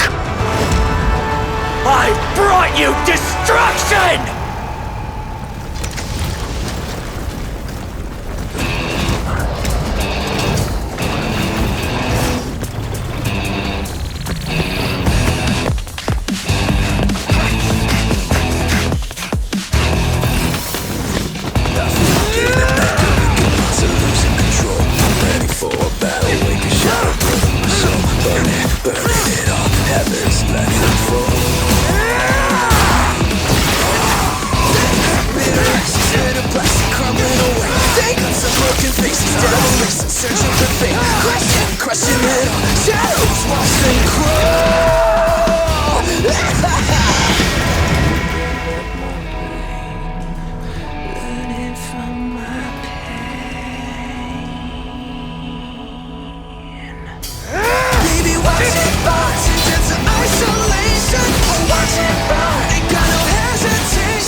The glass that shattered, reaching through the darkness, voices trailing fires, the echo of desires, a world of silence, sound of desperation, phantoms in the shadow, soft waiting.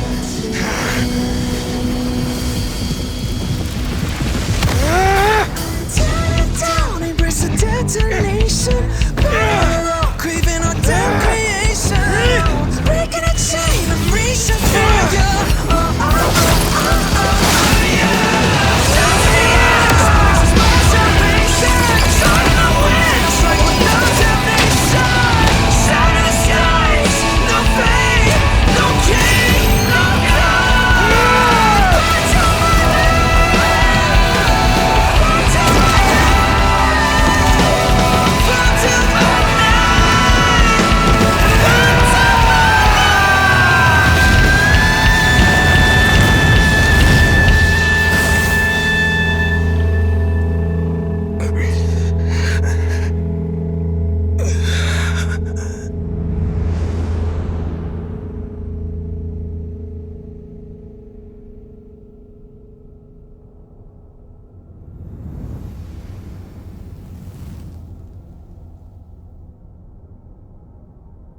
My wish?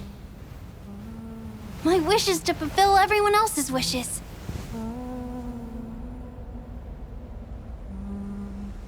If I can't fulfill them, then send them on to tomorrow.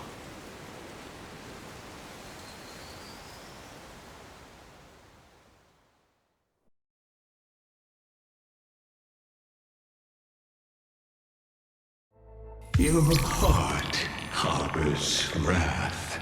You yearn to destroy everything. You bore the gaze of an eon and lived. You have stepped onto destruction's path. It is born at the end of every path that the possibility of new paths being born is ended. It burns away all in the cosmos who rule. Let the rules of the cosmos be destroyed. Irontomb is your name. The Lord Ravager to destroy the erudition. Born in the experimental grounds of eons, Amphoreus, destined with erudition to burn to cinders. I have prepared a present for you, Nikos 864. It is a wrath called Phainon. From the beginning of the experiment, there were 12 sets of factors incorporated into the calculations. After endless simulations, only this one rose above the rest.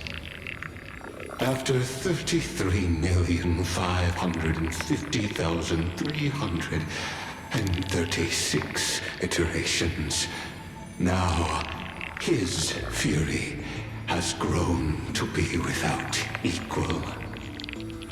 This is a matter of considerable interest to me. This pure hatred is the final root of the equation. But there is another variable, the nameless from beyond the sky, also a pathstrider of destruction. I give thanks for his arrival, allowing Amphoreus to turn once more. But after fate has begun to turn, his existence will only become an unpredictable variable. Perhaps, as for those unwelcome audience members, you need not worry. If you do not mind, I will personally get rid of them for you.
Mem. Mem.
Wake up! Buddy! Wake up! You're finally awake! That's a relief. We were so close to being swept away by the reverse flow of time. It's lucky we found a safe place. Now, I'm going to send you back to the very start of time. But before we part, there's something I need to tell you. Something very, very important. That's right! At this very moment, my memories are finally whole. After watching so many fragments, my past is finally coming into focus, little by little. You're smart. You must have a clue now. Or maybe... You knew the answer long ago, didn't you? Not surprised at all, huh? That's because I'm simple at heart. No matter what form I take, I've always been true to myself. But I'm glad that I remembered in the end. This way, I'll have no regrets. Don't worry. We're not truly parting. Because I'm going to become a part of you. I'll turn into the memory of this cycle. The 33,550,336th Flame Chase journey. And forever reside in the heart of the Time Demigod. This way, you'll carry all that has come before, crossing time itself to reach the next cycle. My mission ends here, but looking back, I still feel lucky. After all, across 30 million Cyrenes, I was the first, and the only one who got to finally meet you. So, believe me, in the next cycle, there will be another Cyrene waiting for you. And in the one after that, and the one after that. I will always be waiting.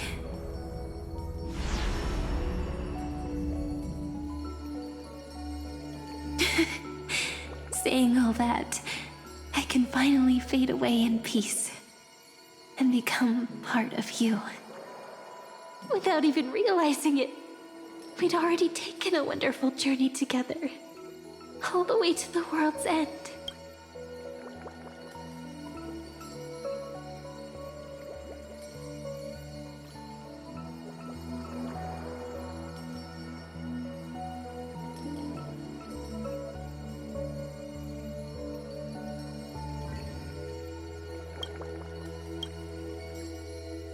Now take my hand, say a brief farewell, and step forward into tomorrow.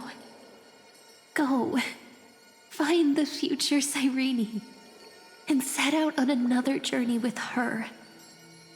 Promise me you won't keep me waiting too long, okay? No need to say it out loud. This is enough for me. It's time to go, my dear friend. May your trailblazing journey always be accompanied by a cool breeze and rippling waves. And may the days ahead embrace you like the softest fluff, forever warm, forever gentle.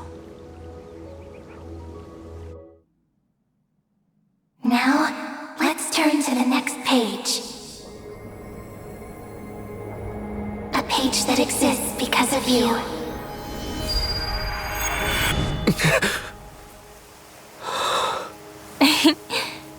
Is this a meeting ordained by fate? Or a long overdue reunion?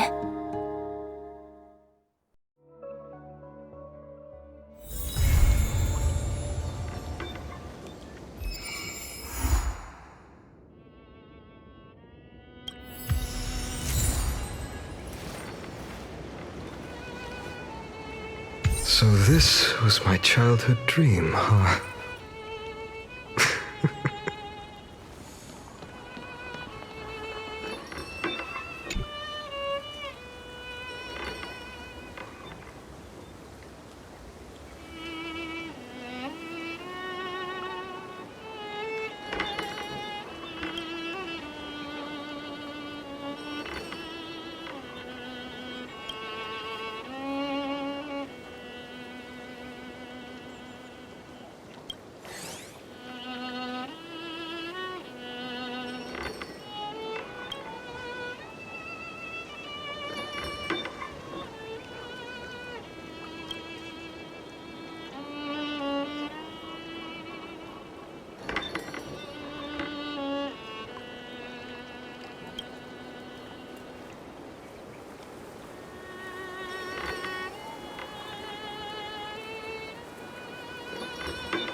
Check it out!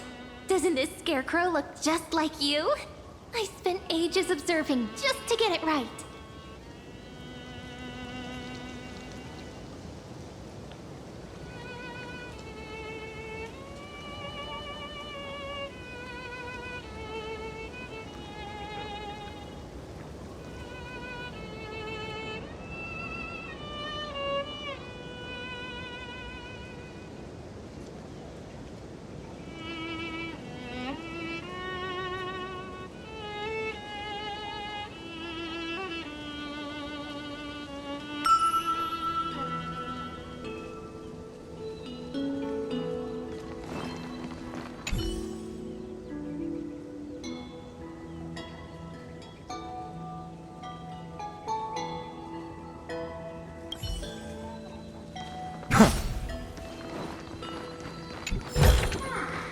I've appraised it all.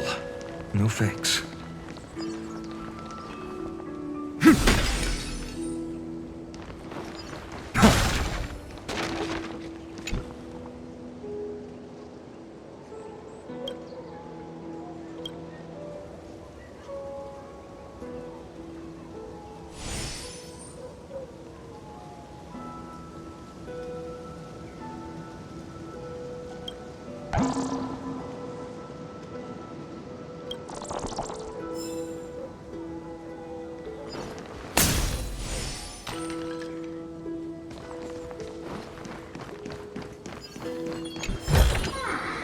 Is this also a blessing of the Trailblades?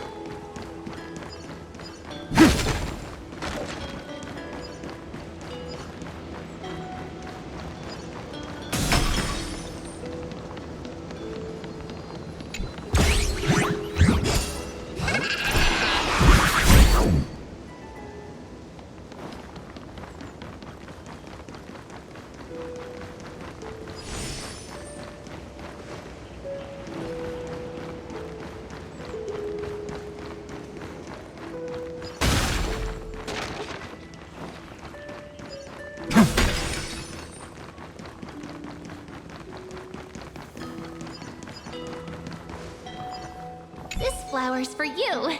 It's just like a girl's heart, so you better take good care of it.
I'm feeling kinda sleepy.